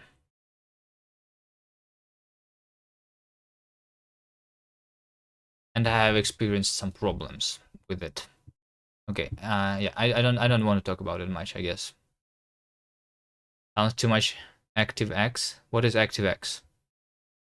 I never tried Bevy 10, but up to 9 it was way faster. Well, maybe you have a faster PC, right? Well, what kind of CPU do you have?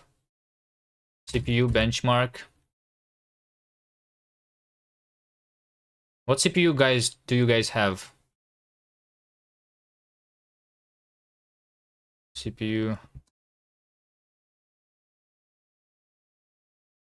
Did you have issues with unsafe block in X6? Actually, no. So like there is a way for X6 web to have shared data in your like application, right? So there's like web data stuff, and I wanted to get it back. It creates the arc. So I wanted to make sure that everything is being like dropped, so that this arc that I have is like the only reference left. Oh wait, hold on. That's not even like the worst issue. Here's the worst issue actually. I feel like this is very important one. Issue of the Actix web. I was trying to do graceful shutdowns, right? But my server was constantly like spammed. Like there were constantly like requests being made to the server, right? The small requests, but they were like constantly happening, and like because of that, the worker thread never stopped, so graceful shutdown doesn't work. In order to fix this, I had to disable the keep alive on the connections, so it doesn't work with keep alive connections. Godot just crashed. Okay, I'm not the only problem. I'm not the only one who like has problems with the engine they're using.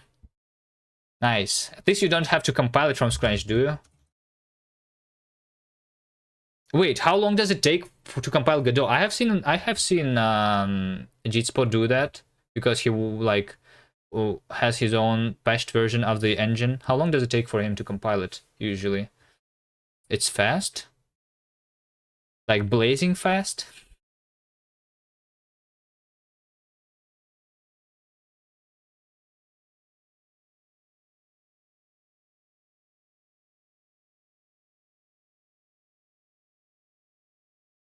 Okay, so let's compare your PC, your versus mine.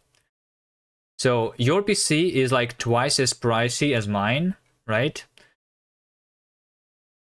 And where is the performance?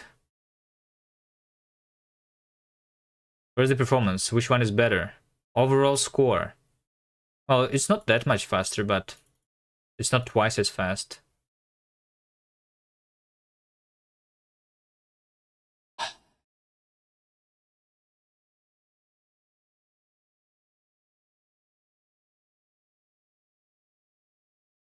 Can you compare it to your CPU? Wait, which one was yours? Did you?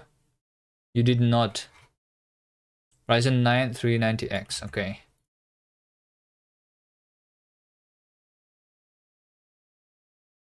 Let's see. Okay, it is twice as fast. All right. Plus 83%. So that's why Godot is faster. Isn't it suspicious that you always have to rebuild the full thing though? The problem was the linker, and it is the problem of the Rust compiler, I think. It's either problem of cargo or like maybe it's the problem of Rust analyzer. I'm also suspecting that this gets in the conflict, and yeah, some of the artifacts get corrupted for some reason, and I need to rebuild. I'm not sure what exactly is it that I need to rebuild though. Don't you think it's also suspicious that I'm okay? One of the things that I have compiled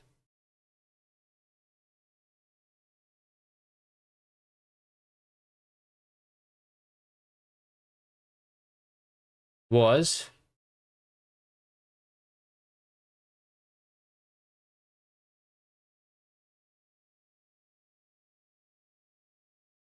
wait, where is it? I have definitely seen that there was bevy dlib being compiled, but if you look at the cargo log, can you explain that to me? If we look at bevy, here, the only dependency that is listed in the log file is the bevy internal. But technically, I also have the dynamic one, right?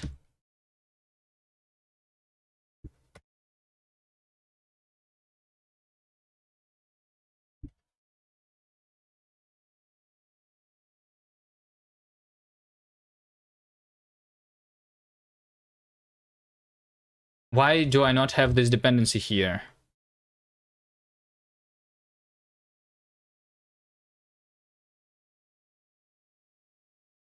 Cargo log is a black box to me. Back to scripting languages, I guess. Yeah.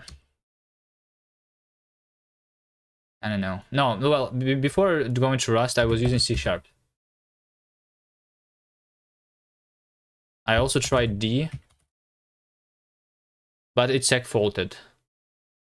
I also tried nim, but I don't remember. I tried it before version 1.0. Like, I tried it literally in 2008, I think. So I don't know. Maybe they are much better now. What are your thoughts on this one? Also, we only touched the topic slightly yesterday, but there is the lobster language. And someone said that this is also shit. Nim is fun until you want to do multi-threading, then you're on your own.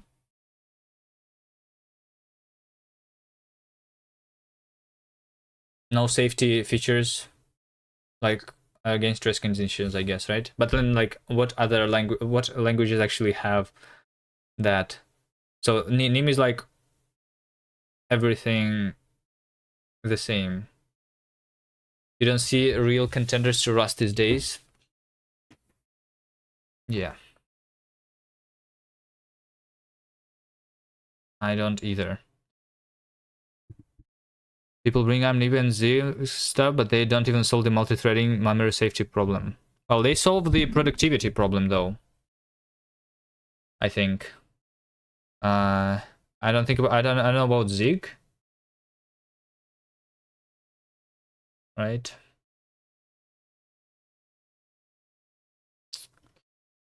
But yeah.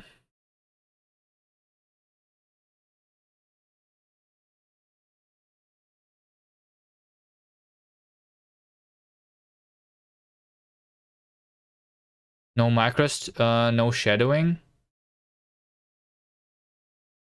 What do you mean no macros? They have compile time function execution. You can I think, right? I never tried it really. I only read about it. But you can run any Zig code during compilation. I think it's like proc macros in Rust.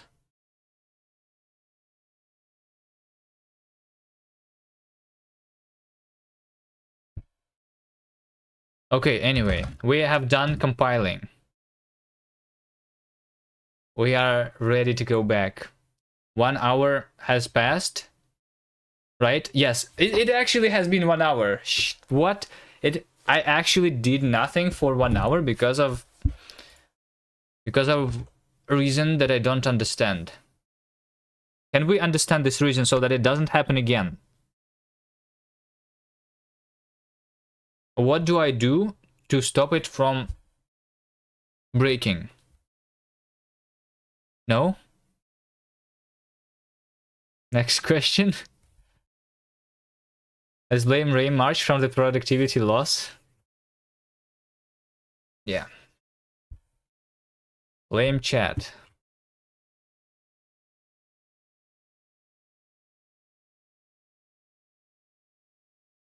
You think it might it be the first blame then shame? Wait, have you do you have blame too? 404. It was shame first. Now you have to do blame.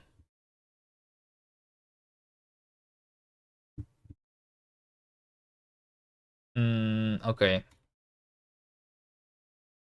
You think that it might be the problem with the Rust analyzer?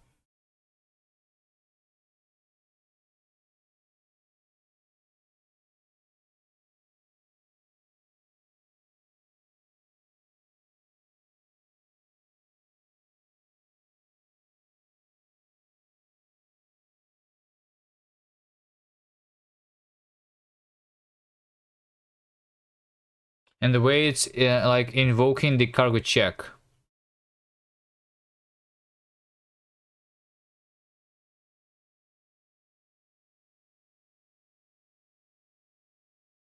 Wait, isn't it supposed to be clippy? I did clippy here before.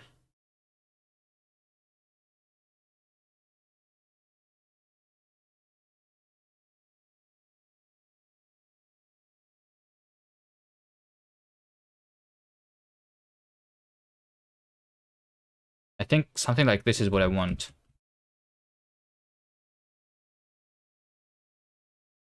This is the global one, right? I want to go into my bevy gem.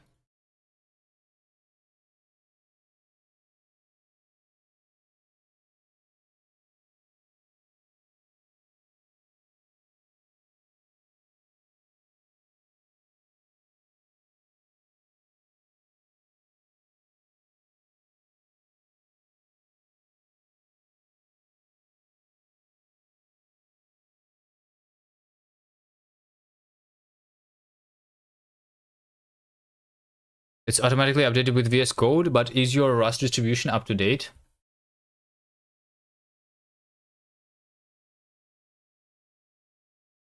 Well, Nightly is out of date, but I'm using stable as my compiler, right? Stable was fine.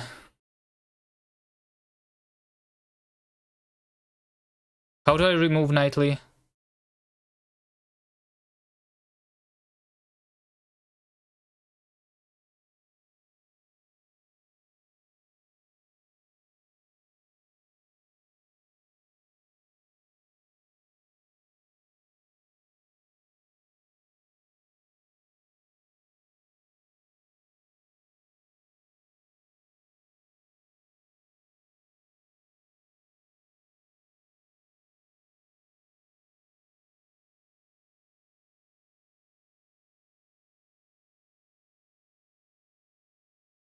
Okay.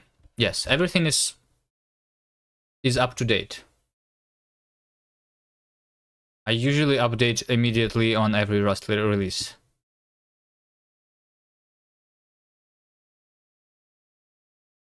Can it be the problem that, like, in order to compile, I do run the dynamic feature, linking feature of Bevy, but the Rust analyzer for doing the checks does not use that feature. So that's why it's not in the cargo lock, right?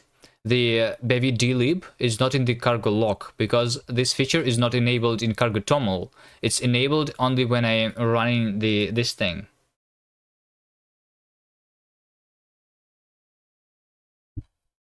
So like when I'm checking on native, I want to do this, right?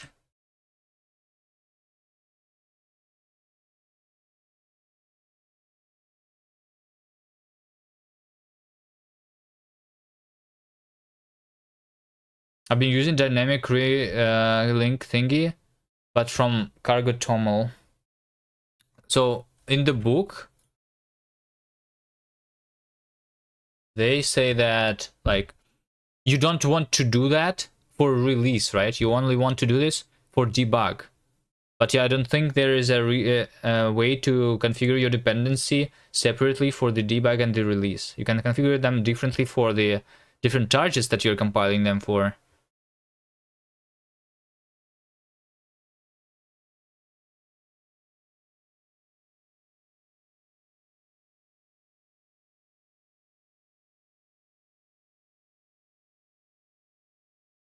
Yeah, that's what they do. Enable fast build compiles optional. So it's fast compiles, but they break sometimes. I just change it when doing release because it's so rare to do release. Okay, well, I guess you could change it automatically when you are releasing from the CI also. Right?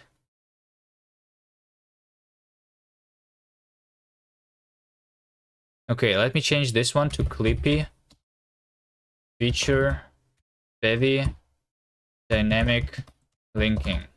So if I change the Rust Analyzer command, then it's going to be better, right? So let us see. Output. Where is the Rust Analyzer? Client. Server.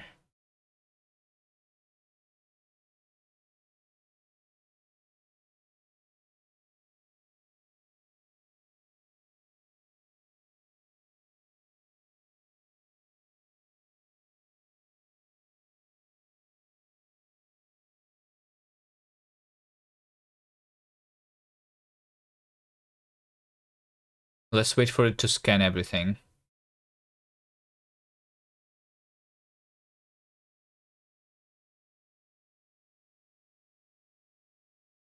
Wait, where did I save this configuration? Is this my global configuration? I feel like I don't want it on all my projects, right? Because I'm not using Bevy all the time, which means that my Rust Analyzer is going to be broken for other projects that is not dependent on Bevy. Anyway.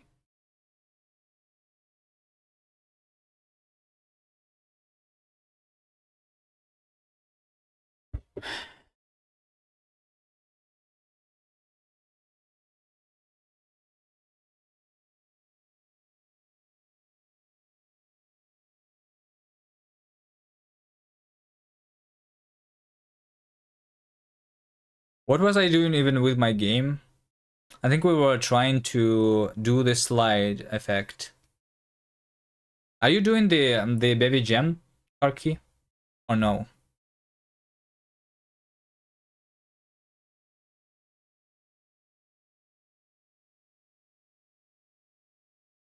Since you are the Bevy expert here.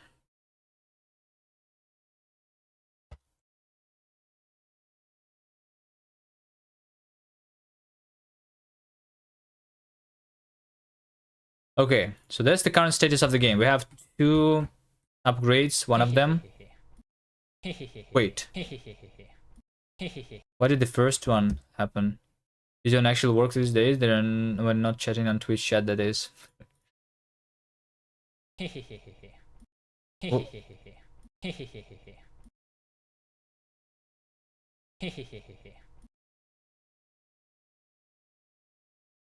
How do I, okay, is there a way for me inside Bevy to do a quick restart of everything?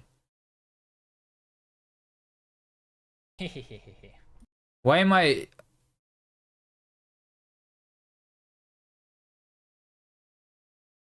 Why am I jumping as soon as I pick up this thing?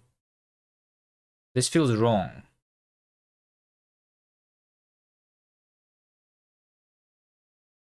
Slide, side, effect.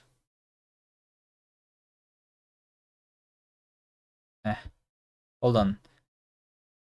The jump effect is activated when it's activated on the side that has this thing. Side activated event.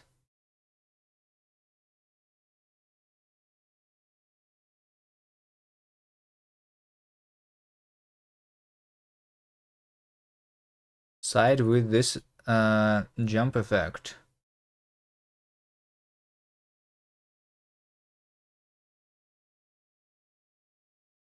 Is so like it should not be activated though, is the problem, right? Because the power up that we are touching,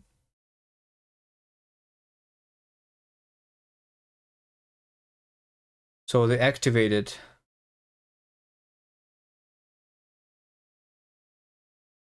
needs to have the side trigger, right? And it does not have the side trigger right now.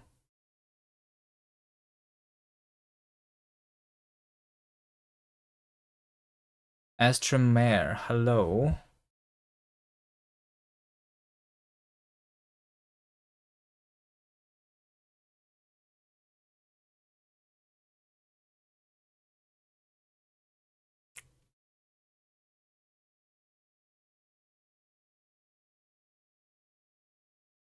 I seem familiar. What do you mean?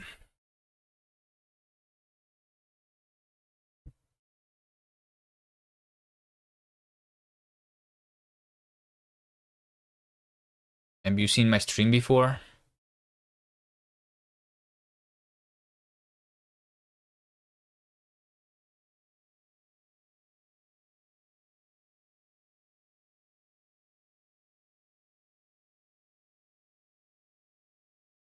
Forgot to smash the big button. Well, it's time to smash the button right now. Right?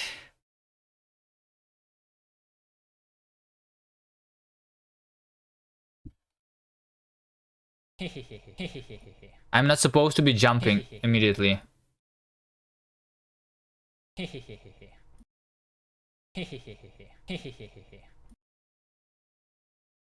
I'm not supposed to be jumping when I pick up the power up, because I'm only supposed to be jumping. I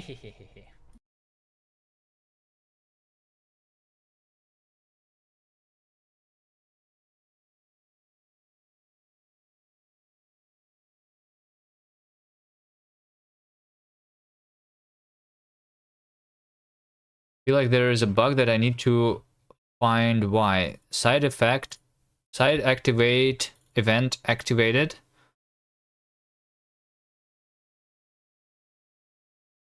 I just started learning coding last month, learned Python and made a genetic app. Okay. What has it evolved into already? You want to make a game now? Well, I started with Python 2, and I was using Pygame as my first engine.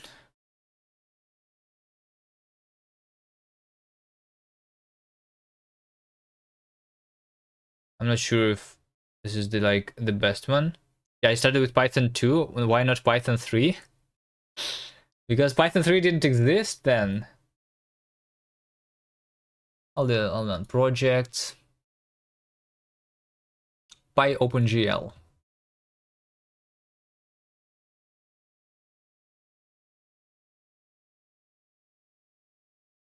I started with Python 2 and OpenGL.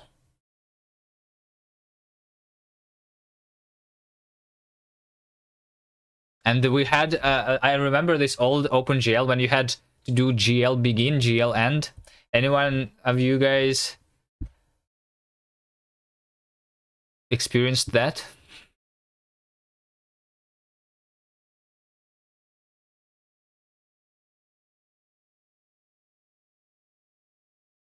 There's my game. Want to see your genetic app? Okay, sure. I made a Sokoban. I don't know how do I play it though today. Cell shall see sure.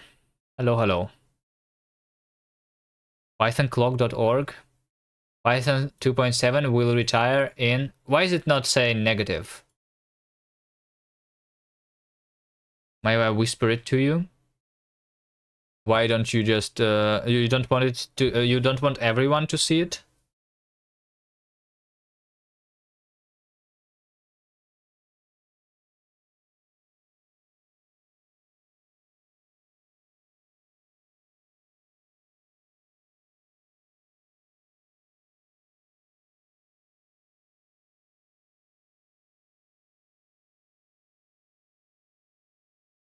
Want to make a video trailer of it before I post it public?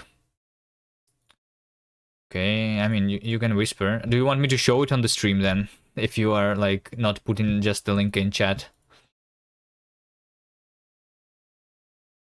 Or do you want me to like check it out secretly on the other monitor?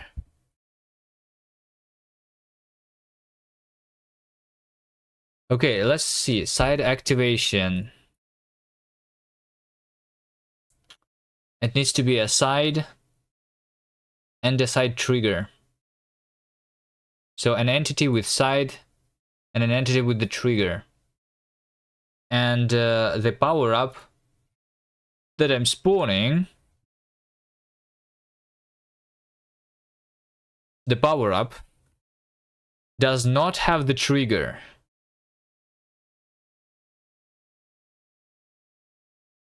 It does have the jump effect, though. Is that what is making me jump? Because this one has a sensor, which is detecting collisions. You are yes, you are allowed to link in chat, yes. Just don't think anything bad, then we just ban you, right?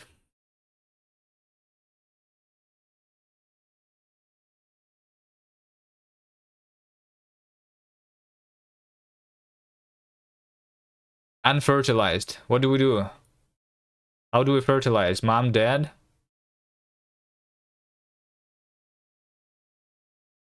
How do I fertilize? Dry, rainy. Season. Fertilize. Error, invalid genome code. Code must be 10 letters long. Well, I don't know. F. Random letters. Where? On keyboard? I'm pressing dinosaur. Oh, over here? Wait, this does not look like a text box. Only those letters. I did not know that I need to write something down over here. Okay. Fertilize.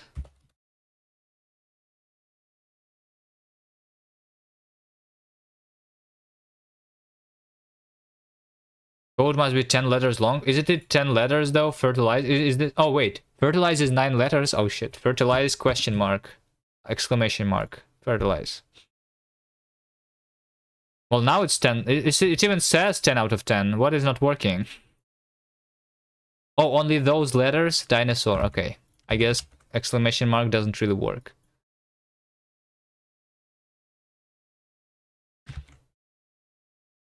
I cannot even Control C, Control V from chat. Wait, what? Why?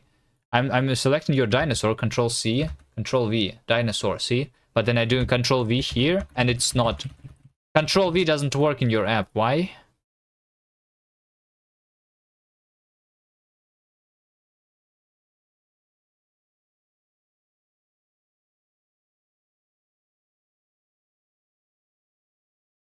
The letters symbolize the DNA of the mom and dad. Yes, but does it? The error should tell me something different, right? It says code must be 10 letters long.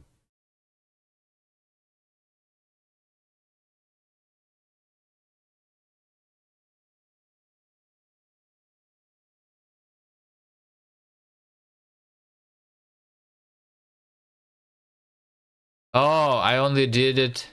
Didn't put one in for the dad. Okay, there's the dad. Okay, they're both dinosaurs. Okay, now it's the okay, now it's the different. Okay, dinosaur or X. X X X X X X X X X X X X X X. Finally, offspring, female, survivability 0%.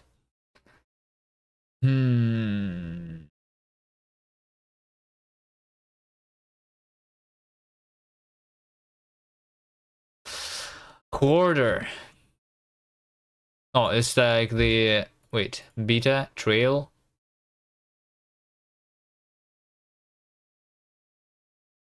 I don't know what's happening. Okay. Well, this was done with Python.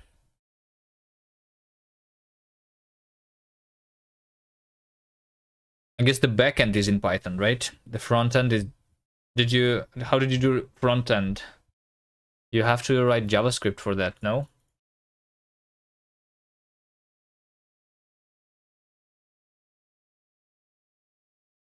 Okay, so let's say that I have the one that has the effect.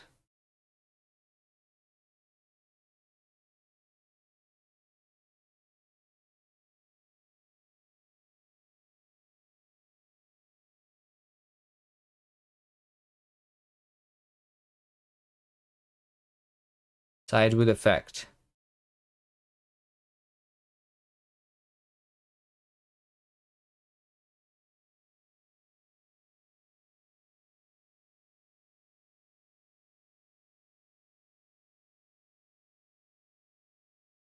No, no, no is melanistic. I don't even know what that word means. With Python, I'd use Streamlit. Phenotype is the result of the expression of the genes, not the actual genetic code. Okay, I don't understand any of that. I'm not a biologist. I'm trying to make very simple, small games. You know?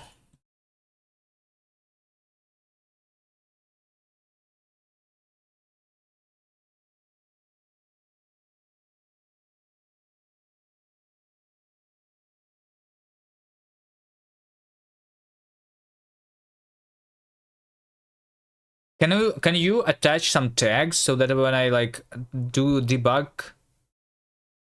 I want to see like the name of the thing?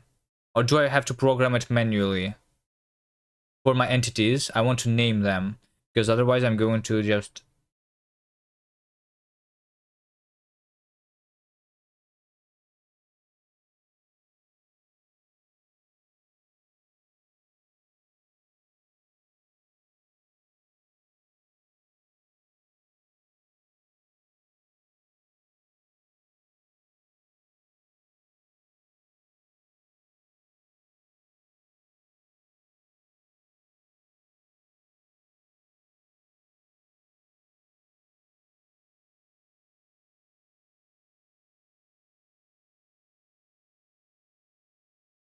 Okay, so we have 4 sides that are going to be logged, their IDs, and I want...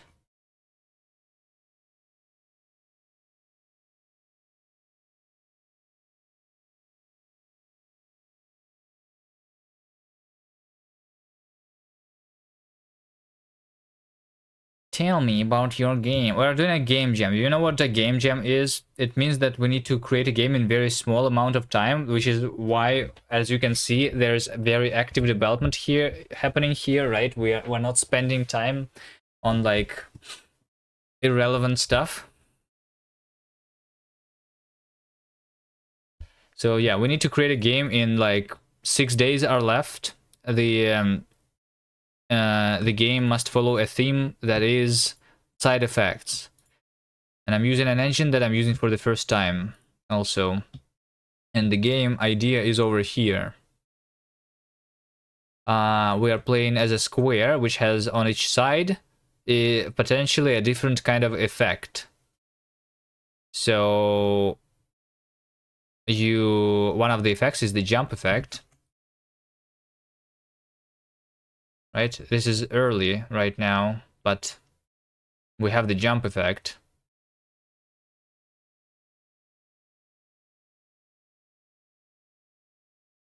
You like intense?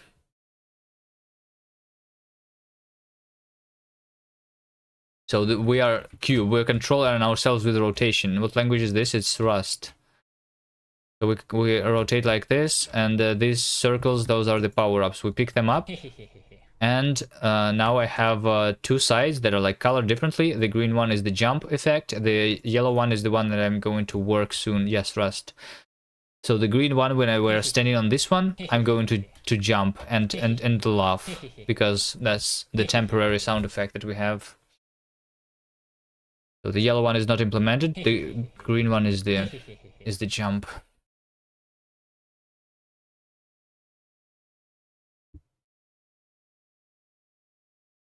So right now I want to figure out what is the reason for me to jump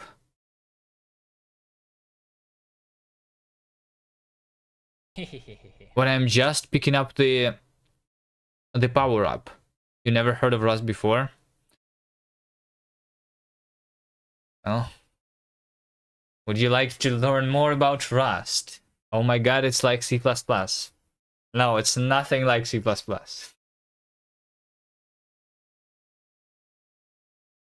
C++ bad, Rust good, okay?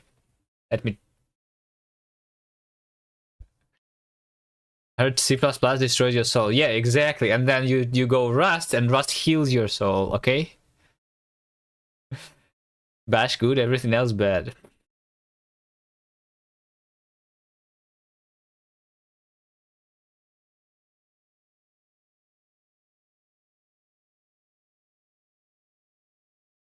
Okay. Wait, why are my IDs have versions to them? 4v0, 9v0, 10v0. Isn't like ID is just a number? Teach me more. Well,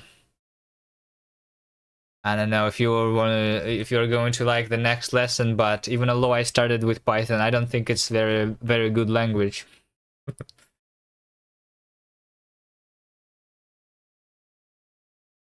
But I think it's a good language to start with. To just learn programming, it's good.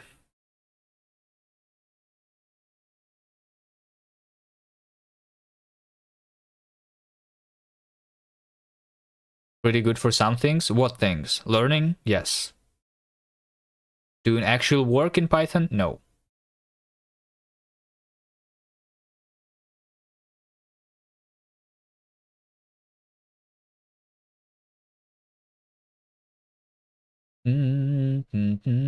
All the data scientists nerds use it.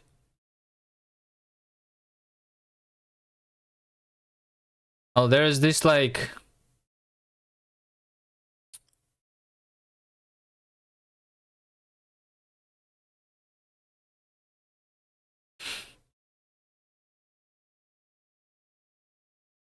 yeah, I guess there's like it's like since all of the people use it, that's why it's better to use it, right? Because otherwise, like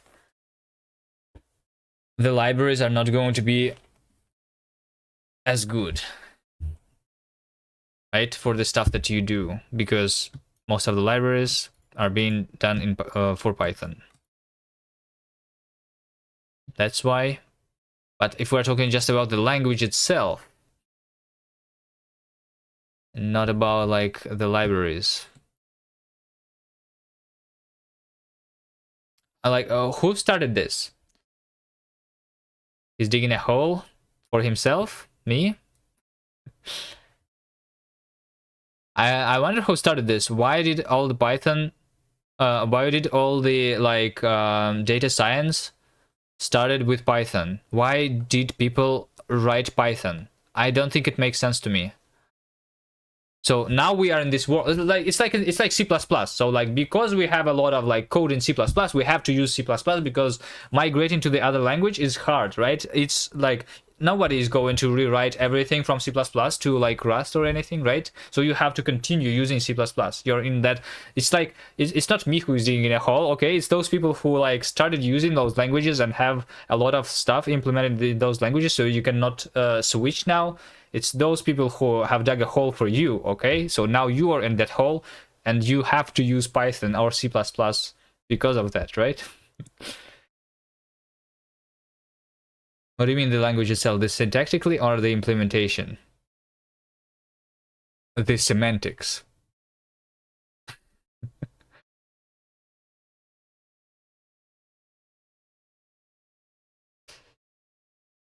Um, okay, you win because I'm confused. You think Python has good semantics? I don't know. What about JavaScript? You think JavaScript has good semantics? Isn't it like almost the same as Python?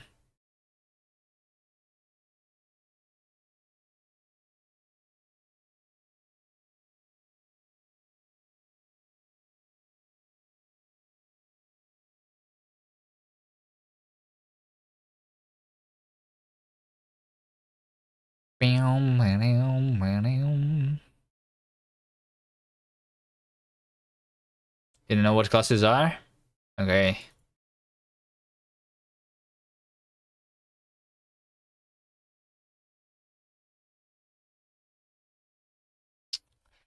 You should just continue doing what you do and be happy. Classes are a crime, don't worry. Only string, lists, and arrays.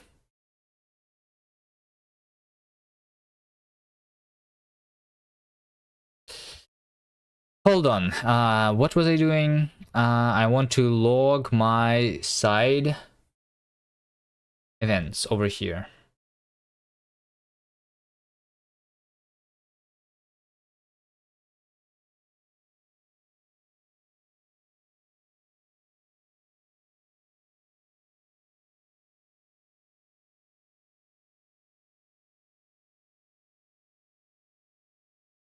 see what is happening.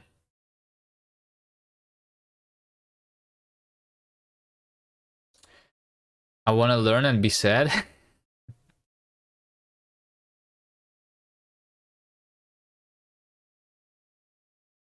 Yeah, basically it's like this, the problem, the more you know,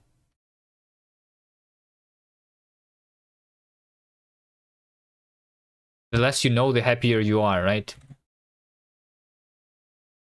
So, okay, 10, 11,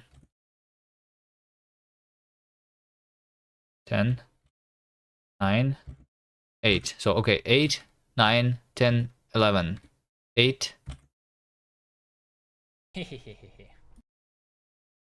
9. Okay, 9 actually got activated. So, who activated the 9, which was the side? Who activated? So, the problem is that I actually activate that side. Even although it didn't collide with the thing that has...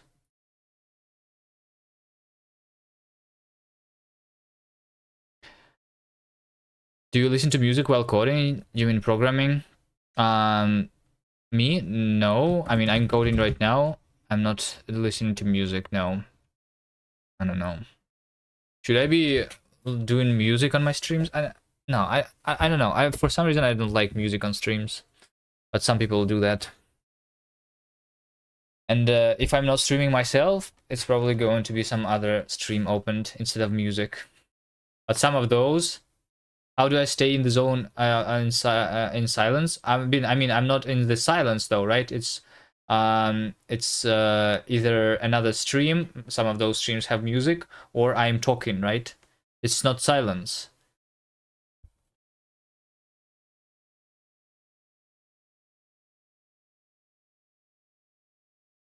Yeah, I don't like silence, but instead of music, we do other stuff, like talking to myself here. What am I doing here?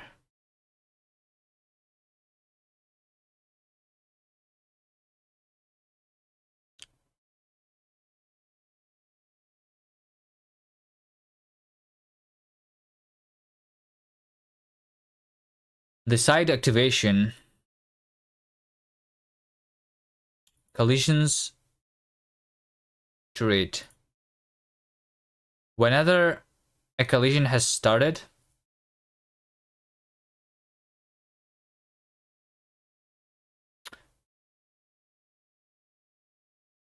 okay, actually, you know what? Info.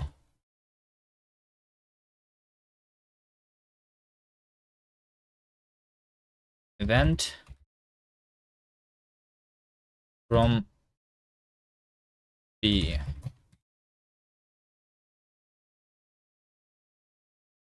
Okay, so I want to know who triggered this side. Because I did not collide with the level, right?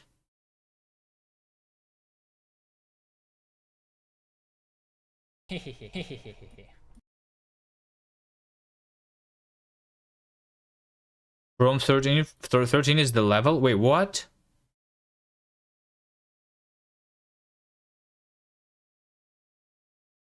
Like this sparks then when I type? Yeah, there's also this like this meter on the top right, this thing. It tells how many like keys have I typed in one combo.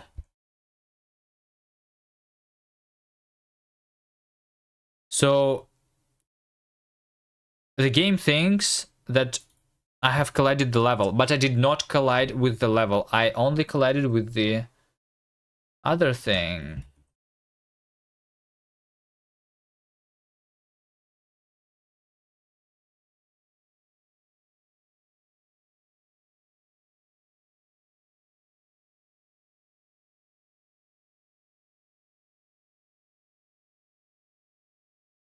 Where did my name come from?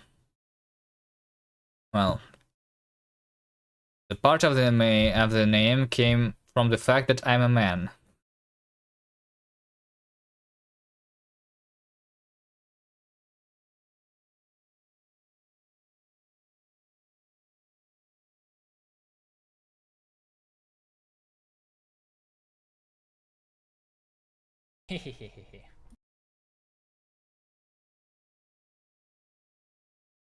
Hehehehe.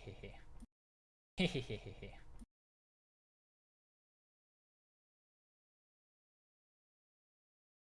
Yeah, it's only the level. It's impossible though. I am never colliding with the level, right?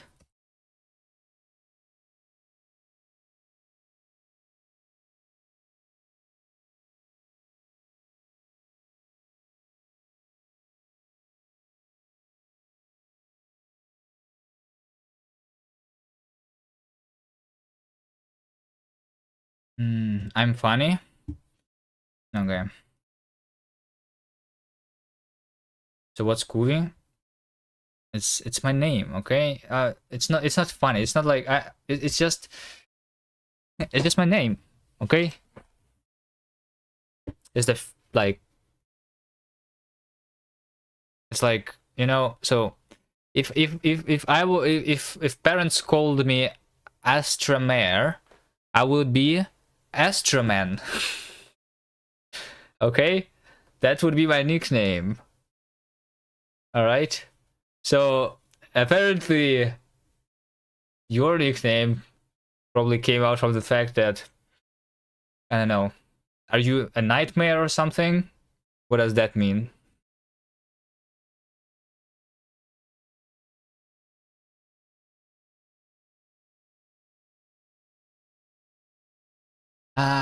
Okay. I want to know all about the collision. Something is wrong. Something is wrong.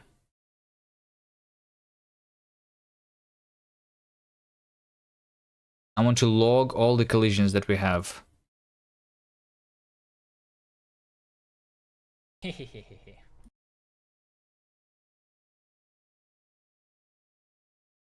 Your parents never really wanted me to be a cop. Oh, really wanted me to be a cop. Okay.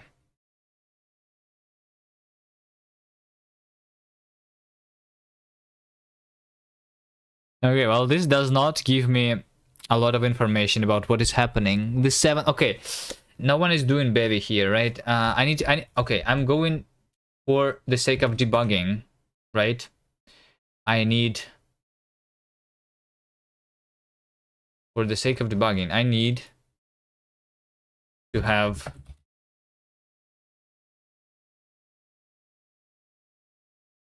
Maybe I can? Hold on.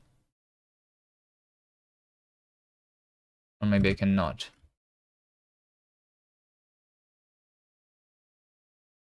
Struct name string, right? Okay.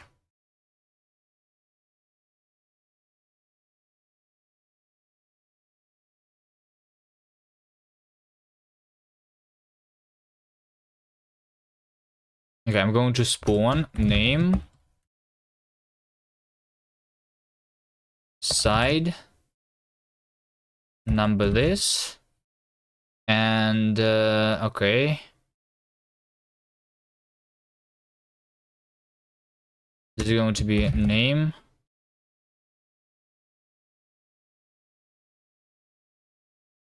slide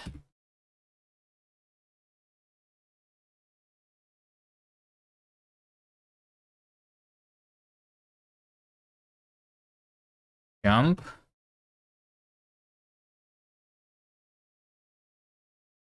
player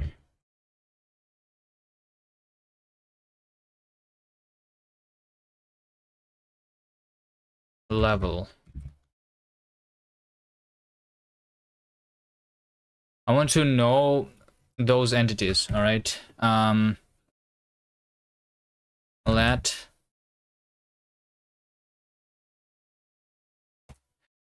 collision event started a b underscore or collision event stopped a b underscore the event.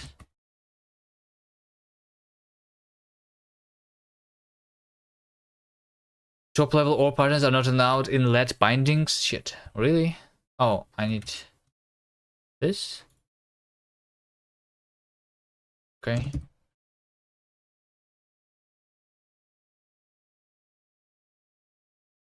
Names. Yuri. Name.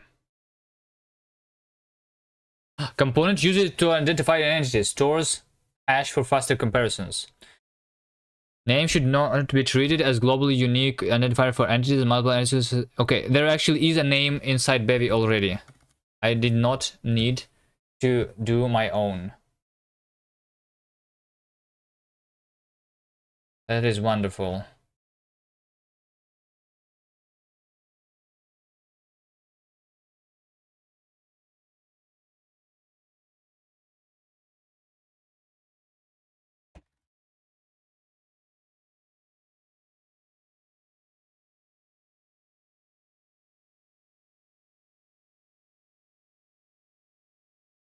Was my accent from? Well, I'm Russian, so it's probably because I learned speaking English by doing streams. So my accent was a lot worse when I started.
I've been trying to learn German, Russian, or Norwegian, and Spanish just for funsies.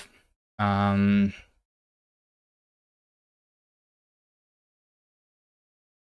way I learned. Wait, I mean, okay, I did not learn English from just streaming.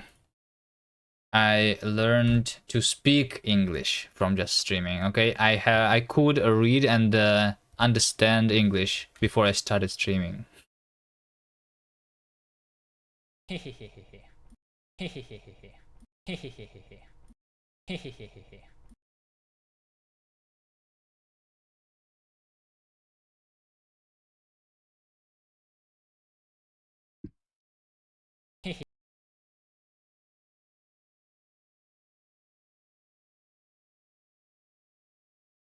Player side, side player, player side, side player.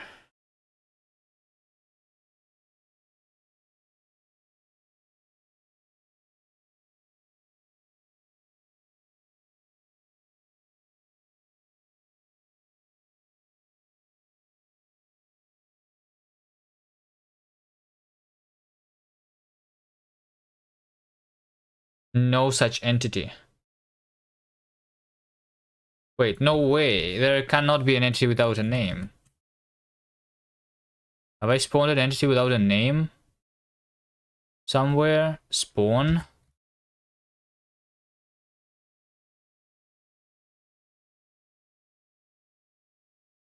I don't have an entity without a name.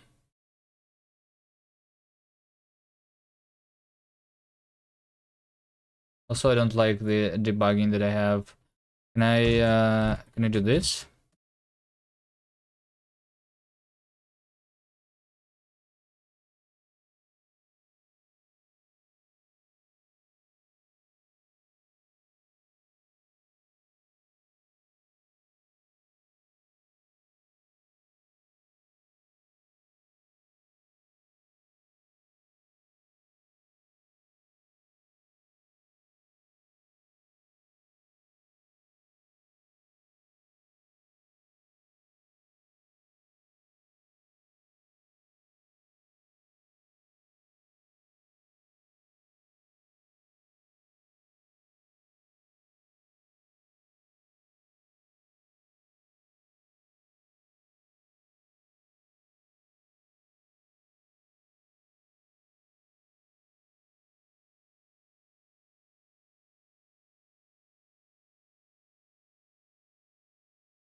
Does my if not have to end with an else? No. And in Python, you also don't have to do an else.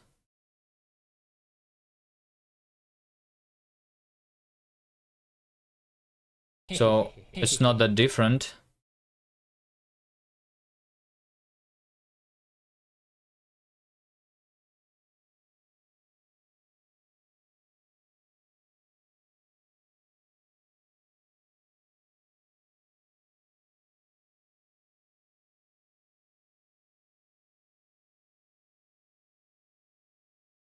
Sometimes you don't need to do anything if your condition wasn't true, right?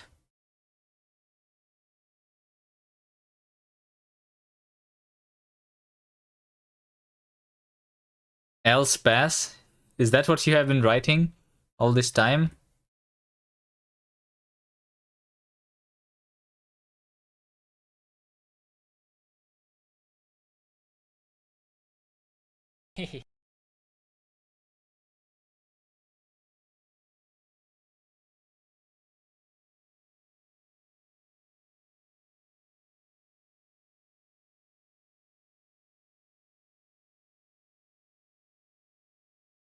Okay, so we had a side that collided with the jump.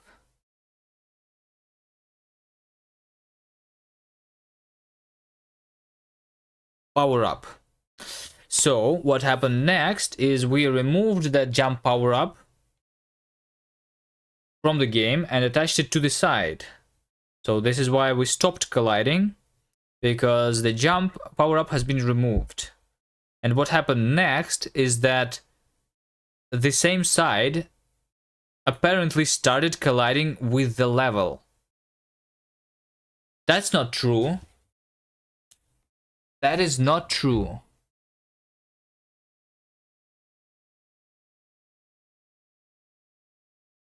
I feel like we have a bug and it's not in my code.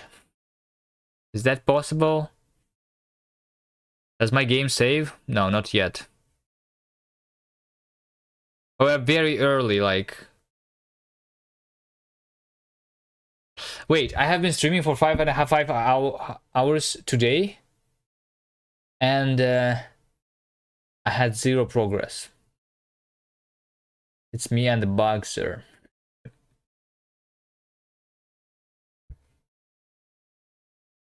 We have 0 progress today, literally. Like, we waited for compilation for 1 hour, and then, like, I'm examining this bug now, and before that...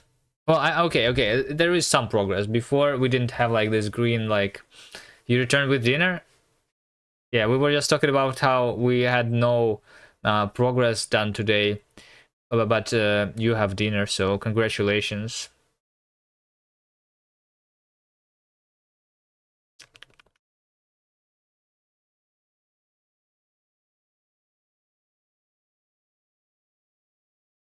Ah.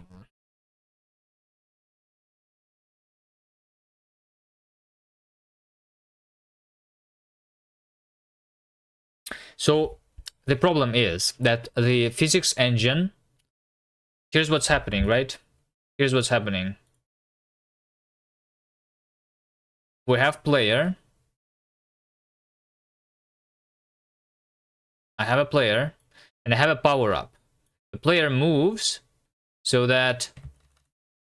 Okay, we have player, we have power up. That's what we have, right? And then the player moves so that we the power up is like colliding with this side. So, which means that this side consumes the power up and becomes the power up. Okay, so this like is the mechanic that allows us to jump. So what happens like after that is this side is now the power up. It's now big like this.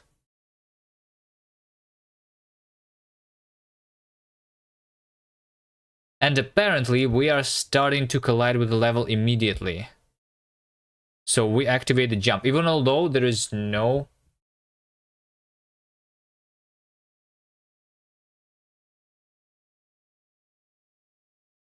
It's like walking on a gum. Yeah, exactly.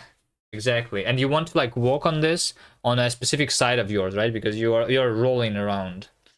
So like whatever you like you touch it with, it gets stick there.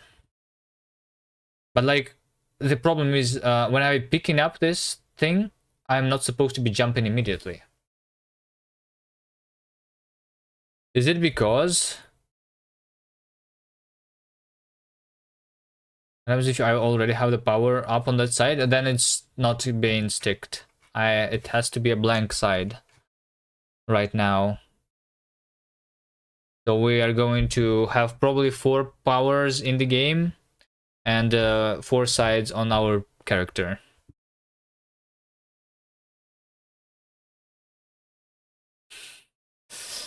Blank sides.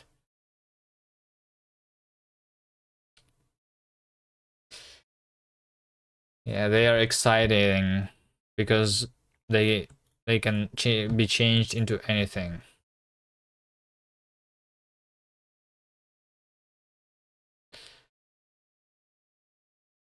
Am I just going to ignore this because I have no idea what's wrong?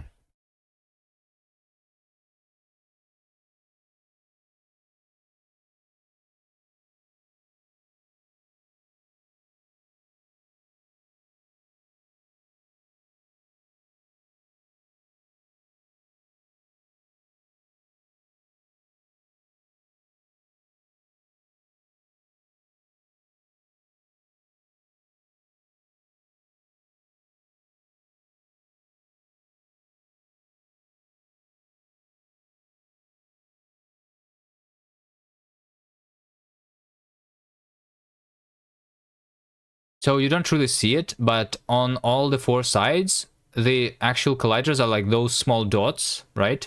So this is what we're checking for collisions. And whenever I touch this thing, like over here, you see this little dot? This is what is checking the collisions, right? And obviously this thing never collided with the level after I picked up the power up. So is this a bug in the engine?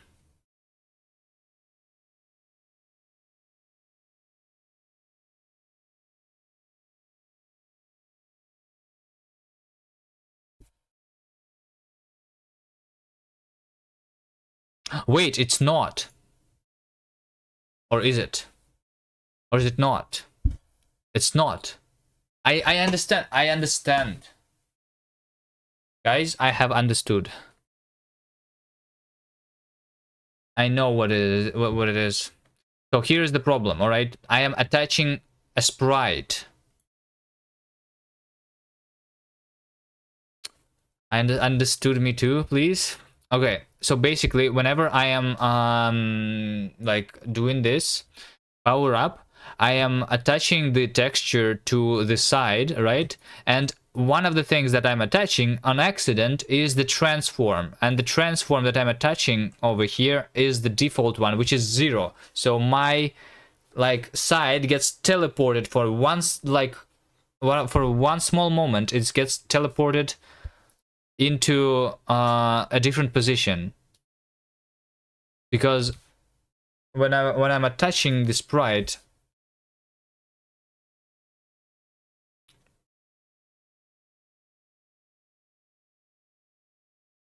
I'm also changing the position to be 0, but it should be the same position. That's why I don't like this bundle. But how do I insert, like, do I need to specify all this manually then? Okay, I think I understand it. Bevy insert bundle except don't overwrite existing components.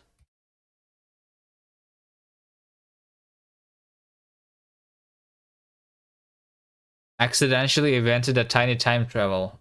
Well, it's not time travel, it's space travel. It's like teleportation, accidental teleportation, not time travel.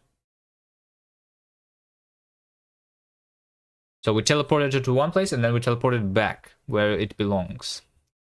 And in that little moment of teleportation, we collide with the level, which is why the side is activated and we jump, even though we don't need to jump.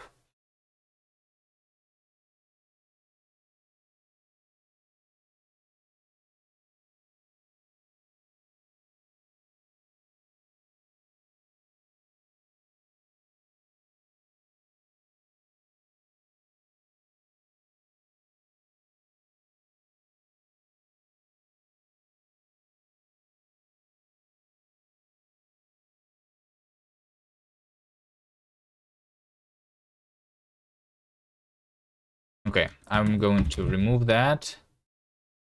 Move that. I wonder if like I can do logs without adding this to the system somehow with names.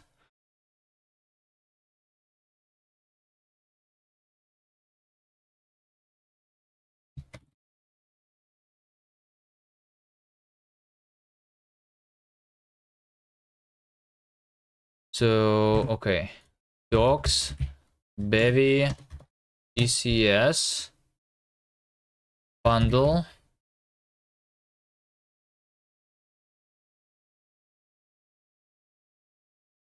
Bundle enables inserting components from an entity.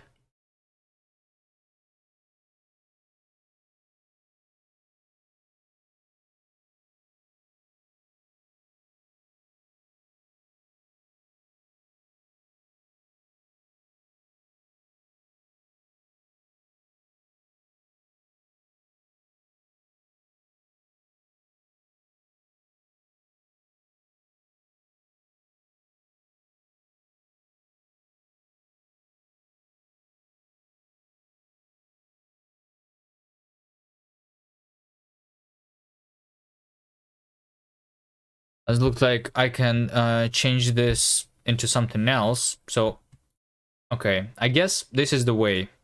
I'm going to copy paste all of the fields here, right? All of the field types from here, and these are the things that I need to insert instead of the bundle. And to insert a sprite, transform we already have, global transform we already have, handle image visibility, computed visibility. Those are going to be default. That is going to be a default. Sprite is this. Handle image is this.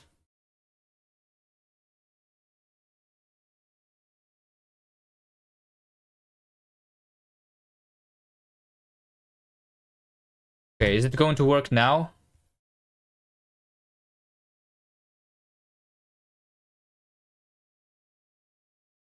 Can I supersize this for spacecrafts? What does that mean? Supersize, make everything big? I can. See, it works now. See, the thing got attached and I didn't jump. And now I have the teleportation. Okay, now that I don't teleport, everything works. So the question is, if I don't do the visibility, am I not going to see the things?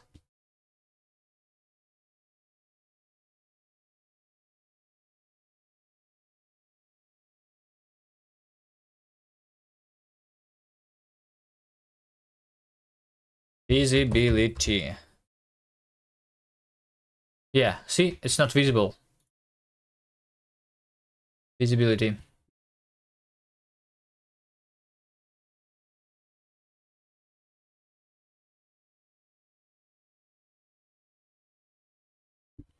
This has to be there. Not what it's visible. I would like if this was the default. You know, so that I don't forget about the fact that it's there.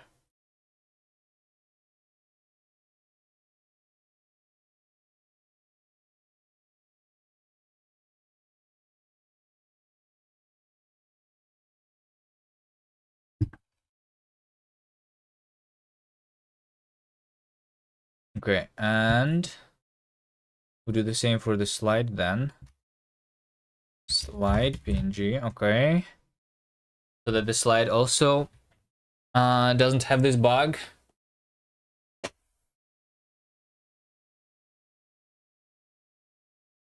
Okay, let's do this over here. I commit this. This is fix jump on power up pickup.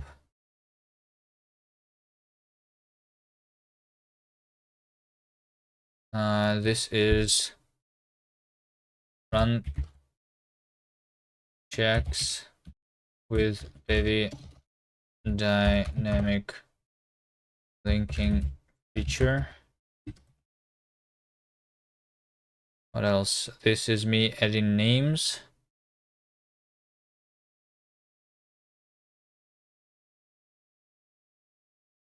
No, whatever. Let's just do the slide. Okay.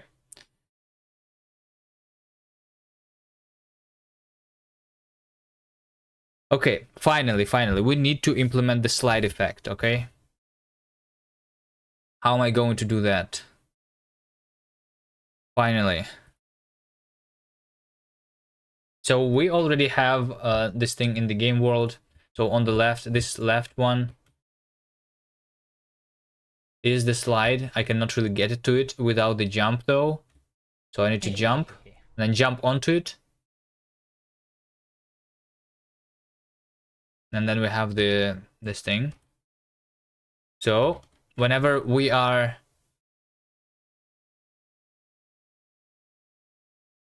on a wall like that, we need to be attached to this wall. Which, so what does this exactly mean? How exactly is the slide going to be implemented? Because Davey drew it so that we need to like be able to slide on the ceiling.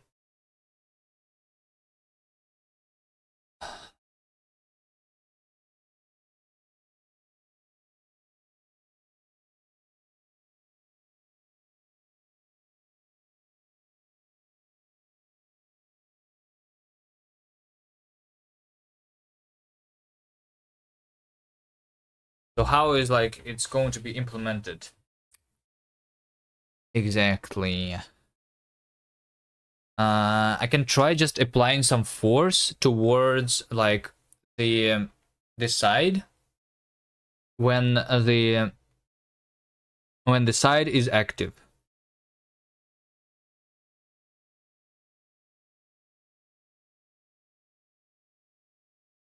When the side is active,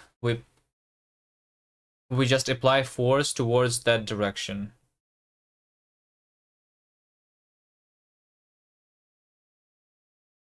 That is simple enough.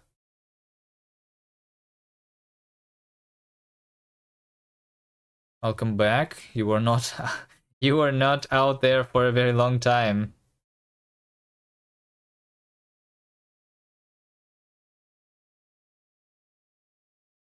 Um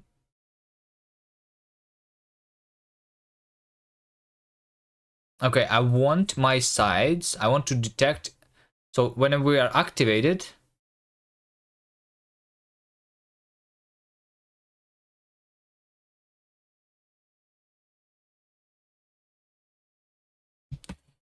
side.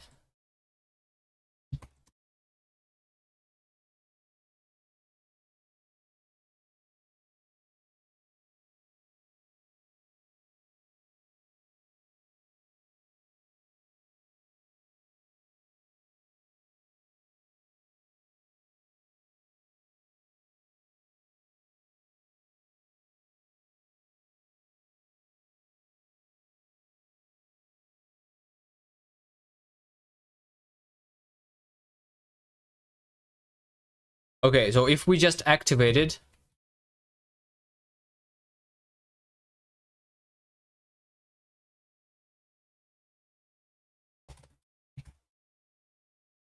the side, then I'm going to do commands,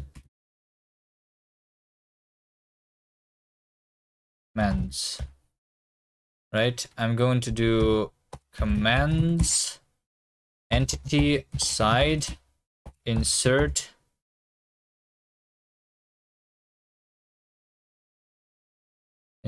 active.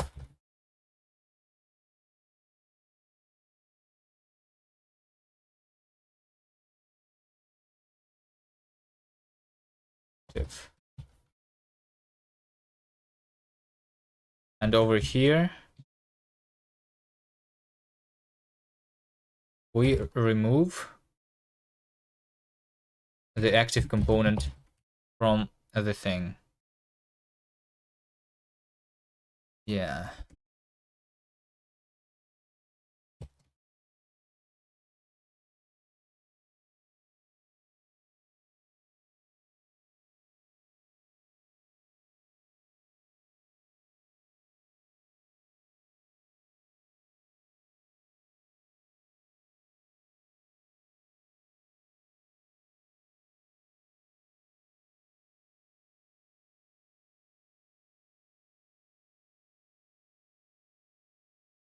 Okay.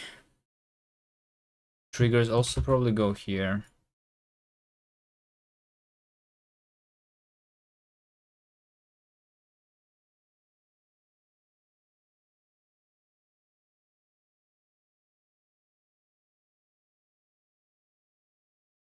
Okay, so now whenever the site is active, it's going to have the active component to it. And we can use that to apply some forces, right? So for example, this slide effect is not going to work like this over here. It's going to work differently. Effect sides with effect. So it not only it needs to be a side with effect, it needs to be a side with the active component.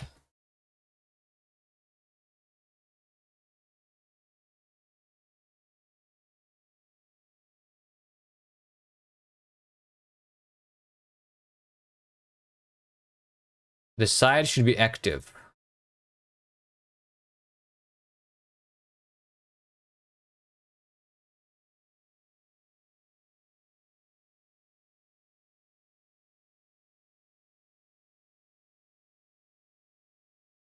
So events, I don't need events. Audio, I don't think I need audio or anything. So all I need is to know that a side that has the slide effect is active. And whenever it's active, I'm going to apply some forces to it, right? In order to apply a force,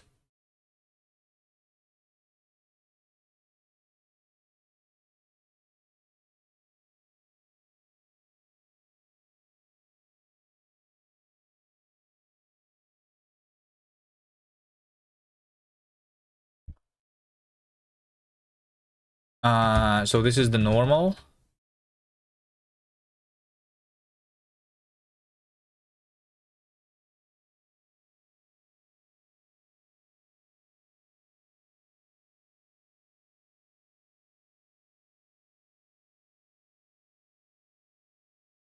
Yes, it is the normal. And so the events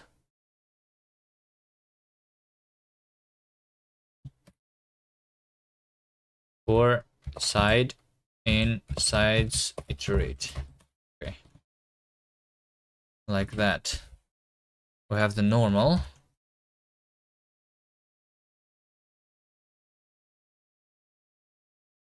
We can change the velocity directly. I feel like instead of doing the force like we did in other stuff, so we do parent velocity linear velocity plus equal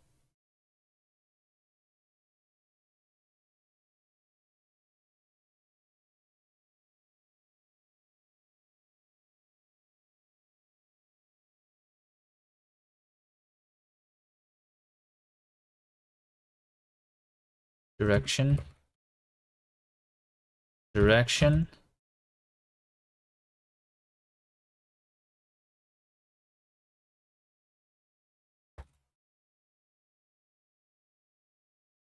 We need time here.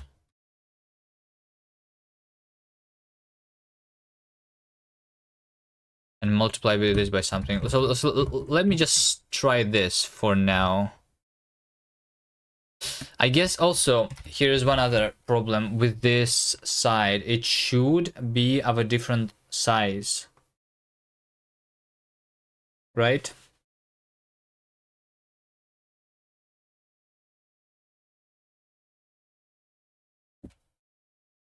The collider must be changed.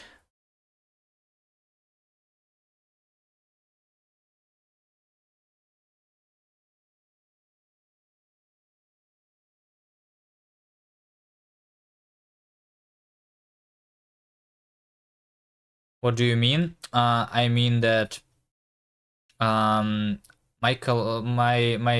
sides right now, they are detecting collisions when they're like by this little like dot in the middle. But for the side, I actually want to see if there's a wall close to me on any side, I think.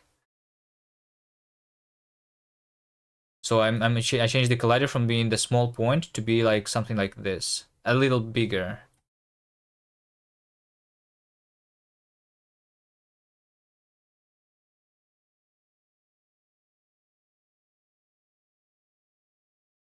So whenever I pick up, I want to also insert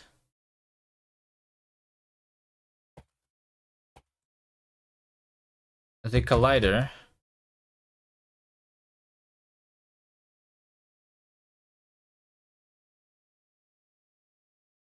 cuboid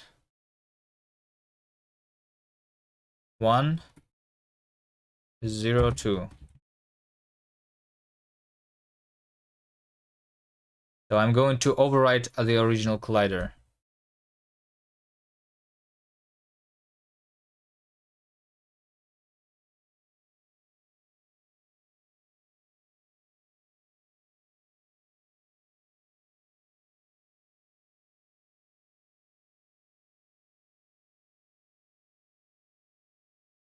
Yes, I can make it a circle instead of. I mean, it is not like a dot. It's actually like a very small, um, not a circle, but a square.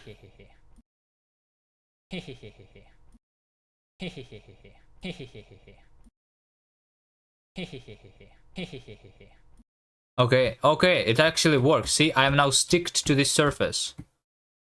The collider is a little too big. I made it too big. Now it's this size.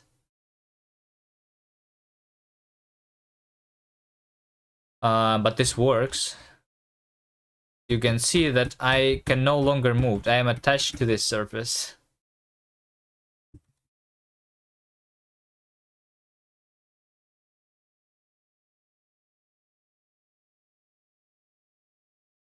Why do you want it to stick? It is the sticky surface. I'm sliding to the surface, so I'm sticking to it. But I also need to like disable friction so I can move left and right on it, so that I can like go onto ceiling using that thing.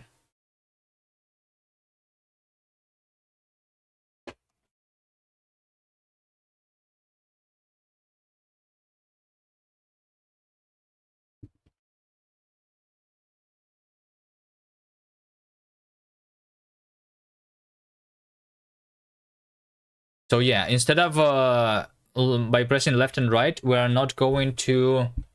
We're going to stop.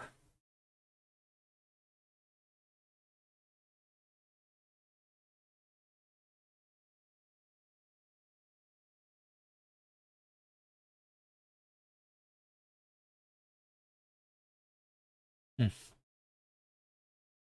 Like I think I want the left and right button to also like make you move left and right. I'm a genius. Well, it's not me who came up with the idea of the game. I'm just like trying to code it.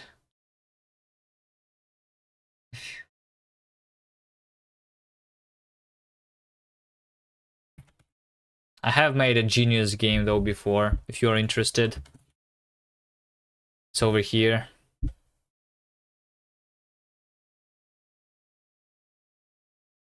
It's a very hard game though. You know what 40 game is?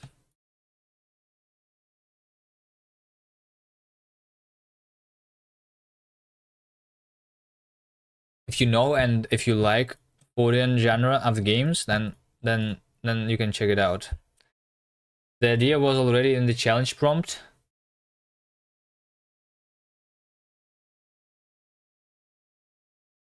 Wait, what? What is the challenge prompt?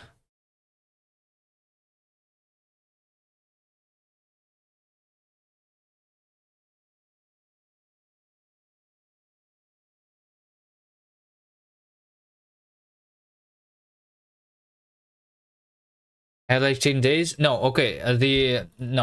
Davey is like supposed to be working with me on the game. I don't know, Davey, you here or not?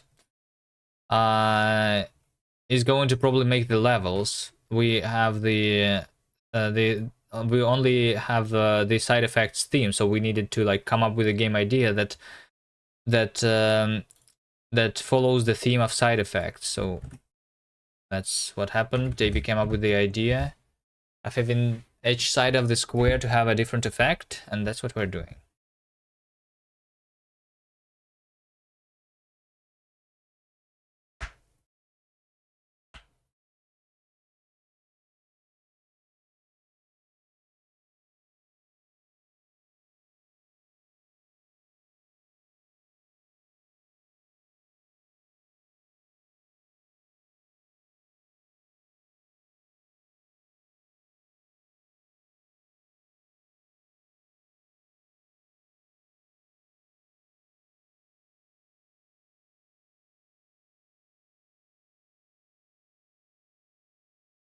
So yeah, we have to make this game in it's 6 more days that we have left. Here's the timer.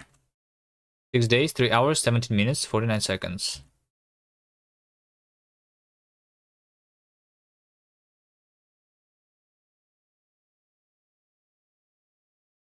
Okay, over here, I want to check my parent to have some movement to it.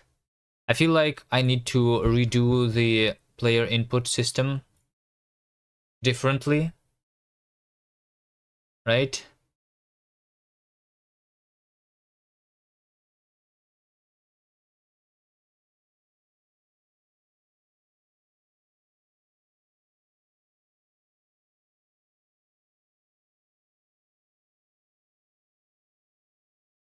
Update player input. So yeah, update player input is the thing that should be updating the player input, right? It should not be the system. So could you make a game based on disease side effects? Yes, that one of the other ideas that somebody had in chat before is the side effects of the pills. Yes. Nice farting game. Yeah, farting game is awesome. It also has multiplayer. If you're playing it right now, let me see.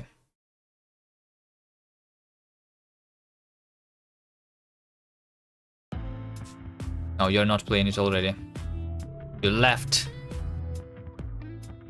But we will be able to see each other because we have multiplayer.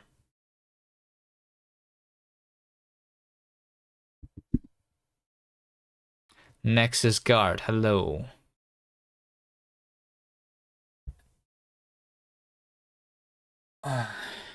Alright. Okay, update player input should not affect the player movement immediately. Instead, we should convert the key codes into the actual like player input. So we should have components. Component player input, which has the number to it.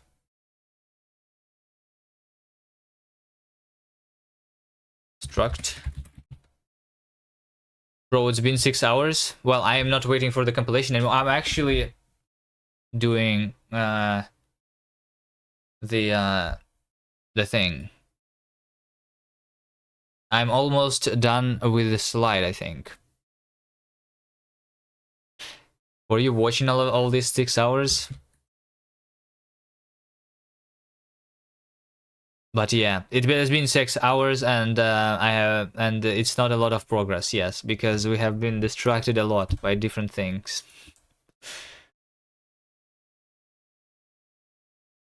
I'm going to update player input. Is this like a good way to do this in Bevy, right? So like, instead of making the player respond directly to the input, distracted by who, Minikaba? Yeah. Instead of having the player directly affected by the keyboard input, I'm going to convert the keyboard input into a component on the player and then update the player like angular velocity based on this thing, you know. So I'm going to propagate the keyboard input into the actually like.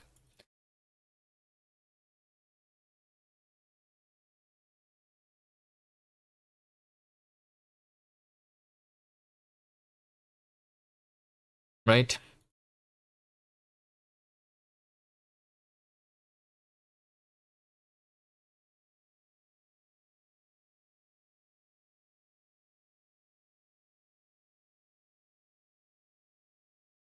So I'm going to query player input for players.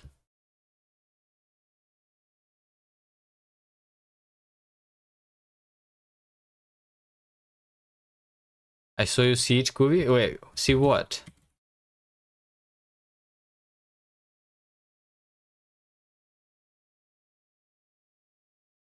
See what? By someone's jugs? Maybe I don't understand the word.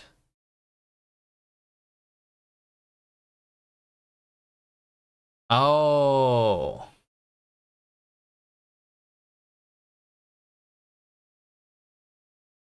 Jugs. Jugs. Why is the word so... Why is Jugs. slang translates weird? I mean, this over here is also kind of like slang. That's not how you... That's not how you call it in Russian either. Melons, yes.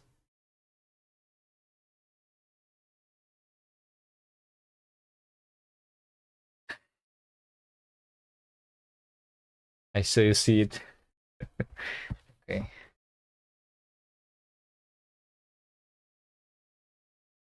No, no, no. There have been no jugs here. No, no, no. How could you see it?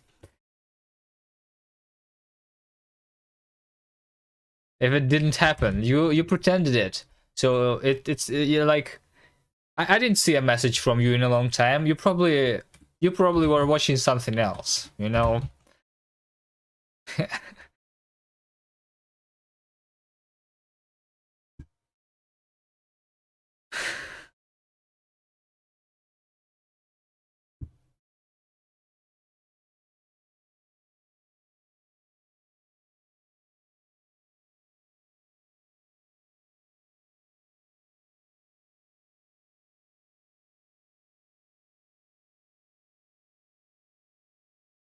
Okay, player input.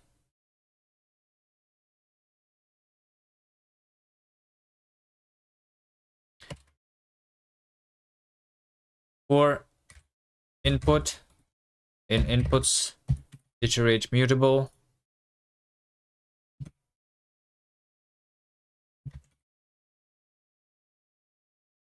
Input keyword input. No.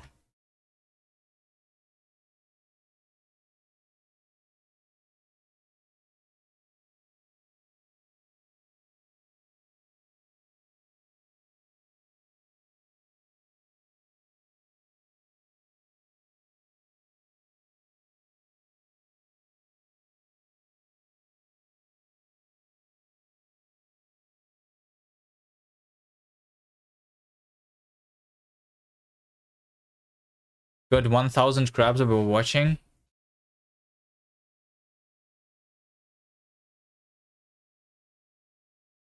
Okay, well you can make me make a comment about about something in my code here.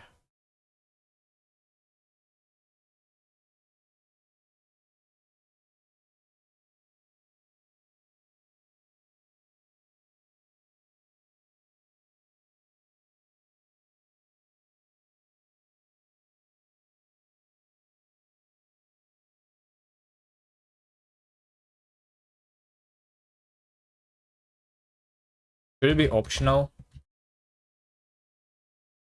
F32. That's how I do it right now. No, I want to do this. Just directional. Hold on. Maybe there is already a thing. Bevy directional input. Meh. No idea. Direction 0.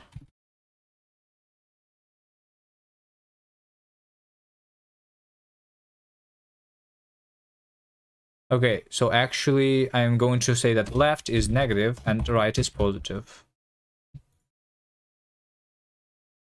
And then we're going to have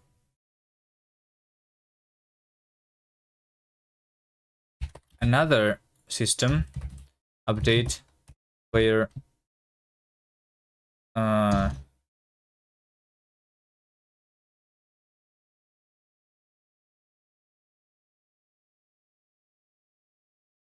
player rotation control system is going to be this query now here. GDScript has lambda functions now.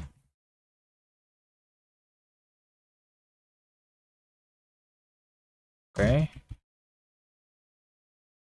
So as something that has player input, we're querying player input and going to put this into the velocity here.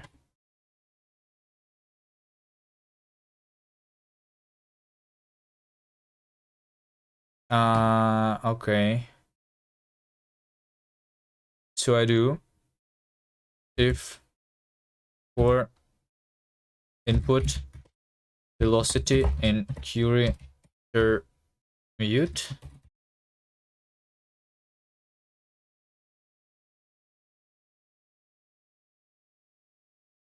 if input 0 is not 0,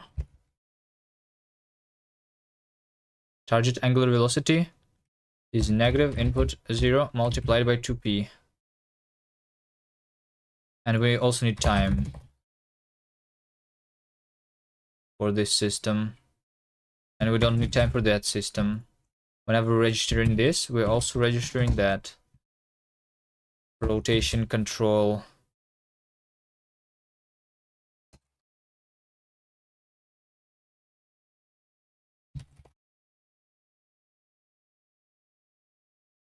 He was playing chess.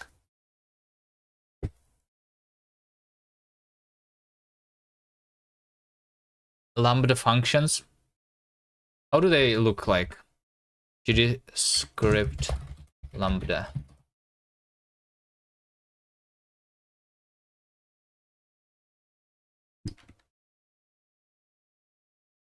First class functions and lambdas. You just write function in line and that's it. Pretty simple. So like, it's just a function. It's not even a lambda, right? You just can assign anything to a function. It's like JavaScript. So function returning a function. They're a bit Pythonish. Yeah. They're not Pythonish, because Python has actually like the special keyword for lambda, and that's something that I don't like. Why do they have that? Python keywords lambdas are weird. Yes. Why don't they just use defs for everything? Because they're no different from regular functions, right? Are they?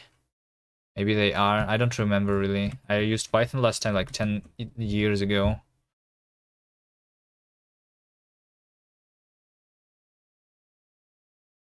Okay, so player rotation control. So all I did was just like I propagate Oh, by the way, it's not going to work right now because I actually need for the player to have this component. That's why it's weird sometimes. We're talking about dev? Yes, in Python. You are the Python user, right?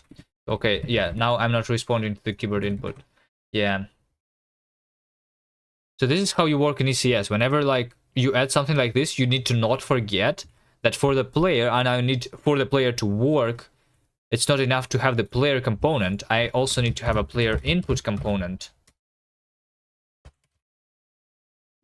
Because otherwise, the player input is not going to work.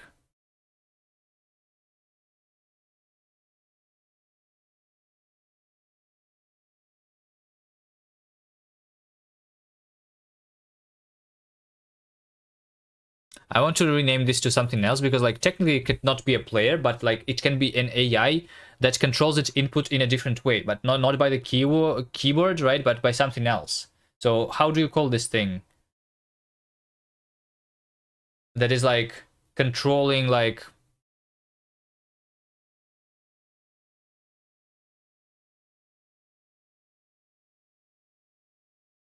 what is being done.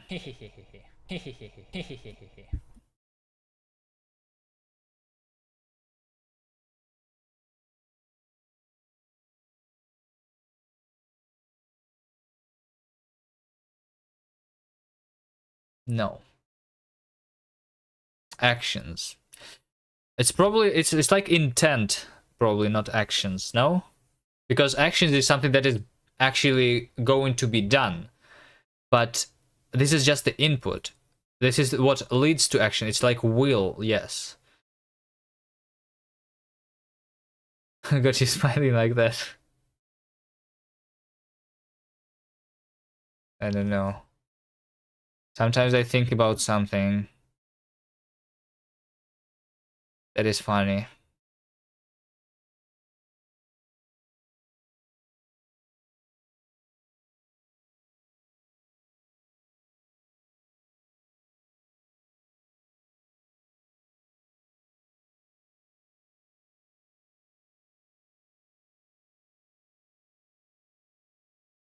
Call it which buttons did the player push recently. But that's what I'm saying. It's not the buttons. It's the like it's if it's the AI, like the AI can control. I think it's usually called controller or something, right?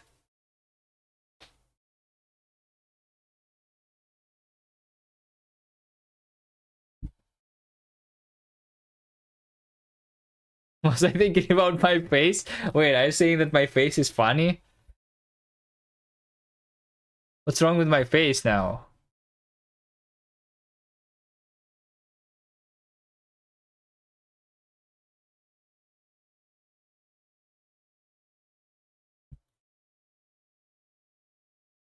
Okay, so basically the reason I did this is because we not only control the rotation now we can also slide along surfaces. I'm going to go over here. I'm going to go over here, and my parent maybe has an input.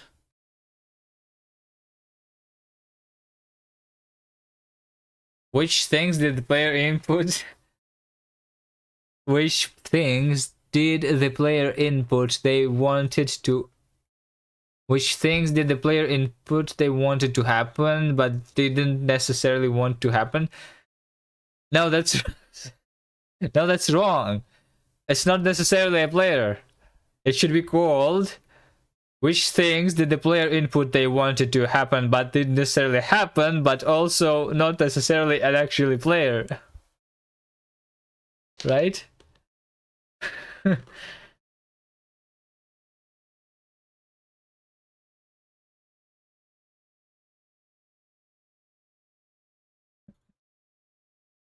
Aren't you busy like with making your own game? How's your progress, by the way, Bad Cop? Show us some screenshots. Okay, so basically I do here if the input is there, then parent velocity, linear velocity, plus equal direction, rotate,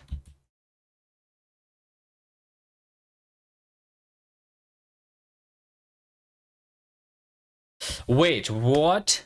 Why does the 2D vector in this library has a method called rotate that takes another vector as an argument? Why does it not take an angle? Returns right hand side rotated by the angle of self. If self is normalized, then it's just rotation. Oh, okay. This is what you usually want. Otherwise, it'd be like a rotation with a multiplication of self's length.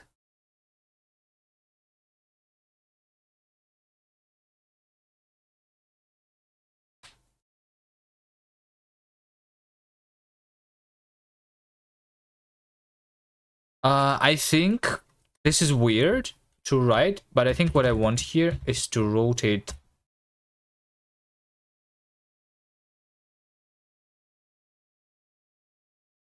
So if I have the direction pointed to the to the right, because to the right is 0, right? To the right, then I'm pressing right, it's going to be down. So 0, -1. And then we multiply this by time elapsed seconds.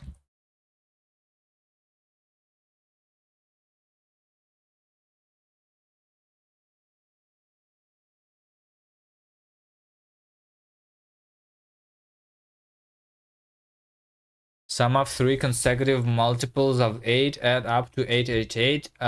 What are the multiples? What is that, a riddle? Who are you asking? Are you guys talking like to yourselves there?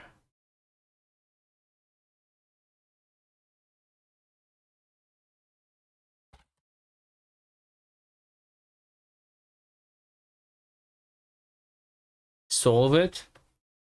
Kuvi. Sum of 3 consecutive multiples of 8 add up to 888. What are the multiples? Okay. Okay, here's my big brain working.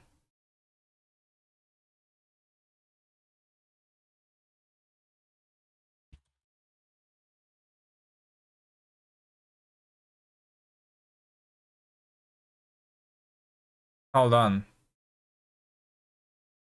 It's not consecutive multiples.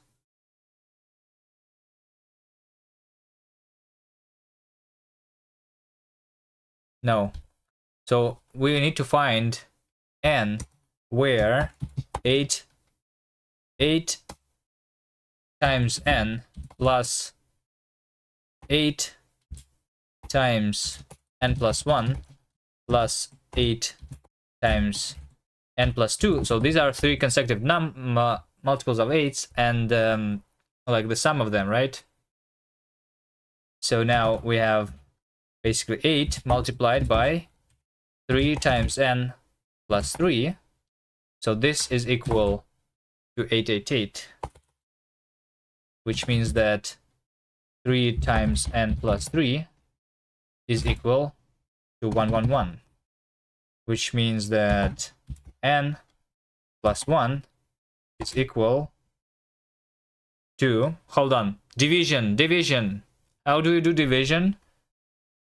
111 divided by 3, which means that n is 111 divided by 3 minus 1. Okay.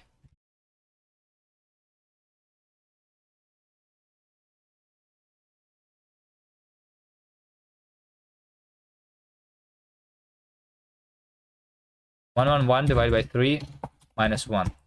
36. So 36 times 8 plus 37 times 8 plus 38 times 8 is 888. Okay. You wanted me to solve it? I solved it. Check Discord.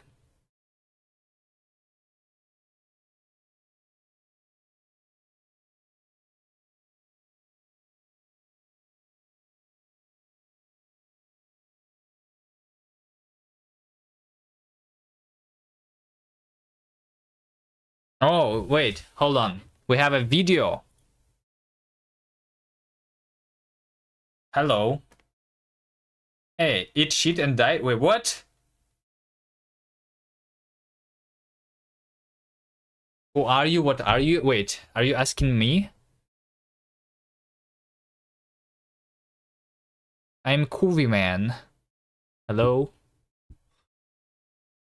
Eat shit and die. Who wrote that? Did you wait?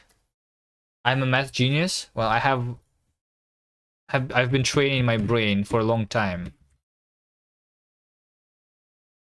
Just test data? I thought you said that like the story of your game is written by ChatGPT, so I was going to ask, is ChatGPT wrote you that like story? Train your brain next? You need to try solve that puzzle yourself. Maybe Shadow Crushers has another puzzle, but this time it's you who is going to solve it. You need to find some puzzles basically. Okay? Here's one thing that you can do, and by the way, since you are learning programming, there is a site called Lead Code. I never use this, but you can, let's see, create account. I'm going to register here. Sign in using GitHub. Authorize. Reverse a linked list. Sign up. Okay. Username cannot be used. Already exists. Alright. Sign in. How do I sign in then? How do I exist already? Do I exist using Google? Oh shit, what is that? What is that? What am I looking at?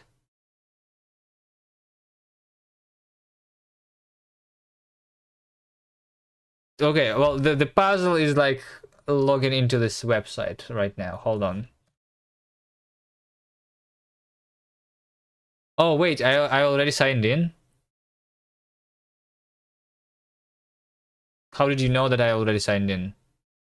Okay, what is this website? How do I learn coding on this website? Who uses this? I never used that site, already has an account. Well, I think this is a good one, though. I've seen other people use that. Explore. Okay, featured. Lead Core Beginner Guide. Data structures and algorithm. Okay, just use that website and you like learn stuff.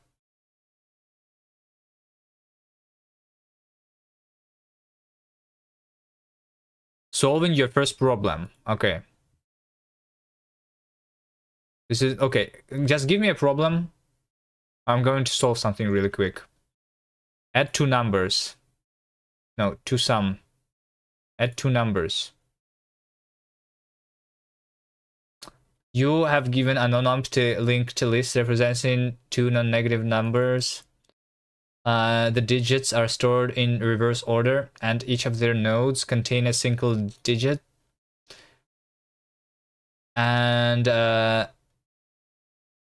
can I use? Wait, what? Why is C++ the default? Rust. No. PHP. No. Hold on. Dart, Elixir. Okay. What do we try? Okay. Actually, let's do C++. Why not? Definitions for single list. Okay. Python. Okay. Okay.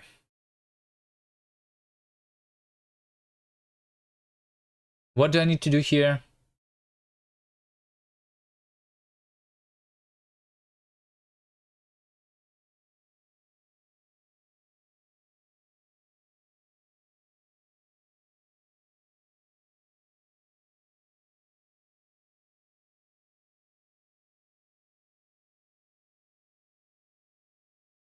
Add two numbers and return the sum as a linked list. Okay, I understand. I understand. It's like, okay. Yes. Explanation. Here's the example, right? So this is like in reverse order, which means that this number 243 is actually 342. And this is in reverse order, so this is 465. We sum them together, we get 807, and the output is 708. So the thing here, right, is that this is exactly how you like do like adding numbers. Like this how they teach you in school, right? You add them one by one, so you don't really need to convert those things into numbers. You just need to like remember when you edit the last so you like start from right to left, but this is already inverted, so you start from left to right, right? So like so like you add two numbers together, and if you if on the previous adding the sum was more than 10, then you add even one more. So we do like over is 0, and then we do for result is empty list for I in range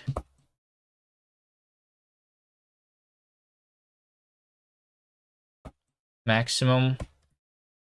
Okay, no, I is 0 while I is less than length of list 1. Okay, no, while list 1 is not none and list 2 is not none,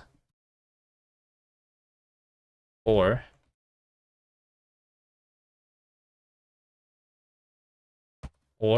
over is not 0.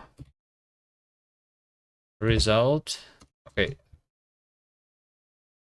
current is over if L1 is not none, current plus equal L1 val. If L2 is not none, current plus equal L2 val.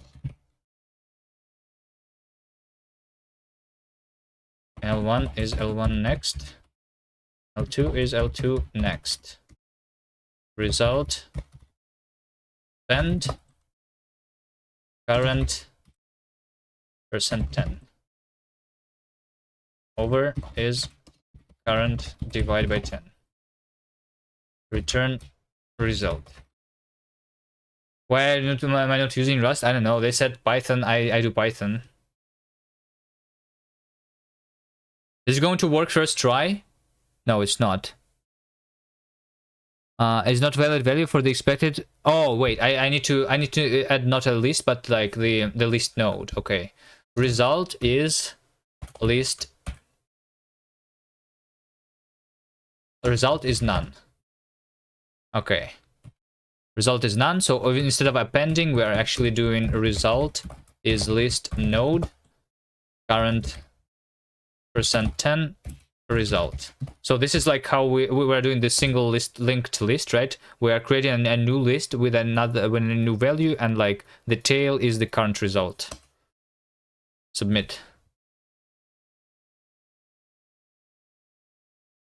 Wrong answer. No. Output 807. Okay, wait. Do I need to reverse it?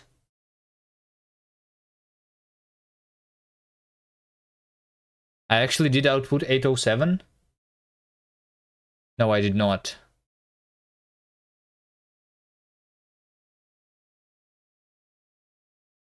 Can I print something? Run.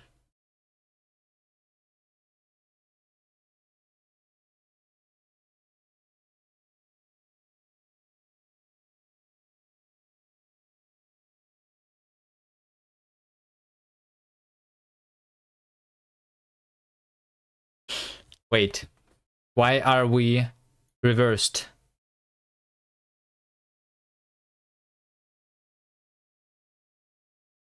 Oh, yeah, I'm creating them reversed. Okay. I understand. It's like before, because the first digit is like calculated first and then it gets pushed to the end.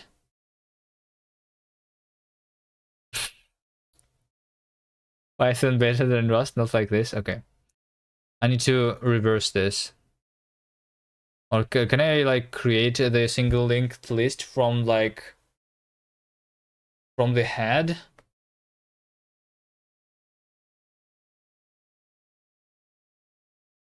I think I do last. I save the reference to the last one. Last is none.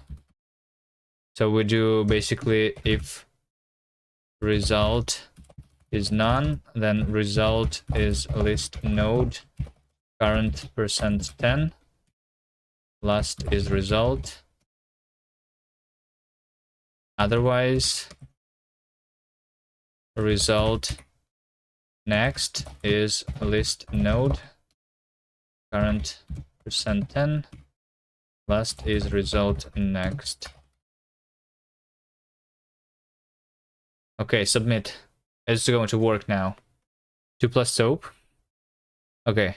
Wrong answer. Output 7, 8. Where's my 0?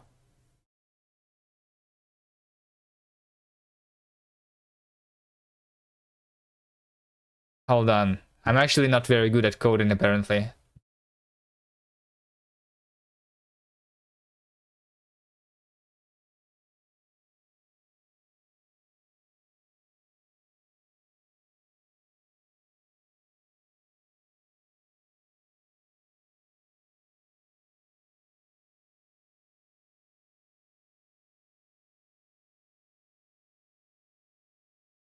So I'm creating 7.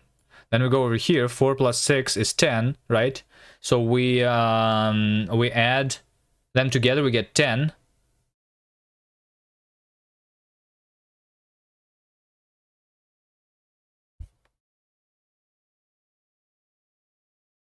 Not the result next. I guess last next. Yes, because we're appending to the end. Yes, here's what we do. Okay. Okay, guys. This is it. Looks like maybe you should do these exercises too, Kuvi. Yeah, maybe. Maybe, you know what? You know what? It's because of the Python. I haven't used Python in like 1,000 years. So now you see this accepted. I have successfully solved it. Okay, so this is how you use this website. You like find like a little like riddle that they want you to solve, and you solve it using your favorite programming language. That's how you learn programming by solving these things, and also train your brain. Okay.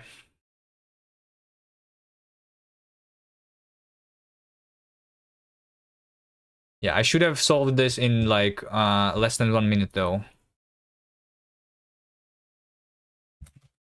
I'm getting a little too rusty, you know.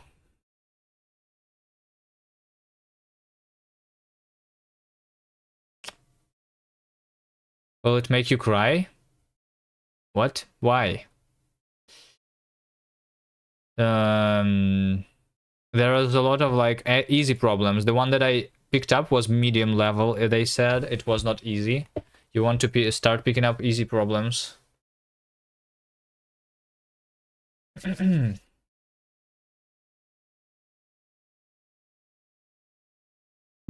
Brookzerker, thank you for the raid. Hello again.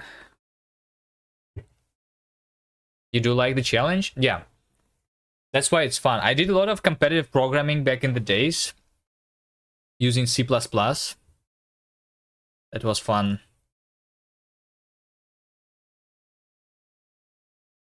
All right. How's the gem going? Let me show you in just a second. In just a second. Rotate.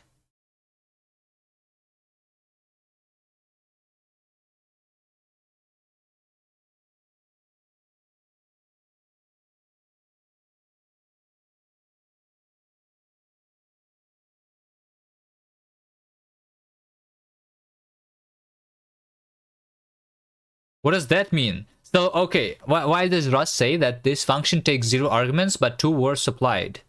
If this function takes 1 argument and I am supplying 1, is this the... Oh, it's the vec... Okay, so it should be vec2. I'm sorry, I'm stupid. Okay, so here's the thing. We just implemented this this side mechanic. Hello there, Rust people. We are doing Rust here to create a game using Rust.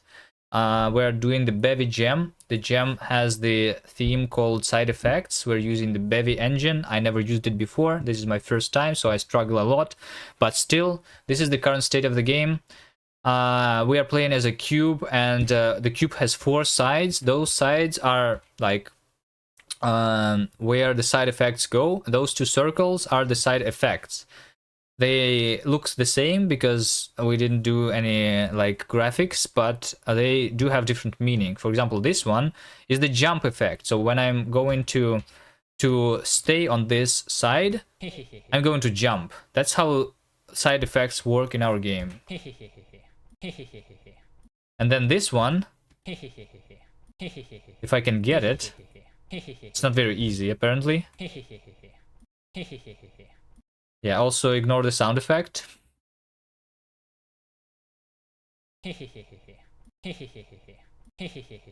Okay, I got it. So this one is the slide effect that I just started implementing. It's supposed to like attach you to the surface so that you can move left and right. It kind of works, but also it kind of doesn't. Why am I so like... What is happening? Is that my voice? Yes. I use microphone for sound effects. So what is happening? Why are we so glitchy?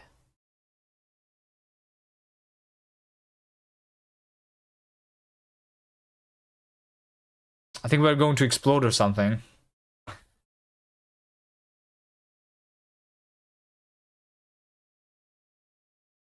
To get creative games in game jams takes things too seriously. Side effect glitch? I thought you were lurking.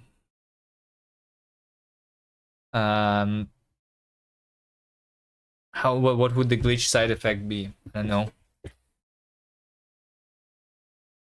We can do that. Maybe we can make a side that lets you like go through walls, and that's like a glitch.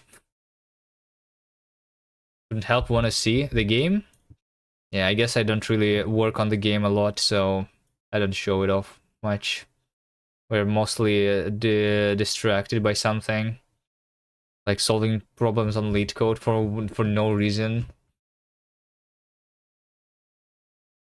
Side effect: increased weight.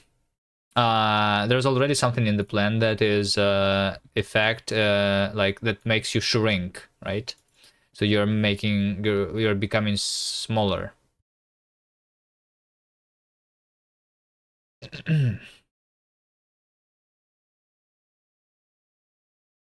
Solving problems for Discord for no reason. I feel seen.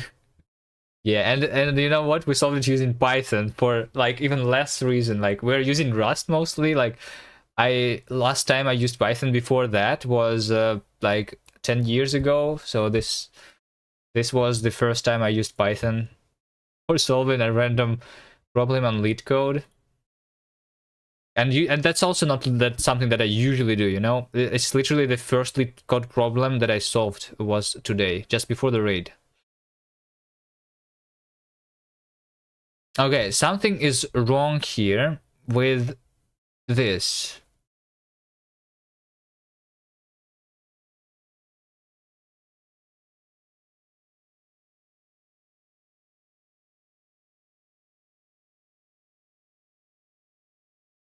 There was a reason I was teaching. Well, I wasn't teaching. I was showing you how you can teach yourself. You can like go onto lead code, solve some problems, and become better at whatever lead codes make you better at. All right.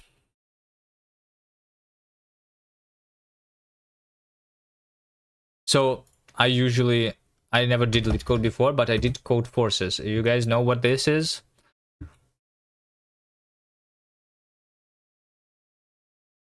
This is like a similar thing, but lead code is more for newbies, and code forces is more like for professionals.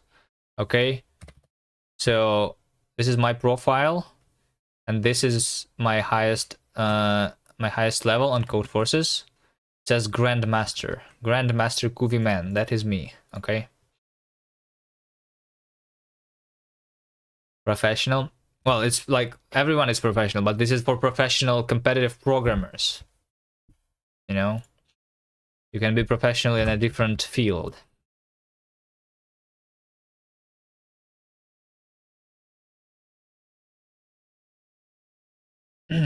Okay, why are we glitching now? So this is the slide effect when our side with the slide effect is active, we are adding the direction towards that side to the velocity multiplied by time elapsed since the last. Oh wait, how much time advances startup? I don't know, I want to do nothing with startups, you know? Startups, not my thing. We need elapsed, like, since the last update. Delta seconds. Yes.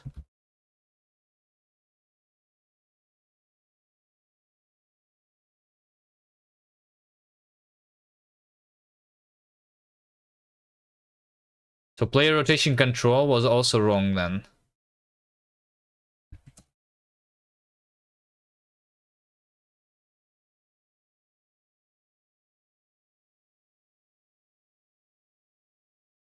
That graph went down after? Well, it goes up and down because when you are in a competitive environment, you are like, it's competitive because you're competing against other people. So like sometimes you win, sometimes you lose, and sometimes you do better than you do in other times, you know. Sometimes you go into the competition with like the wrong mindset, and that makes you perform worse, you know.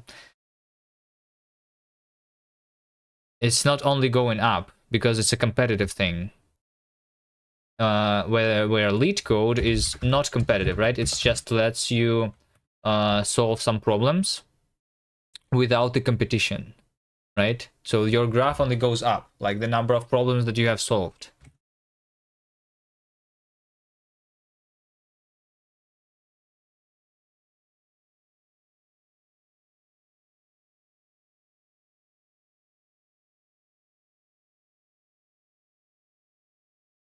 Okay, now that I have changed this really did not work. So I had this bug for eternity. Apparently my player rotation control was not working exactly as it should have been working.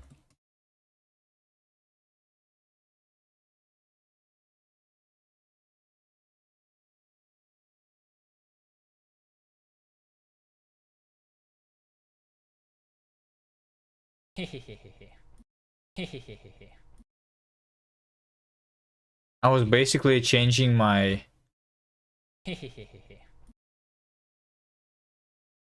okay, it's probably not 100 that I need to do here. What about 10?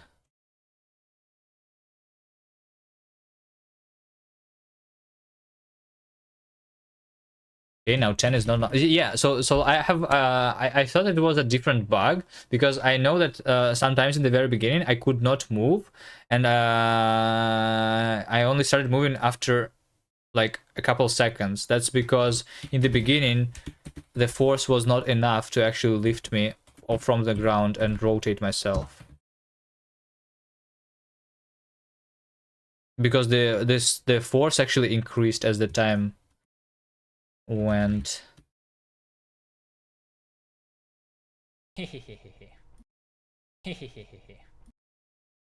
Okay, so now we are not really attached to this thing anymore.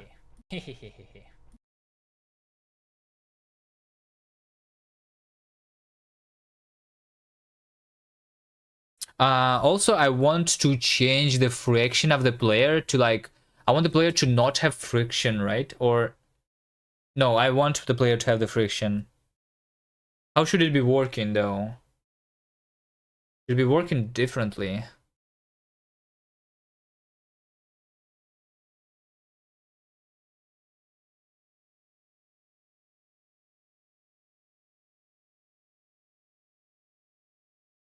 Okay.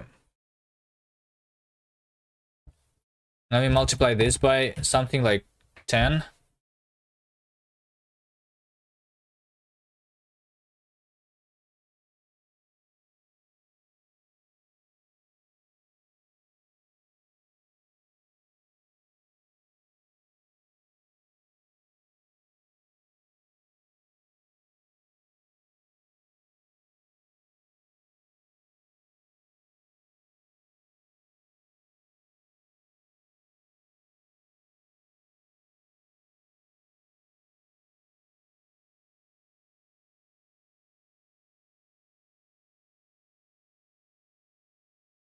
Makes sense, makes sense.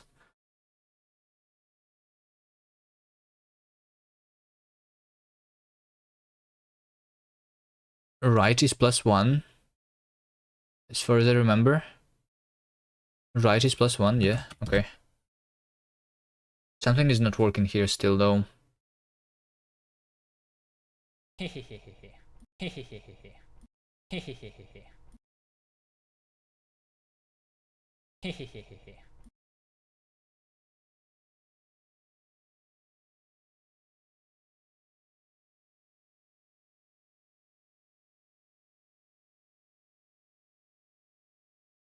Feels weird. Okay, first of all, the collider is too big. Should be like this. And second of all,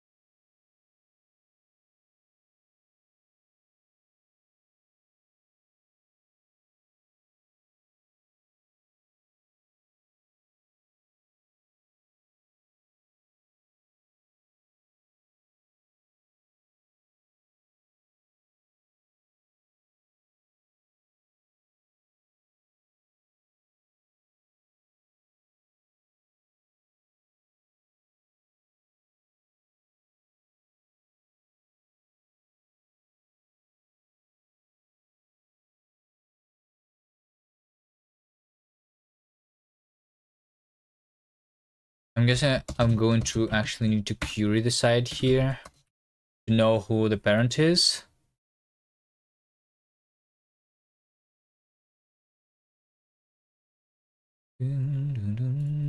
Let side is sides get event side.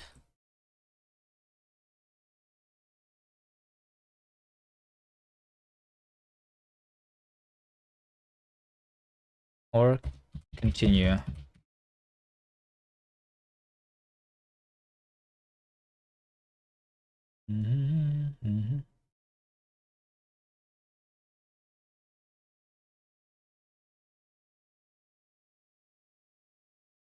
Okay, so I have this side and I can do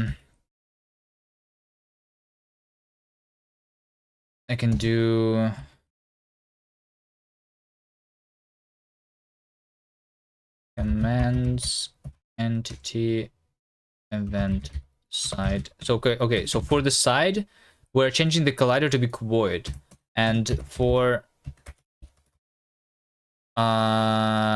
side parent, I'm going to change the friction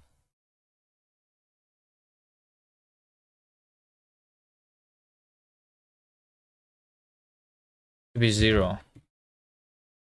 I'm not really sure that that's what I want.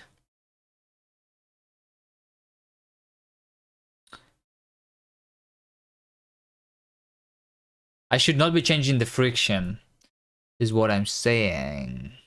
But how do I do that then?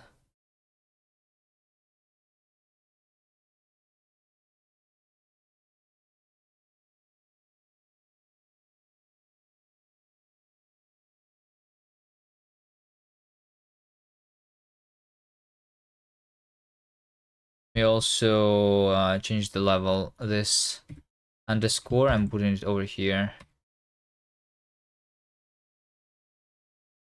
Yeah, this is my level editor right now.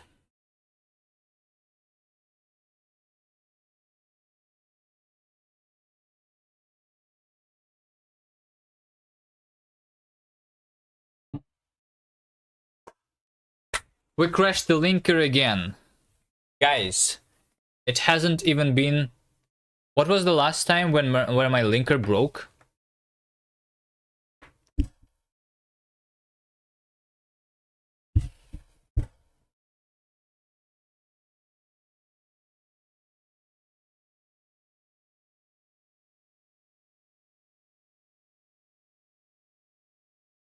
What happened? Why is my linking failing again?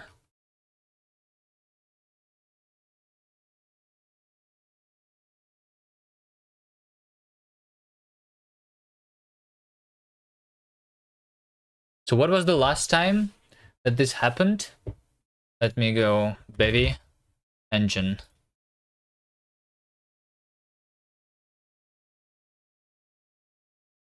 Okay, it was...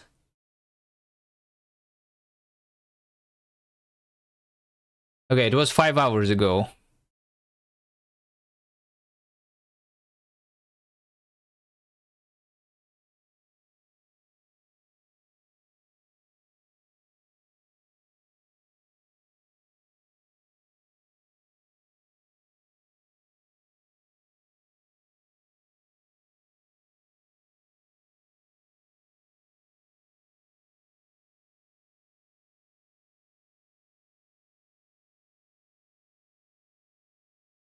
So now what I want to do? Now I need to like wait for compilation again for like 1 hour.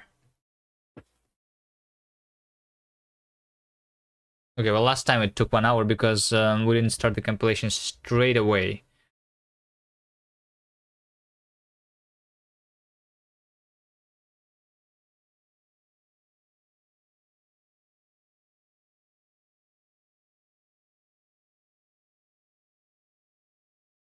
Is this because of dynamic linking? If I just do cargo run.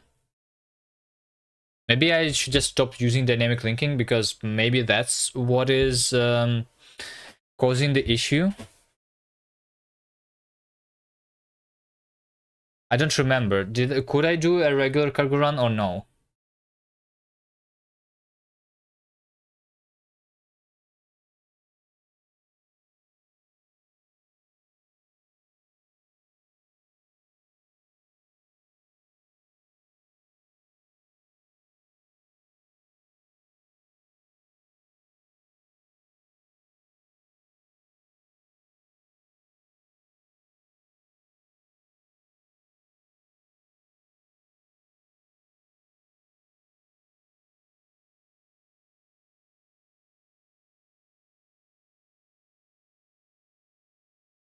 I think I only saw the problems with linker once in all of my like how many years I have been doing Rust, and now Bevy is giving me this error like already twice a day. Am I going to have this problem every 5 hours?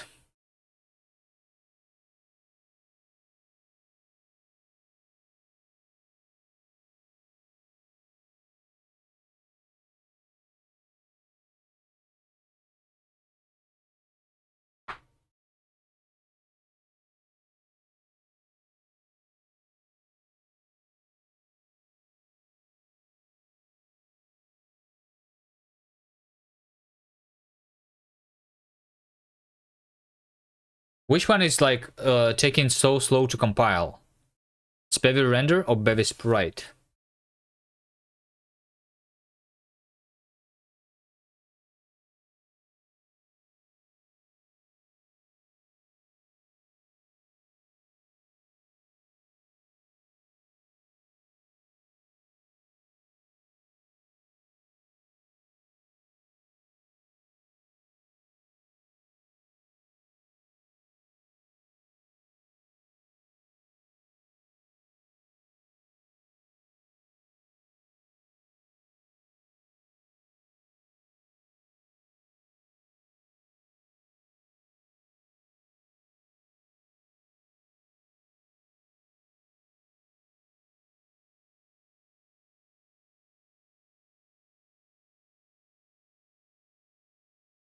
Bevy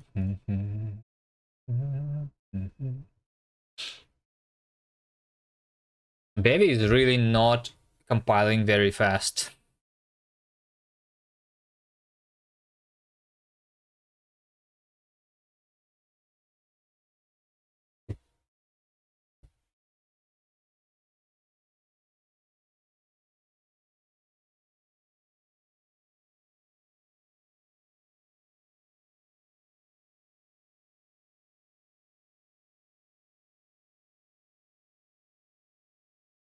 Hello? Hello, Nerdsoul. Nerdsoul, you tried using Bevy, right? Once. Why did you not stick with Bevy? I think I might not stick with Bevy because it breaks my linker every 5 hours. I have a linker error. It just breaks sometimes. And then I need to like recompile a lot of things from scratch. I'm not even sure that this one is like going to fix it. I'm probably going to recompile everything. I'm going to do cargo clean, like a complete clean, and do a complete clean build, which is going to take a lot. So earlier today, I spent 1 hour just staring at the compilation process. Just found it not suit my needs. I mean, what are your needs? Aren't your needs to create a game? What exactly was wrong? Also, today I refactored my systems a little bit, my stuff. It actually like in terms of like having systems like split up, this is simple. Very specific weird things, but it's still a game, no? You can use any other crate with Bevy, right? You can generate audio at runtime and play it from raw bytes using Bevy. It doesn't matter, right?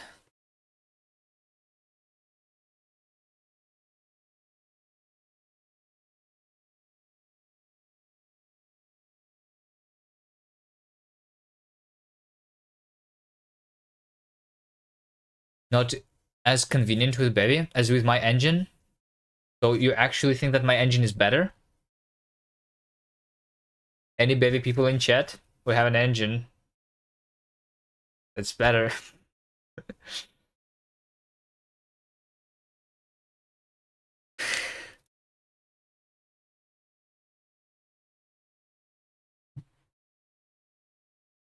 What are the odds I will still be live in an hour? I don't know. I actually need to eat, but I think I might just take a. Okay, how about this? We'll launch the recompilation of everything because my linker broke, and I take a break to eat, and then I continue. I don't even need to like stop streaming. Actually, I can just put a pause text. I'm going to be quick, and then I can continue for 1-2 hours more. I'll never stand between a man and the food. Wait, so it actually works. It's the problem with dynamic linking then.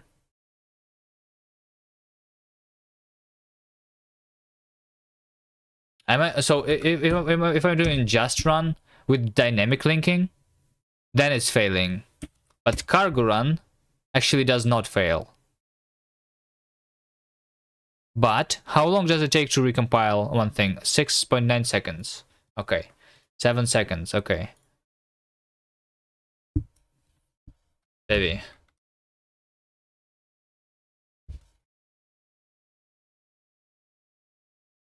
Okay, it looks like only fix with feature heavy dynamic linking, maybe.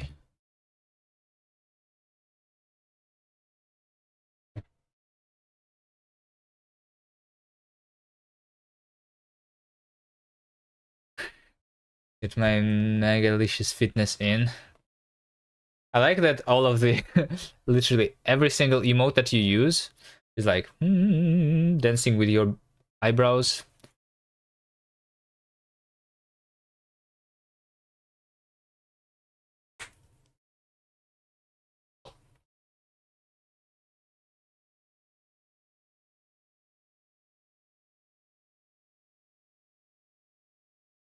Arch, by the way.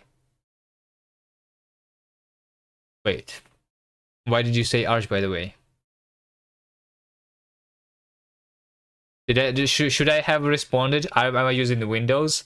I said yeah, but I should have said. But I also use Arch, by the way.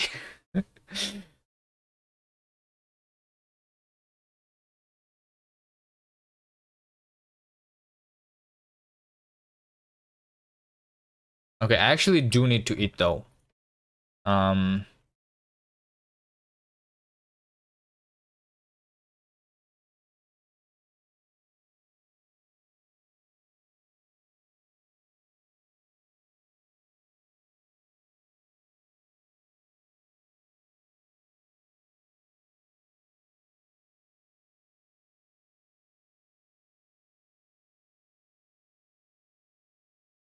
You ate twice already while I was streaming? Okay, yes. Last time I ate was when I started the stream, so 7 hours ago.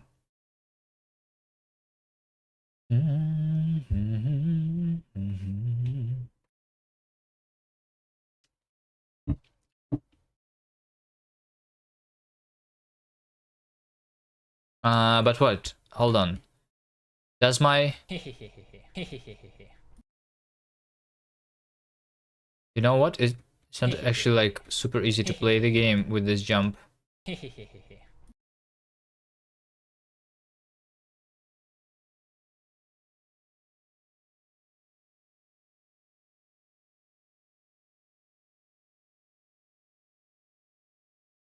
So now I am actually sliding.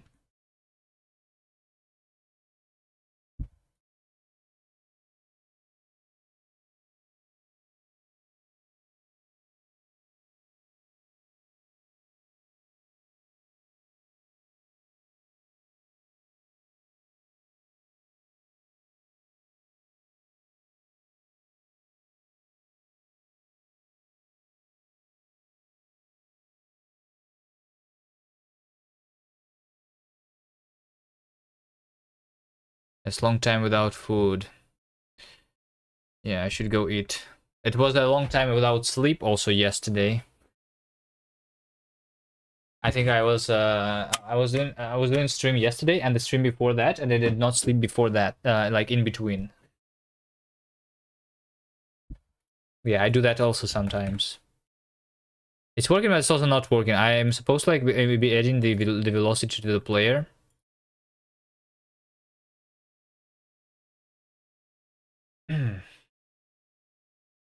You can do 7 hours without sleep. Yeah, something like that.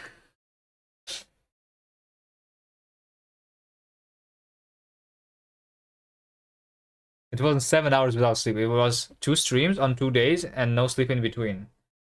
So it was like about 30 hours without sleep, I think.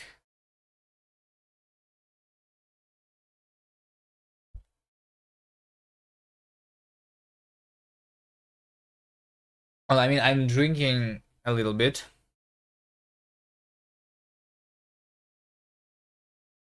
That sucks. Ah, it's fine.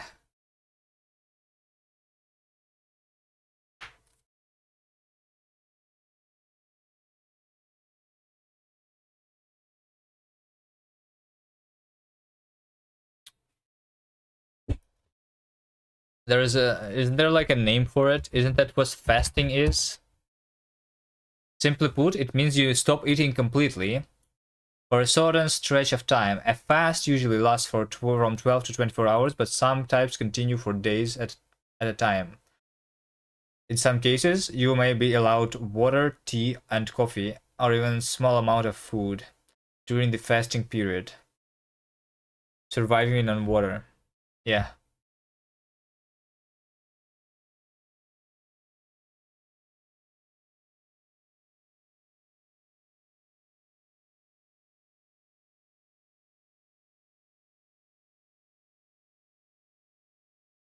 So people actually like do that on purpose?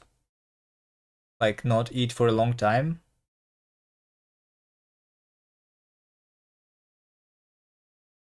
And I think it was like at some point you want to eat, but then like a little bit after that, you get used to the feeling and it's fine. You know? But eventually you have to eat, actually. And like with sleep, it's kind of the same, you know? Like at some point you want to go and sleep, but if you just wait a little bit longer, then it's going to be fine and you can like go and not sleep for one more day.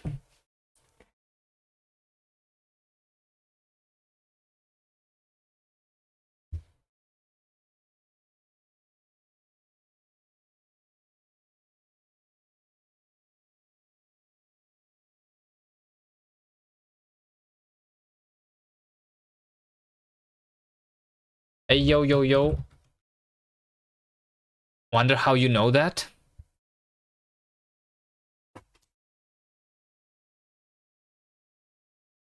How you know what? How to do no sleep and no eat?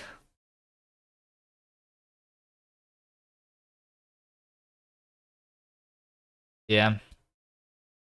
There's also one other very funny thing, which is no money.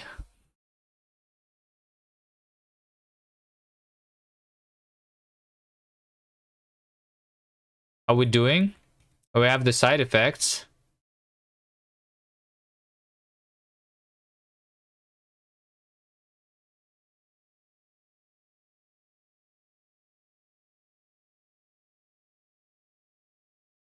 Yo, yo, yo, yo, yo. So this is happening actually.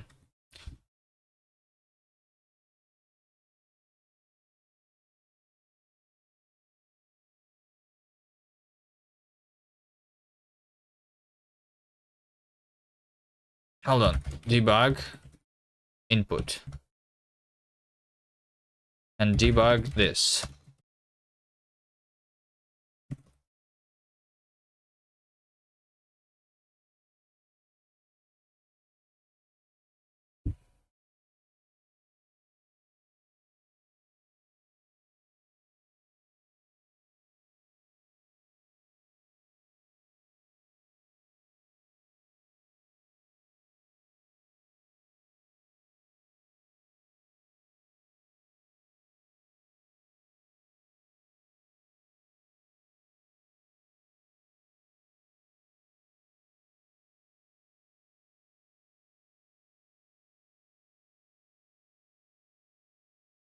Wait, input is always 0?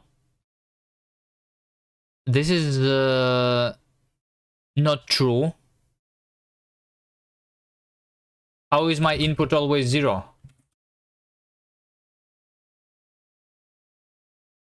I think they're lying to me.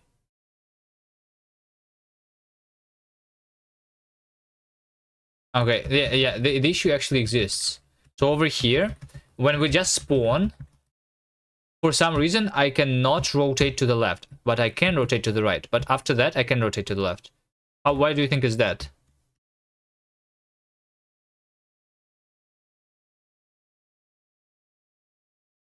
Okay, input is 1. Okay, nice. And then we do this. All right.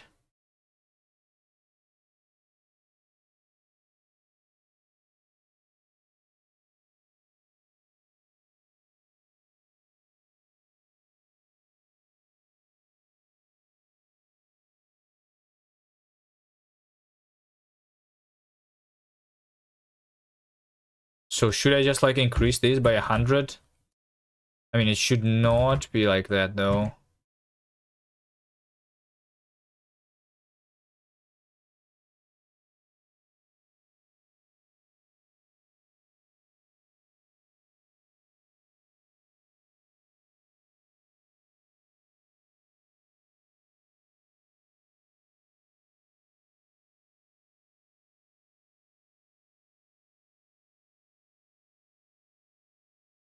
What happened again?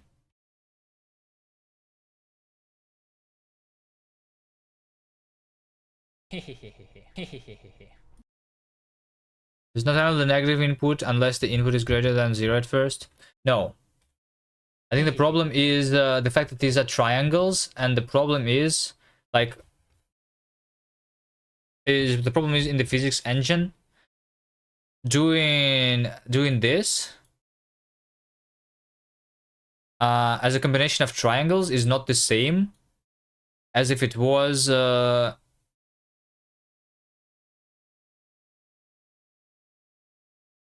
it's not the same as if it was just a straight line, you know. That's what you have sometimes in physics engines.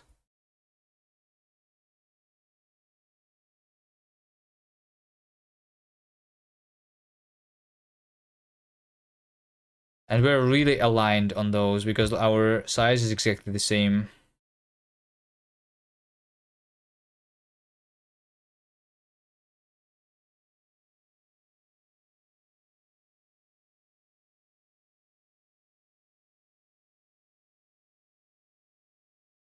Standing bounding square or rect. But yeah, I got you.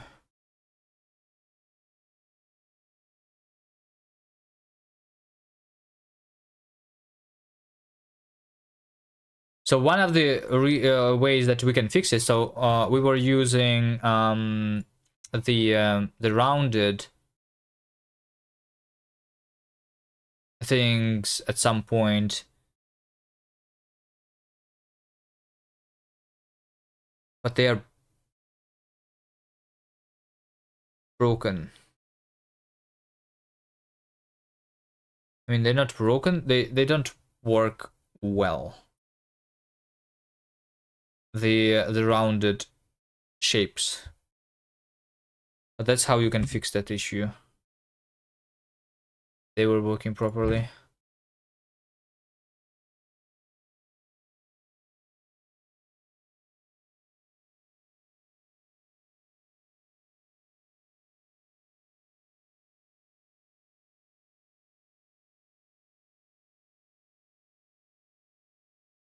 Okay, how can I make a system that like stops me from rotating?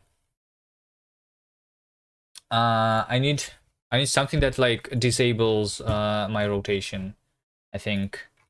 So like player input, update camera, update player. Okay, player rotation control is going to only be possible if we are without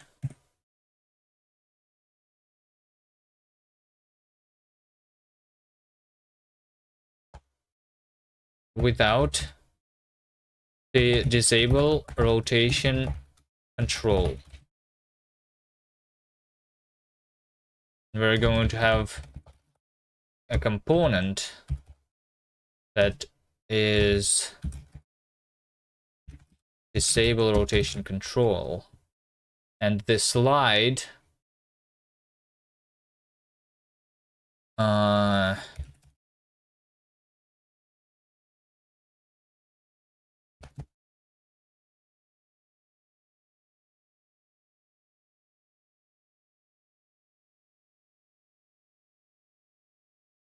is going to have another system fact toggle.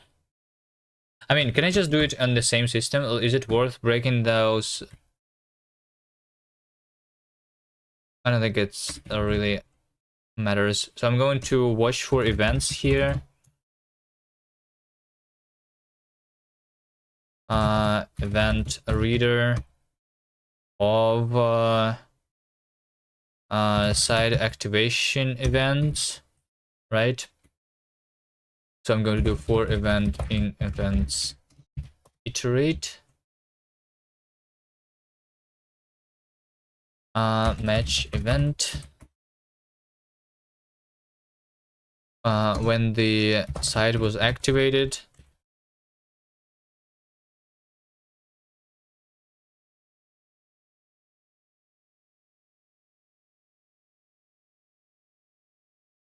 Side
All right.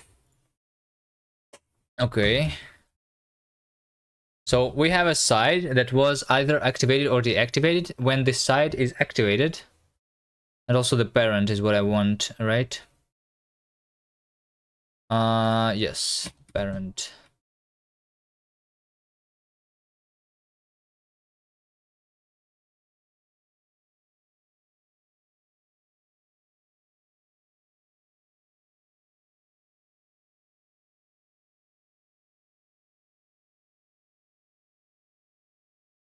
Struct parent query. Input action static layer input transform static transform. I feel like at this point I want to derive a world query. Velocity static mute velocity. Okay, so it's going to be a query of world of parent queries.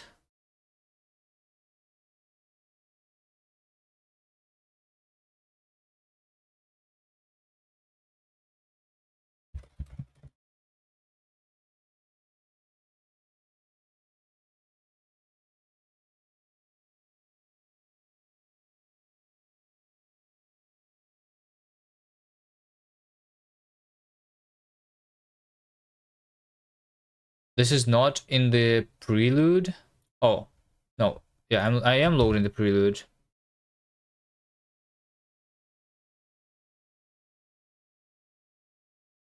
All right. Do it like that.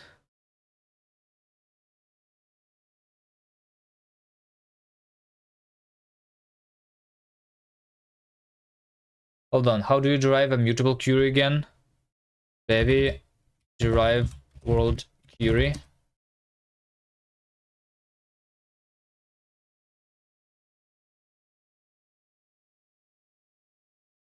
Mutable. Okay.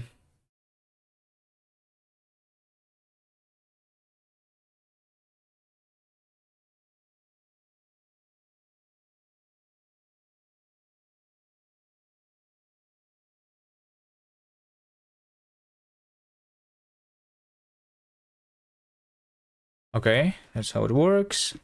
And then we do over here also let parents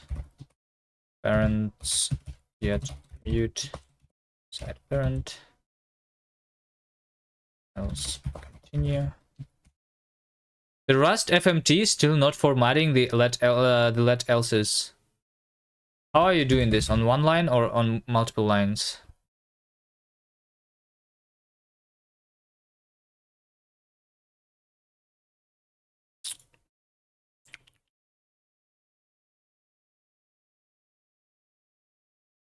One, unless it's too long. Okay. How would I go about something like this? So I want, when this slide was activated, why was I even doing this? I needed my parent to do what exactly? Oh, I want to disable the thing. Yes, okay. Okay, well, actually, I don't even need to do that. Let parent is, I need commands here. Commands. I'm going to sudo commands. Get entity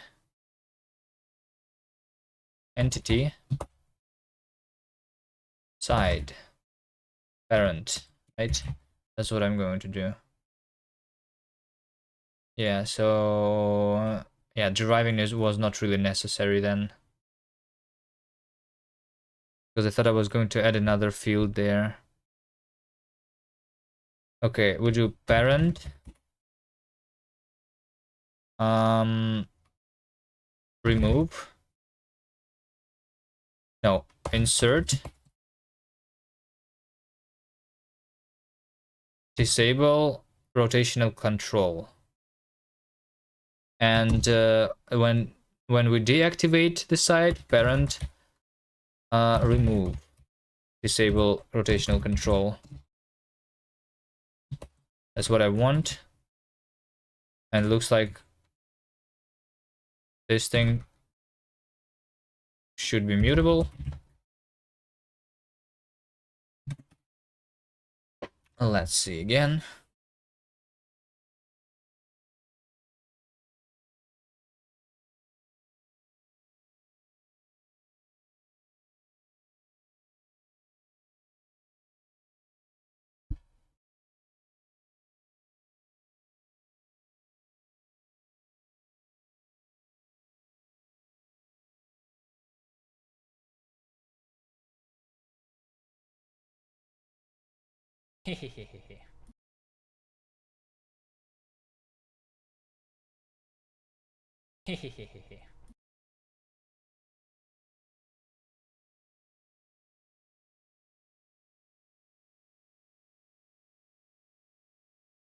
Disable rotational control.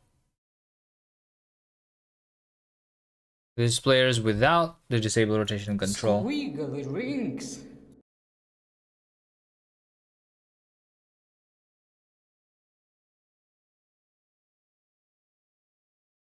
Can do it right now. Is busy at the moment. Oh, about the music? Yeah. Okay. Anyone here wants to do the music for our game?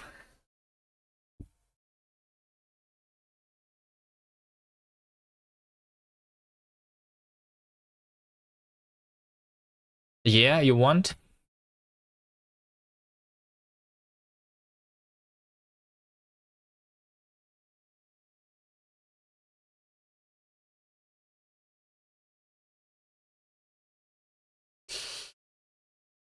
Without disable. Hold on.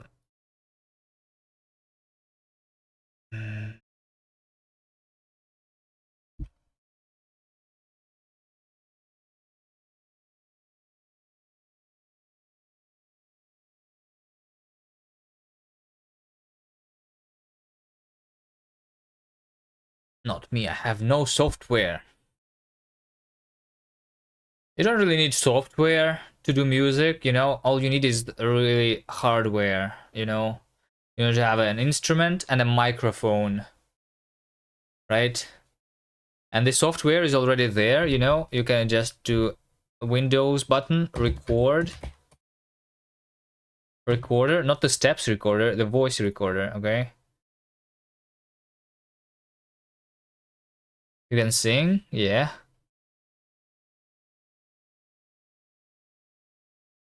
Wait, voice recorder needs an update, but we're unable to apply the update right now. Still need help? Let us know. What?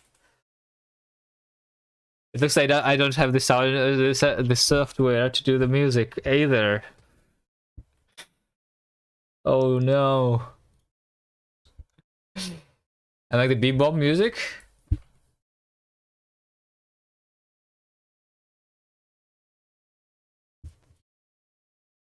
All right, here's what we do. Oh no, no, no, no! Hold on, 1 second.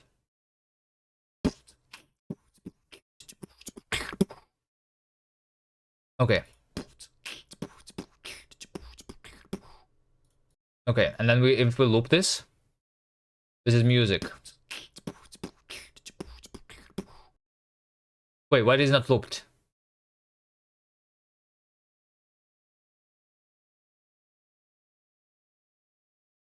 Export, OGG, ship it. Oh yeah, I am shipping it. You think I'm not? I am. Music. I'm going to call this thing music.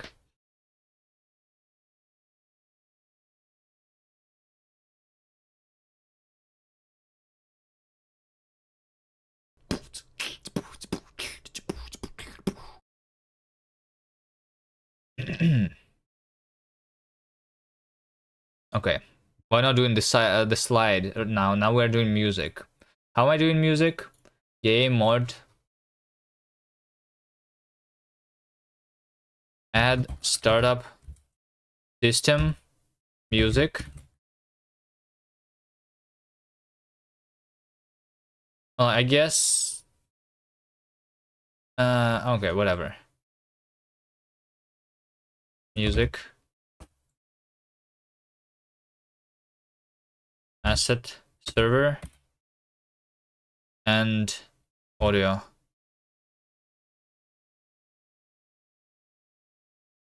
Okay, audio, play, asset, server, load, music, OGG.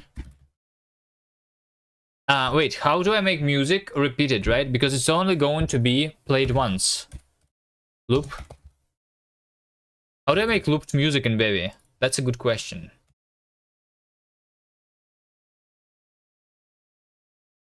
Loop.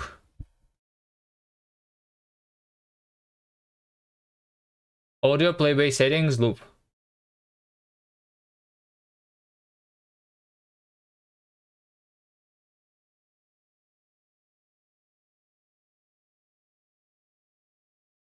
Playback settings. Where do I do this? Where is this used?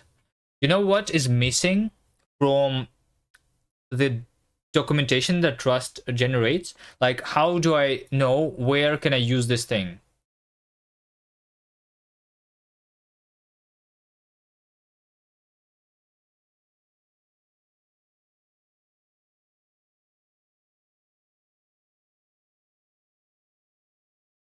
I mean, I can search for something that resembles like playback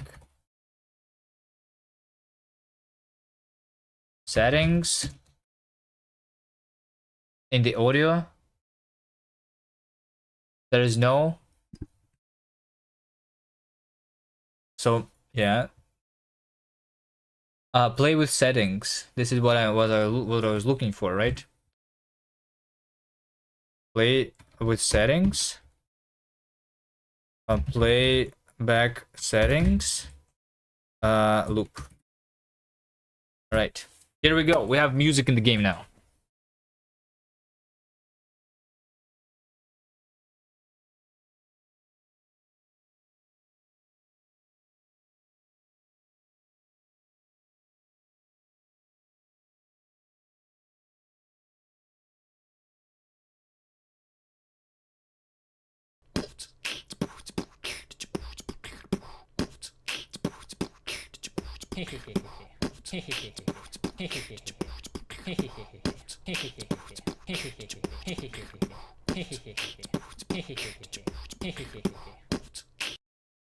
Is it too loud or no?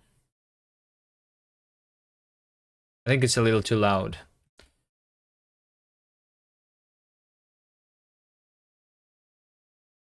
Needs a better loop. It's fine. Repeat true. Volume 0.5. Speed 1.0.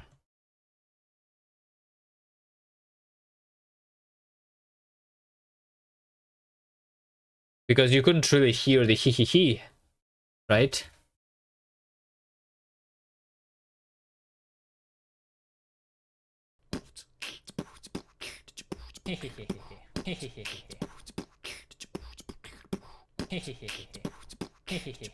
Okay, it's fine.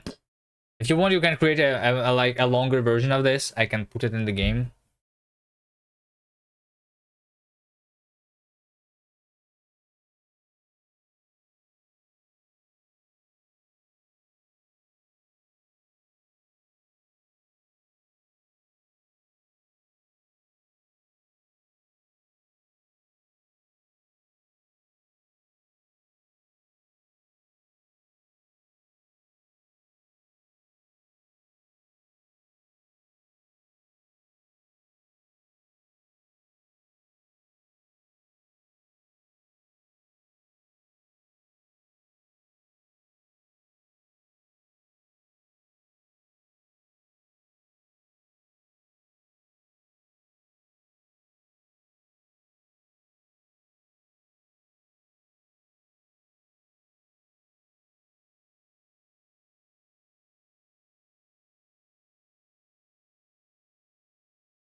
Music. The hee hee. Yeah, there is a sound effect when I jump. There is the hee hee hee sound effect. What do you mean? That's what I was saying. You couldn't even hear it, right? When we see, it's the jump effect.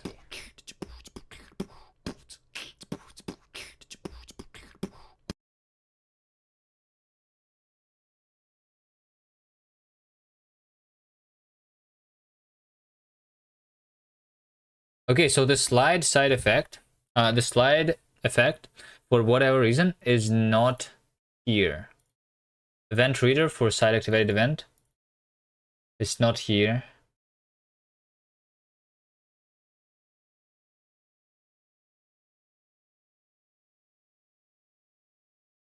Oh, because it's not active yet. Right? Okay, I will move this into a different thing.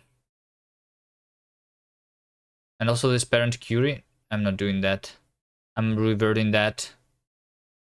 It's not the parent query anymore. It's again, it's option player input. It's transform. It's mute velocity. Again, parent is going to be input transform mute velocity.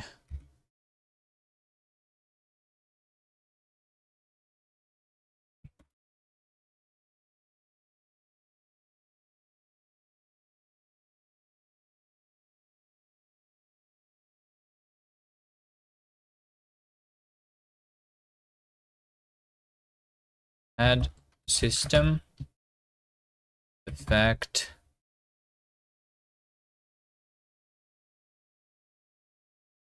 Should it be woohoo? Yes, but we had a test. Like we used this test sound for something else, and we did not record the woohoo. You want me to record the woohoo right now? Okay. All right. But what do we use the hee hee hee for then? For the slide? For the slide? So we're going to be sliding hee hee hee around. Ha ha ha. That is going to be Pog, yes? Yes. Woohoo! Woohoo! Woohoo! Woohoo! Okay, perfect. Perfect. Export. MP3. No, not MP3. OGG. Export. OGG. This sly hee hee hee. Okay. Woo. Woo. Okay.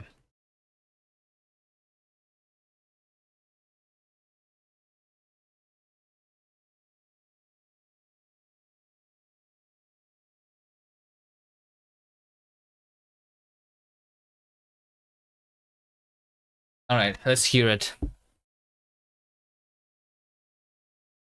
Back toggle.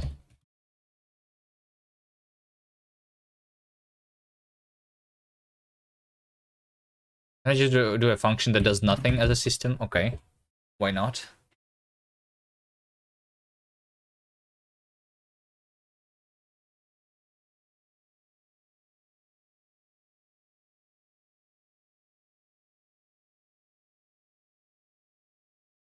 Good day.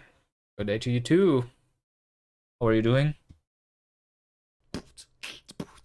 How's the project coming along? We have music. You're hearing this right now. This is the music. Woohoo! Woohoo! Woohoo! Woohoo! Woohoo! Woohoo!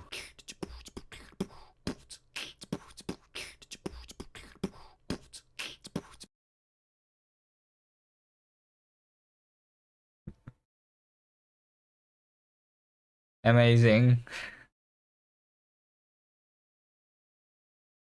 Okay.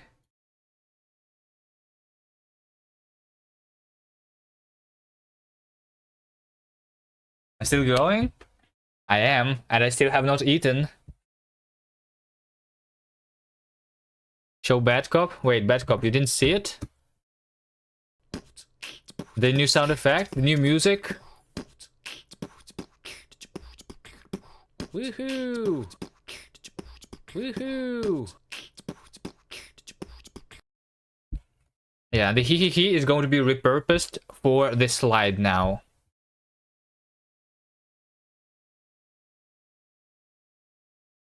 Honestly, the finest soundtracks since Hackers.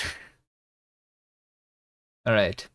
So here's what I want. The effect toggle, this, that. No, this is the parameters. Yep.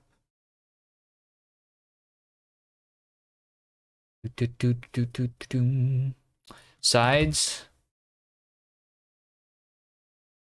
Curie. Side. Active effect. No, side with effect. It does not necessarily even need to be active. Because we're just looking for the activation event. Okay. So, when the slide side is activated, we are disabling the rotational control because we are instead going to do the linear control along the surface of the slide. That's what we're doing. I'm not sure if that's how I should do it. I'm not exactly sure how this slide should even be working. Why is Davey not here? Davey is not here. Why not? Davey is here.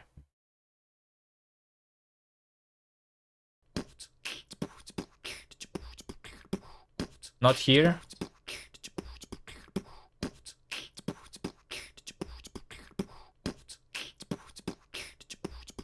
Okay, but I need to make sure that this is not colliding. Might be sleeping. Yeah, maybe. No, I think he is like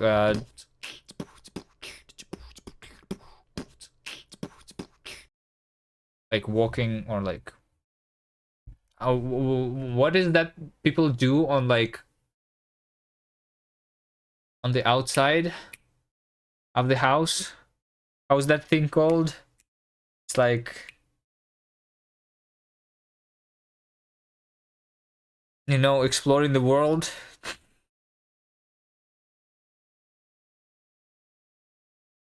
Yeah, because it's not night for him right now, I think. Said he's going to be back late. Going outside? Yeah, maybe. Parkour? Yeah. Touching grass, exactly.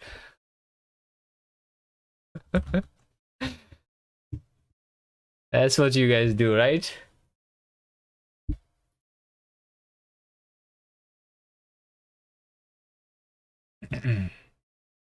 Okay, I think I need to change the collider a little so it's like slightly smaller. Like this. Maybe. Touching grass is scary. I almost lost my ligma when I touched grass. Wait, there's only one ligma that I know of.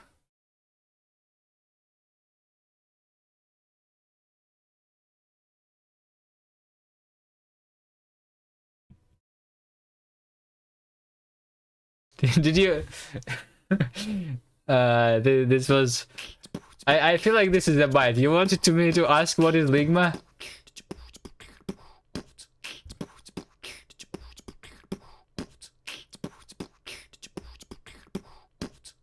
Okay, see, it's slide. Slide is working. Woohoo! Woohoo! Just the right is left and left is right. That's the problem. It's called Figma.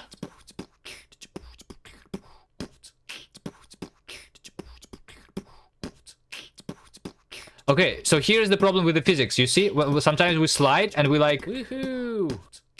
We slide and we like we hit those triangles. You know, we hit the when two tiles collide. How do you fix that usually?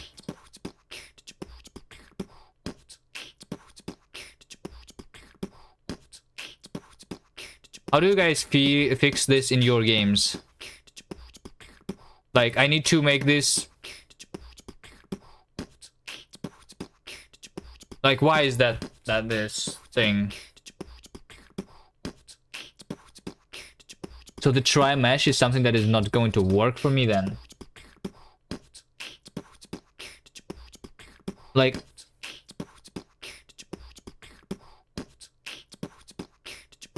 how do I fix that?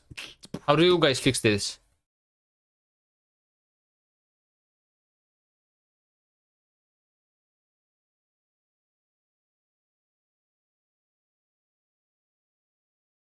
Okay, you're heading to bed?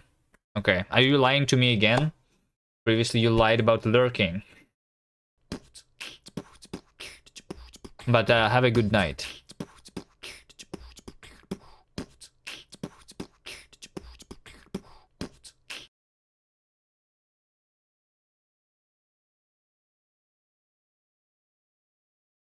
The larger tri-mesh. Use larger tri-mesh that cover the floor. Hello there? And use that collision. Hello, hello.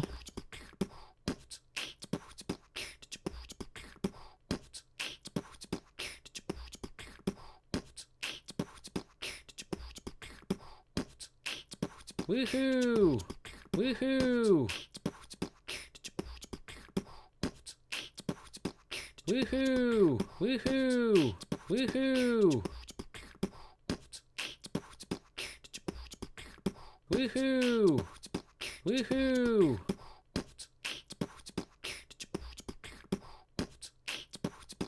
Woohoo! Woohoo!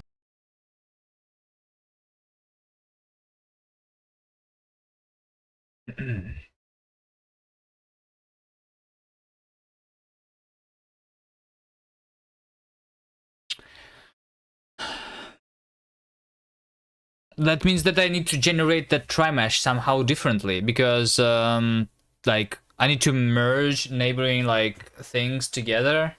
I thought that Rapier is going to do that for me, but I guess they are not. What's the issue? The triangles? Yeah.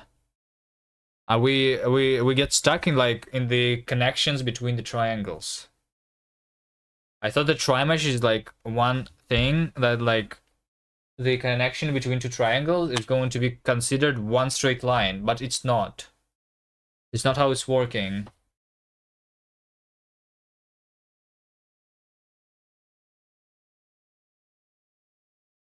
Okay. Wait, Yamshot, you were the one who was using Bevy, right? If you are doing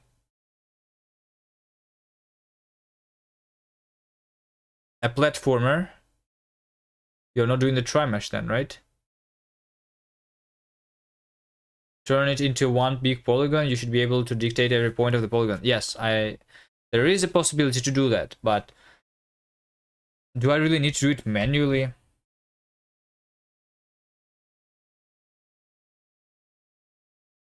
I thought there was supposed to be an engine that is going to be like doing things for me, so it's easy to use.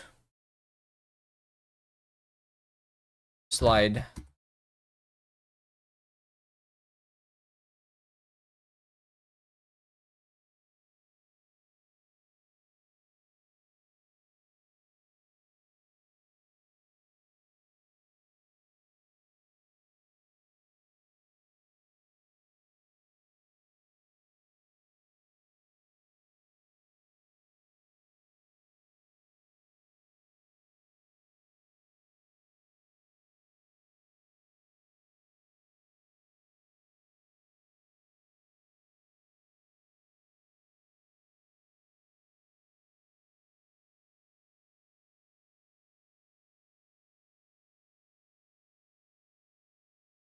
All it appeared for was generating points, housing points, and handling events.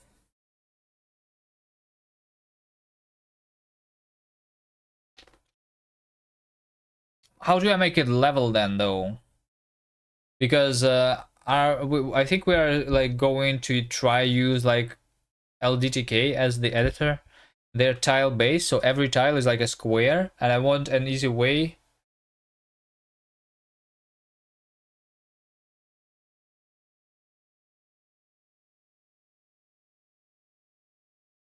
to convert that into a collider, the map. I thought the tri-mesh is going to work for me, but I guess not.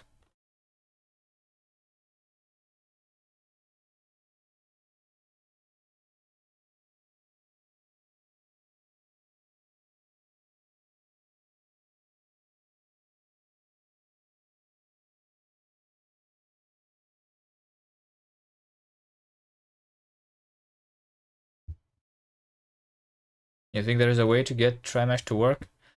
Repair tri-mesh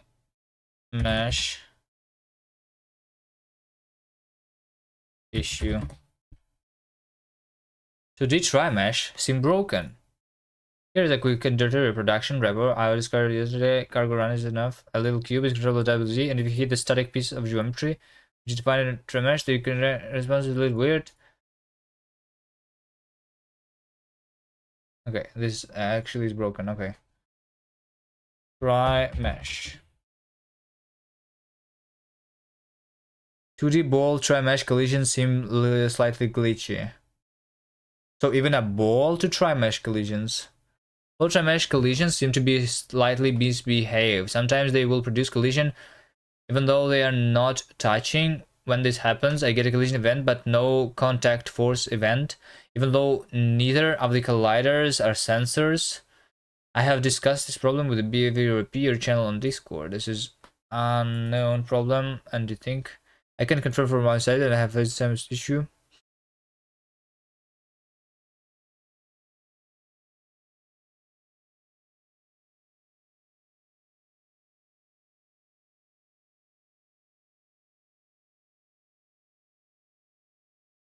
That's a different kind of issue though. Here's another one. Triangle collider broken, but instead using convex hull is perfectly fine. I was using Lion to make triangles from collider info obtained from SVG shapes. However, when testing, I have found that when using triangle shape, the collision is very wonky and penetration happened a lot, and then I switched to convex hulls and my issues disappeared.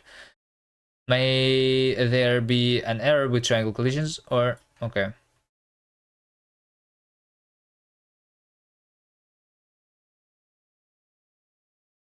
Objects falling between height fields.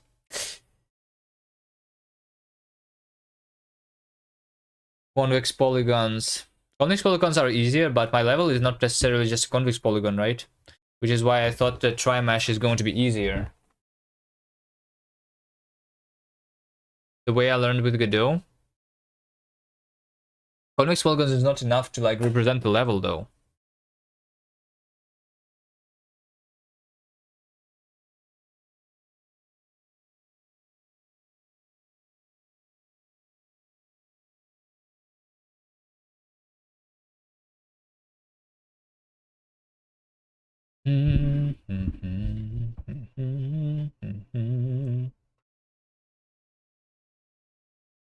Derive component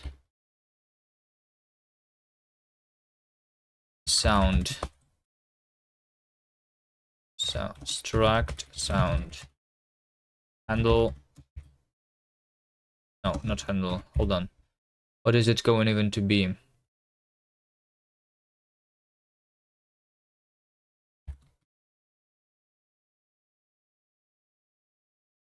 Commands get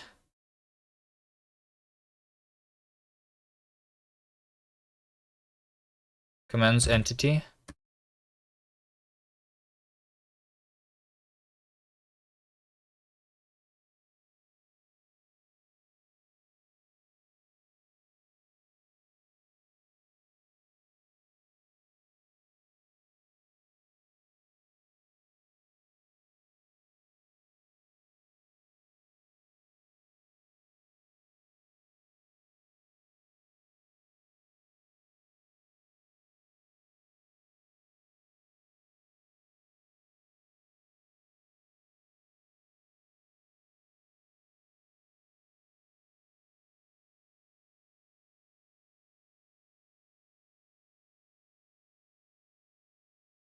So audio play asset server load Hehehe. We still need to like do the hehehe, right? So that's what I'm going to do. Left for a while. Welcome back. I still have not eaten. I need to end the stream then soon, probably, to eat. Maybe. Or take a break and eat. One or the other. But I have been streaming for 8 hours already, so I don't know. I'm not really like tired in terms of like, I don't want to stop working on the game, but I do need to eat, you know?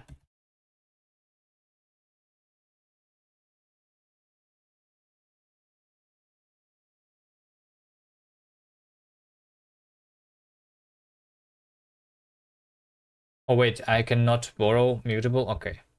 Alright, okay. I'm not doing that then. Okay, so parent is commands entity side parent.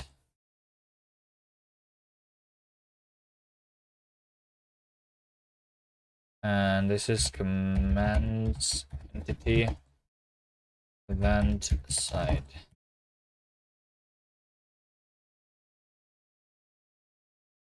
Okay, so this is what?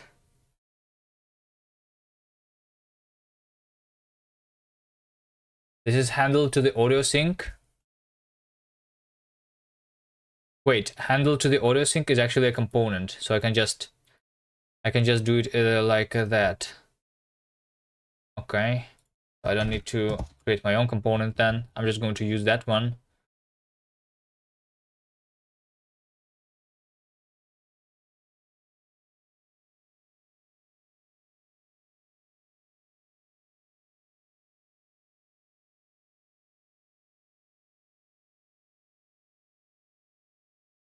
What are we doing? Left for a while. Welcome back. Right now I'm doing the sound effect for the slide. And this one is going to be continuous, right? So I'm going to play this with settings.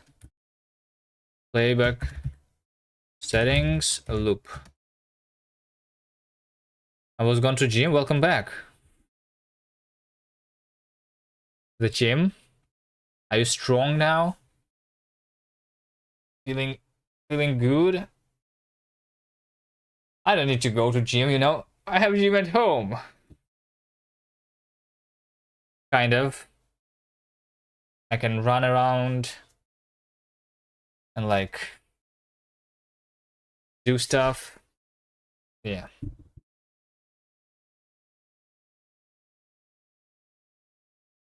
Okay, when do we get deactivated?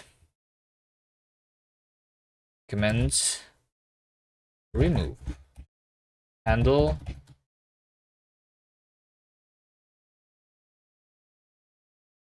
audio sync.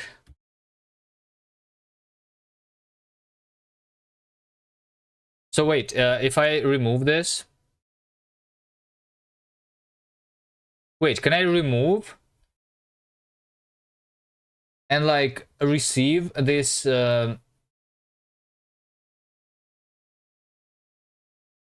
Okay, commands is something that is not really like happening immediately, right? It's get queued and then gets executed later, as far as I understand how this works, right? Sit in your desk for 8 hours. And now you're back, so welcome back.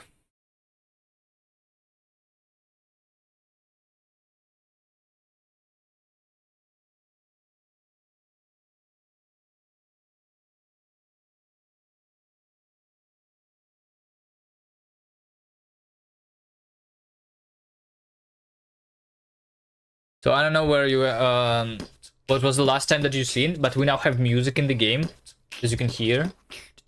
And the new sound effect for the jump is this. Woohoo! So the hee hee hee is now the sound for the slide. Woohoo! Okay, I see the problem. The sound is not really stopping. So how do I stop the sound? I need to get this audio sync right? And to not only remove it, but I need to actually cure it. So it's not only this side, but it's also the handle to the audio sync, right? Can I use this handle to like stop it?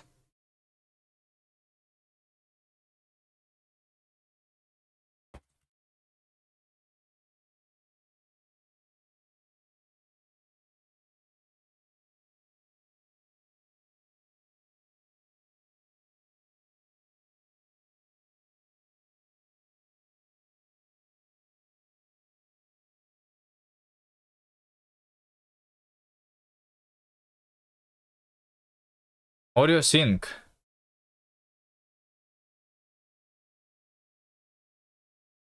Pause. Stop. There is a stop. Why do I not have any? Oh, I need to get. Wait. This is a handle. What is a handle? Handle is something that might not exist.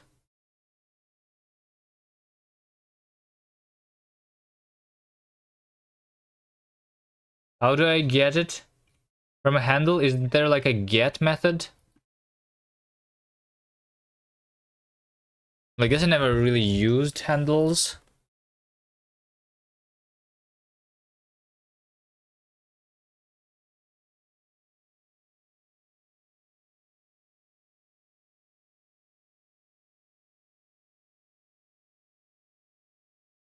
Why is it not here? Why do I not see how to use the handle? There's the docs.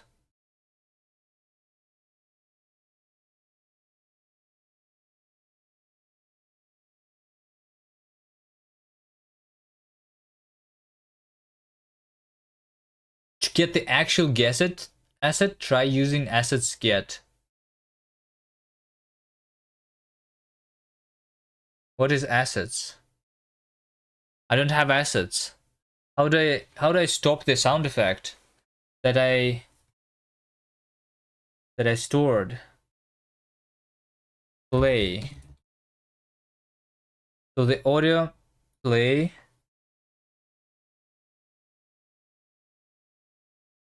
Oh, I need to convert it into a strong handle. And can be used to control playback. Audio syncs, get handle. I need a resource of audio syncs. Everybody flex your crabs. Here's my crabs. Here's my crab. And look at this flexing crab.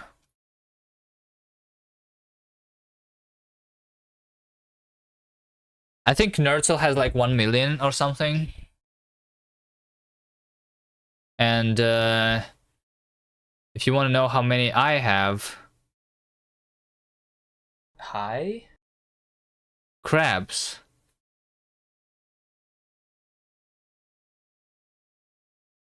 Crabs. It's the channel points. My channel points are called crabs. Did you not know that?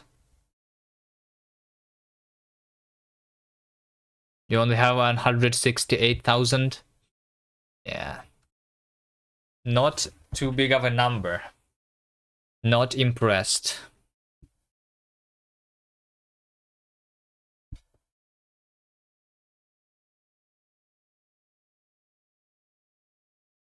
Audio syncs. Resource. Audio.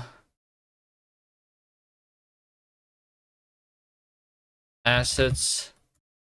Audio sync.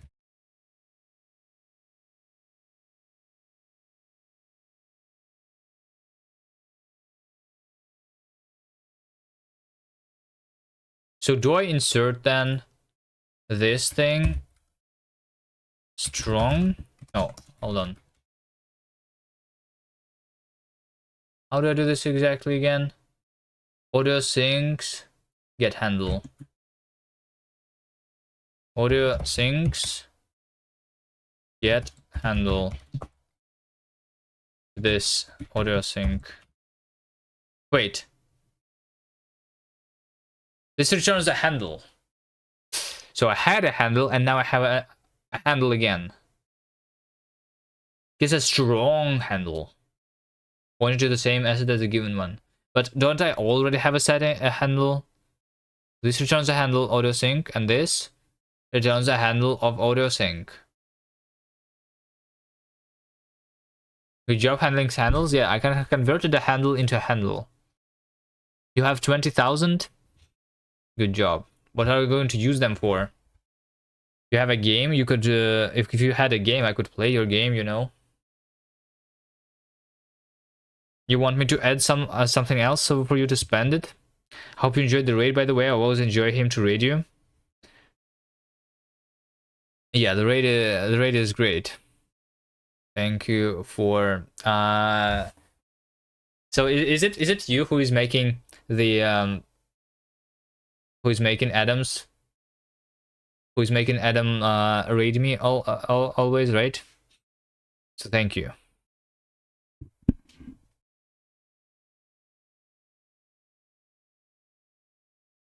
Can you play your 16 games? I have played your 16 games already. Wait, you have 16 games? I don't think you have 16 games.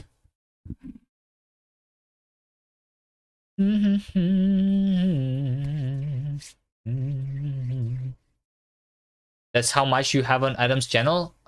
20.79k, like Shadow Crushers?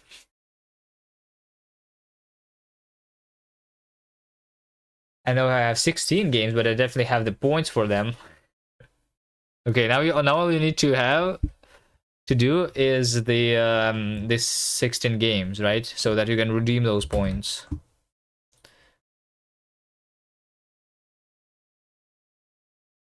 Okay, what is different? This is now a strong handle.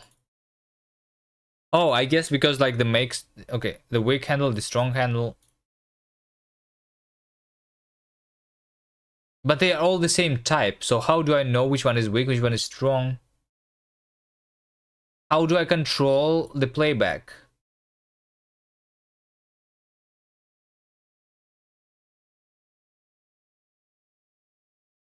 Any examples?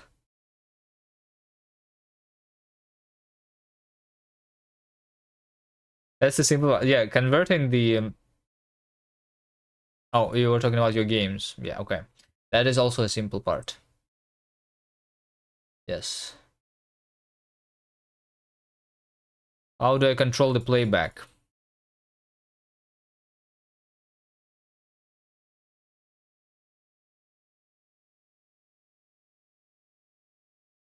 Where am I going to even look for that? Audio sync is.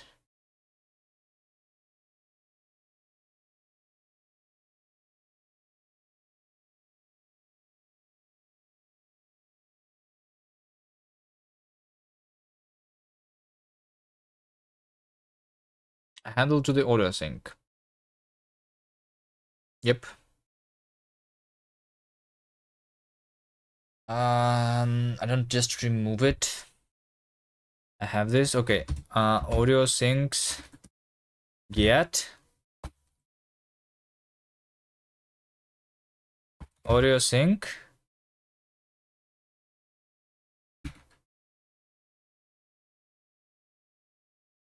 if let some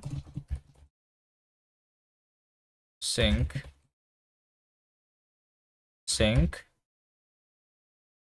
stop.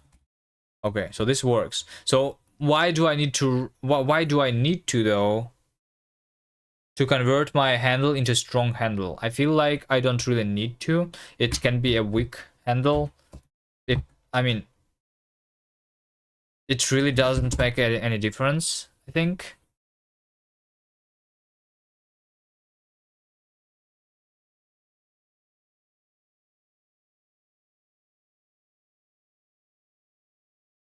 Well, now with Ray marches. Oh wait, I cannot. My hand is not long enough.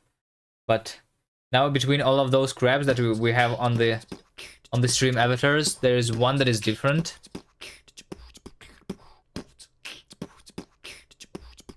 It's like a mini game trying to find it. Okay. You didn't even notice. Well, now you know.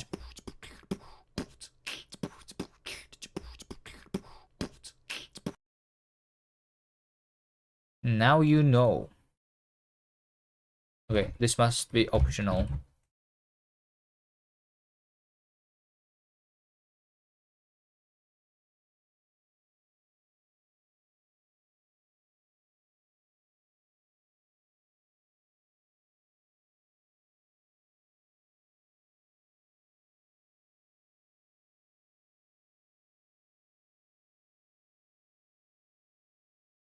Does slide work now?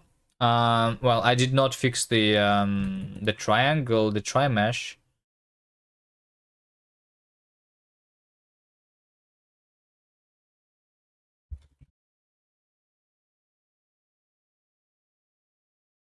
But if we don't take that into account, that it kind of works. It's not really working on the ceiling, I think. And we need to like tweak the mechanics,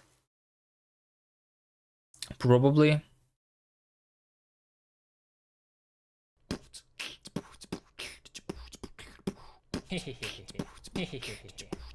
Okay, so here's how it works, right?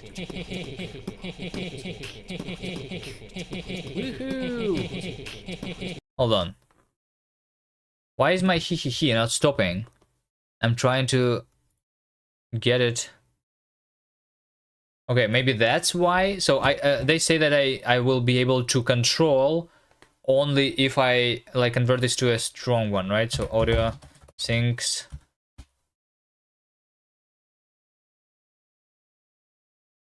So I actually need to do that. Strong handle, get handle. So if I do this, then it's going to work, or what? Finally, back how it's going. We have music. We have slide almost. Friendly reminder to eat food. Thank you. Oh, okay. Now it works. I feel like this is very wrong for me. I feel like I don't like this. Woohoo! Woohoo! Woohoo! Woohoo! I don't like this. Woohoo! Woohoo! You can too. Maybe you create a longer version of the beatboxing for us so that like it's actually music. Like the loop is a little too short. You want to make a longer loop for us? I don't think we're going to like we're going to change it to actually like I feel like chill music. They're going to have to rename Forian to Kuviman after this. What do you mean? This is not a Forian game. It's more like of a little puzzle platformer. Not even puzzle. It's going to be like stupid simple. You don't believe me? But it's Davey who technically is like, if that doesn't work well, we can change. Yeah. I was trying to like ask you a bunch of times how exactly it should work. So it doesn't work well because of the collision, but that we should fix that because it's not only the slide that's affected. And you wasn't here, yeah. So I have implemented in some way. I finally be able to cash in my game now soon. What play my game now? I don't remember anything. Feels pretty okay now. Well, when you are on the ground, it's fine. I don't think we're can attach to the ceiling though right now. OMG scammer? Who? Anyone see the scammer around? I don't understand what you're talking about. uh, how many channel points do you even have? You probably also have something like Nerdsoul, 100,000.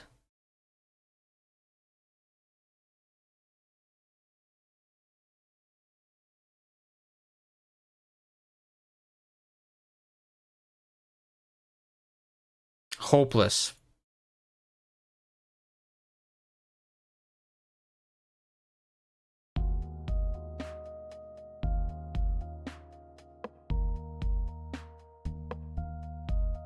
This is a soundtrack you was making for fun. Okay. I feel like this can be used as a game music actually. I can use it. Okay, and then okay. No, we cannot use it. You was making it for fun when we cannot use it actually. Here's the thing. Rules. Only submissions with art and sound assets made entirely during the jam will be eligible to win. I'm not even sure what winning means because I don't think there's any prizes in this, but like you need to make music during the jam and art during the jam. This is a rule of this jam. You made it yesterday? Okay. But actually, if we can if we only make sliding works on certain tiles, yes, we can. Because I don't want players to always move with slide instead of rotating after they get the slide ability. Well, I mean, it depends on what side you are on. If you are on the slide, then you are going to be rotating. Why not? I think it makes sense. I think if some tiles don't activate your slide, it should also not activate your jump. So I think it should be like maybe some tiles that do not trigger the effects. If you want, you can create a new one right now. Okay, no, I believe you. If you made it yesterday, then we can use it, right? You made it for the jam. You didn't make it for fun. You made it for a purpose, and the purpose is to make it for the game jam, right? For us to use, because they can just rotate to the slide set and move it that way.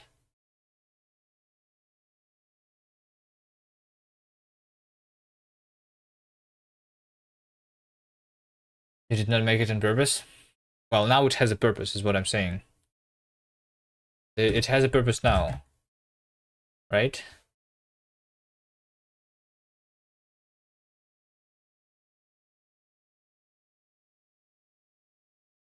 I was just saying that it is not allowed by the rules of the jam if it was created like before.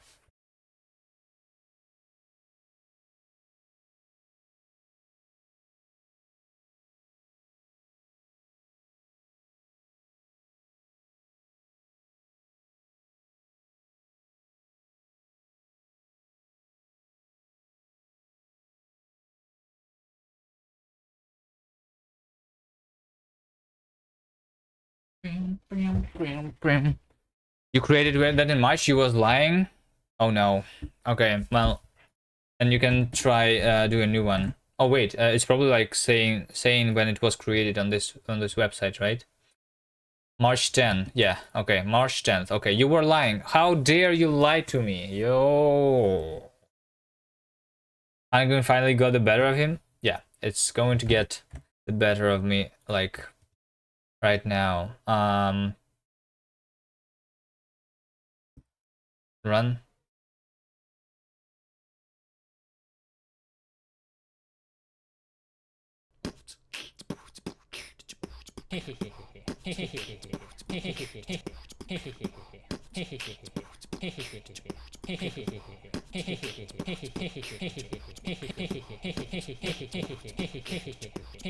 Woohoo!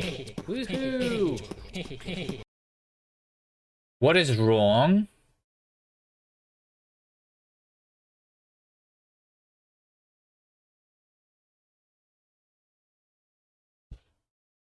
I wonder if I will have to leave before Kuvi goes to eat.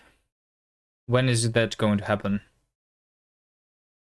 You want food? I can deliver because I know your address. No, you don't know my address. You're lying. At this rate, I will be eating before you.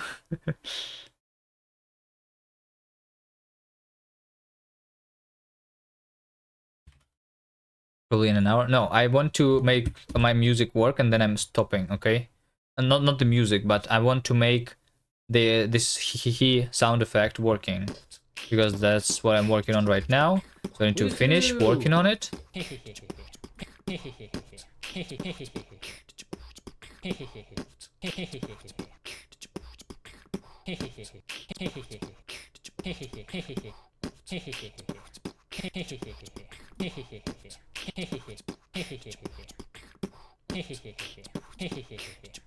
Woohoo! Woohoo! Woohoo!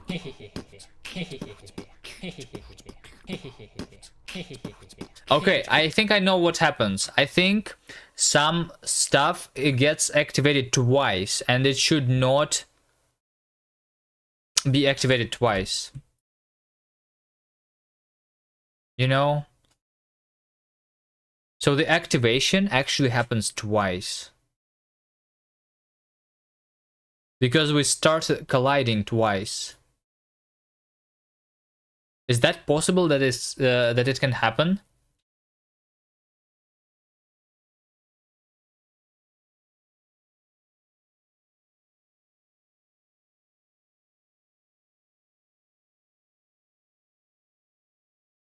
What's the name of the game?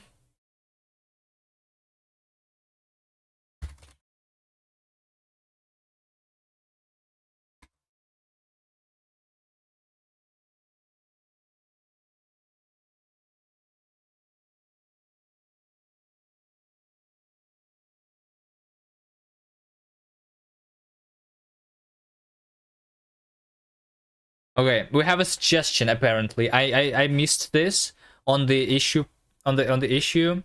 So how about this one? For example, Square Jam game. Yes. It doesn't have a name right now. We need to come up with a name.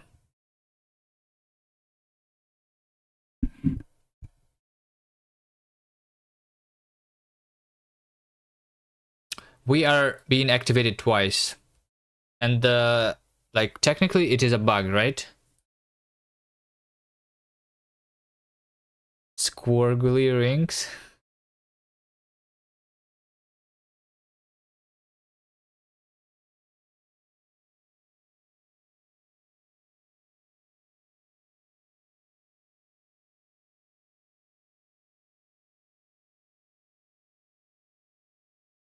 Squarely rings.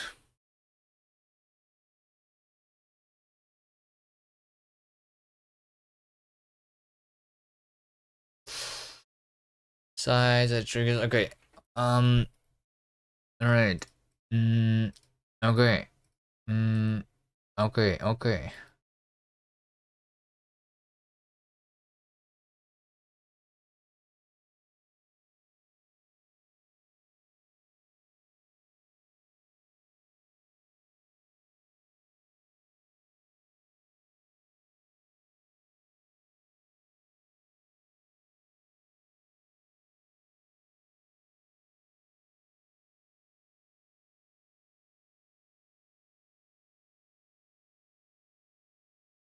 But yeah, what I was saying, the thing that I really don't like in Bevy, it seems like I could not control the audio when I had the strong, when I had the weak handle. So I had to convert this to a strong handle, right? But they have the same types. So like, when I have a handle, is it a strong handle or a weak handle? How do I know? Give you 30 minutes? No, I probably will end by then. We're going to be back tomorrow though.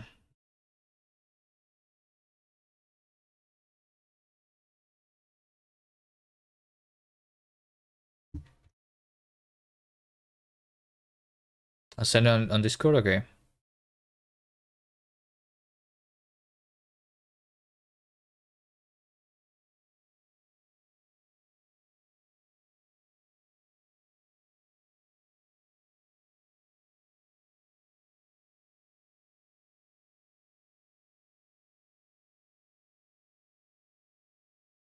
There wasn't around. It's fine. It's fine. I'm like, I'm very slow with progress here. Anyway, like, what am I doing right now? I want to make sure that I don't spawn two sound effects, because apparently I can get activated twice. So like, I need to stop the existing one over here too, right? If we already had one. And this way we make sure that there is only one.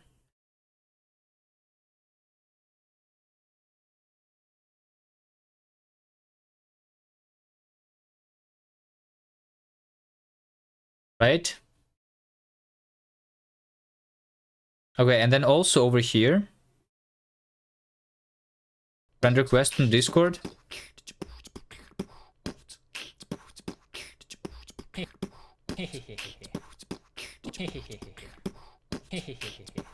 Woohoo! Woohoo! Woohoo!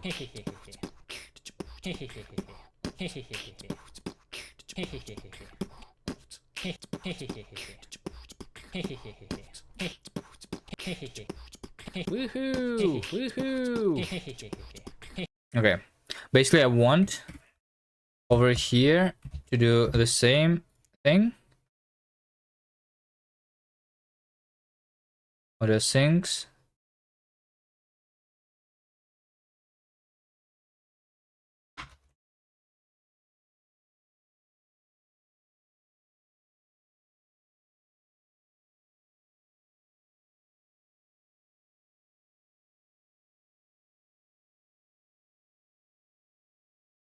We have the sync.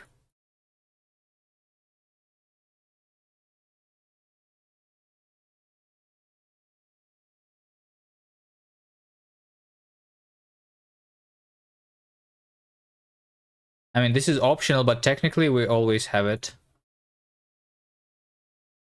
Making chill beats, yeah, chill beats are good. Bass boosted. Not sure about the bass boosting. Like about fitting into the game.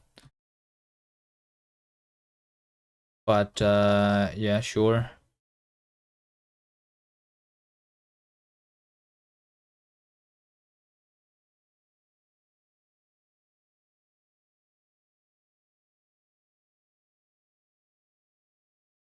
Okay, it's not the stop here, but it's going to be set volume.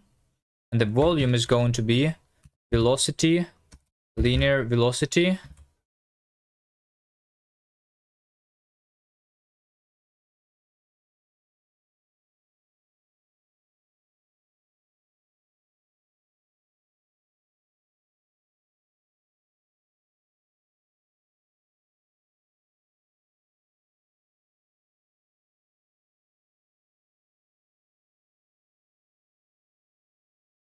We're going to project the velocity on the move direction. Take the absolute value of that.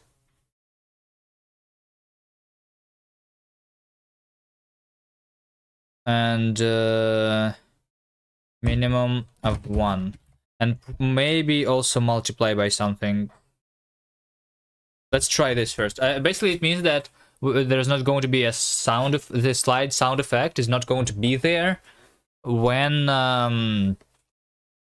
we are standing still. Only when we're actually moving using the slide.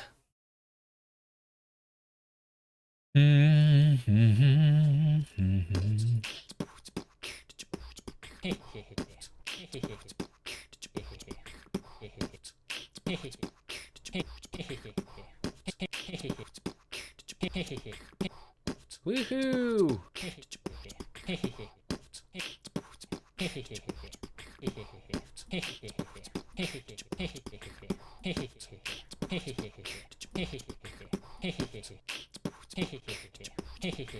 Woohoo!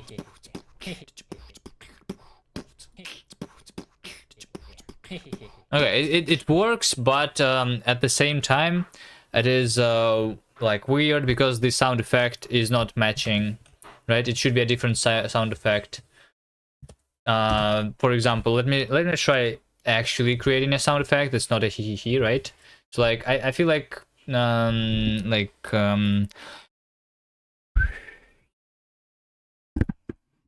like if we did something like this, maybe. Let me see.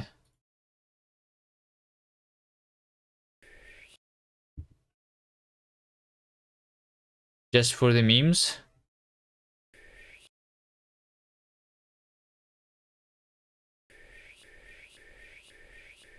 The tracks is 69 BPM. Nice.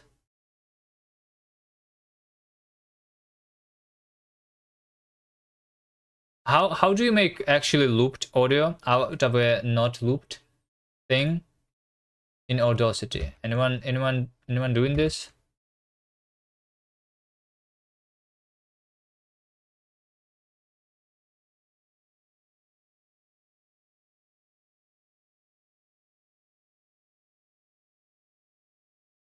I think I'm going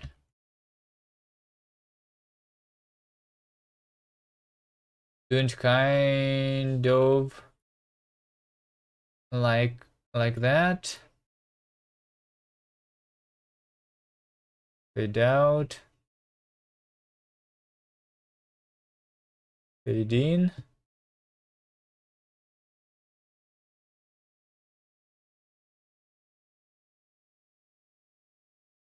Fade in.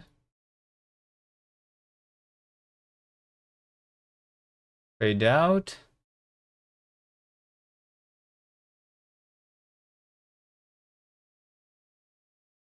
Delete.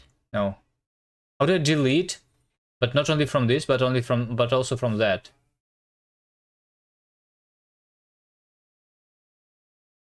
I don't know how to use this program. I can do this.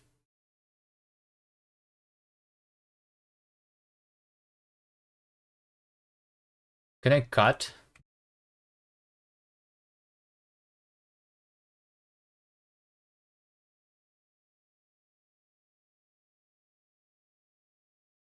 I mean split. Okay.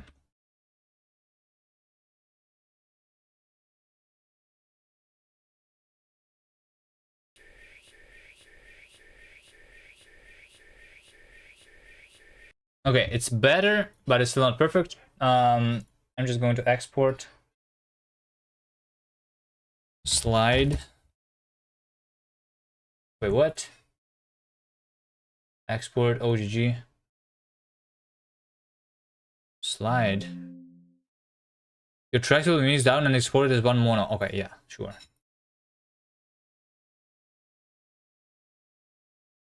Very complex type.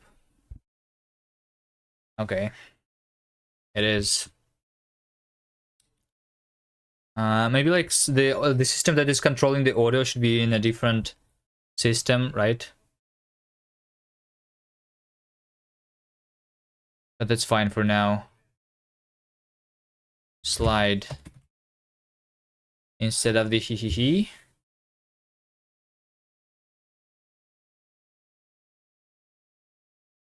The problem is that I cannot really like slide for a long time.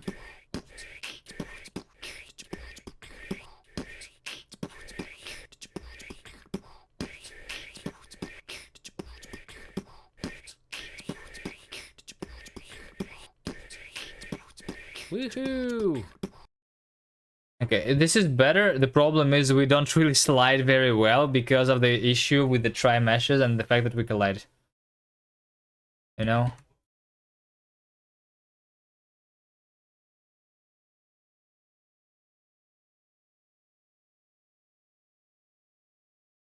Okay, that's going to be it. That's going to be it. I need to go eat.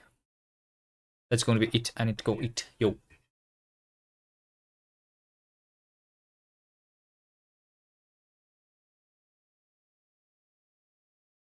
Use translation instead of force when sliding down, maybe. it's not the problem with that. The problem is like the collider itself. It when okay, I'm going to draw on top of this stream. Okay, here we go. Where when two triangles collide over here, right? Even although this is technically a flat surface on the top, I actually like this. I can feel this as a bump, you know, which is not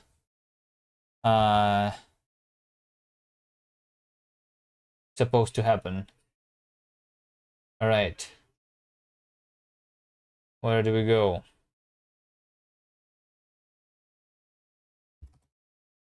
Sounds realistic. Yeah, it should not be how this works though.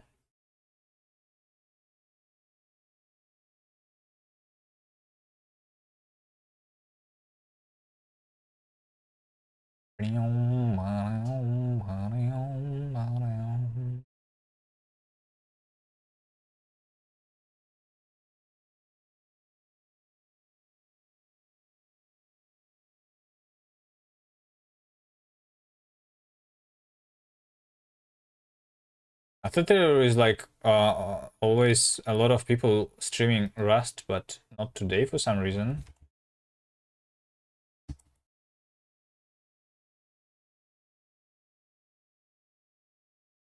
They don't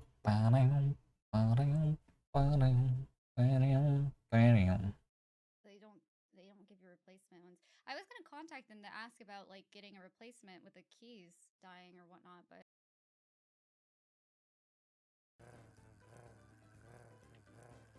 Okay. I go eat. You go say hi to team. Team released a game, by the way, a couple days ago. I did not play this one yet fully. I played the demo though, but not the released version. Oh wait, you know about it, right? It's yeah. You wanted to see me play it actually, but yeah, this is the game. It's like it's this game is kind of a 40 game, I think, right? Not really, but it is a little ragey game. So I might like this one. Anyway, tomorrow. What time do you wake up? Today?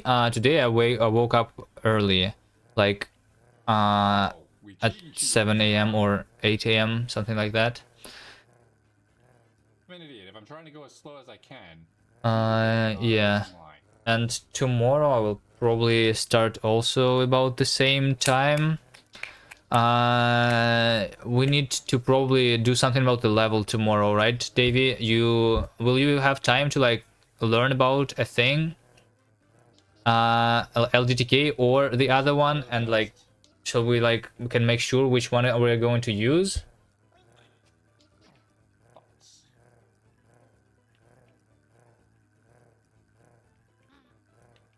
See if I can.